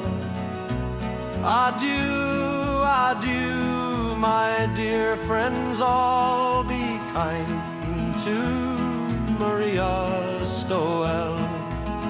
as she was walking o'er the fields, heard the death toll of the bell, and every stroke did seem to say, unworthy Maria Stowell. She looked hard toward the west, she saw the corpse a-comin'. Oh, set him down, oh, set him down, that I may gaze upon him. The more she looked, the more she mourned, until she burst out a-crying. Oh, mother, mother, make my bed, I dare say I'm a-dying. They buried him in the old churchyard, and Maria buried beside him, and from his grave grew a red, red rose, and from her grave a briar. They grew and grew up the old church wall, until they could grow no higher, and there they tied in a lover's knot the red, red rose and the briar. While Charlie had played, all eyes turned to Maria to see her reaction to his adaptation. Would it be anger, embarrassment, or enjoyment? When Maria heard her name sung, she cupped her hands over her mouth. Despite hiding much of her face, all could tell by the brightening of her eyes and the lifting of her brow that she was deeply honored in being immortalized in song, albeit in the most audacious way imaginable. Maria pulled down her hands and looked about the room, where all manner of amusement showed on everyone's faces, including hers. With each passing verse, Maria would either feign momentary shock or exhibit much laughter. Her cheeks grew flush, not so much from being compared to Barbara Allen, but rather, from all the attention given to her by those in the room. When the song was completed, Edward turned to Maria and said, "So dear sister, what are your thoughts regarding Charlie's dreadful song?"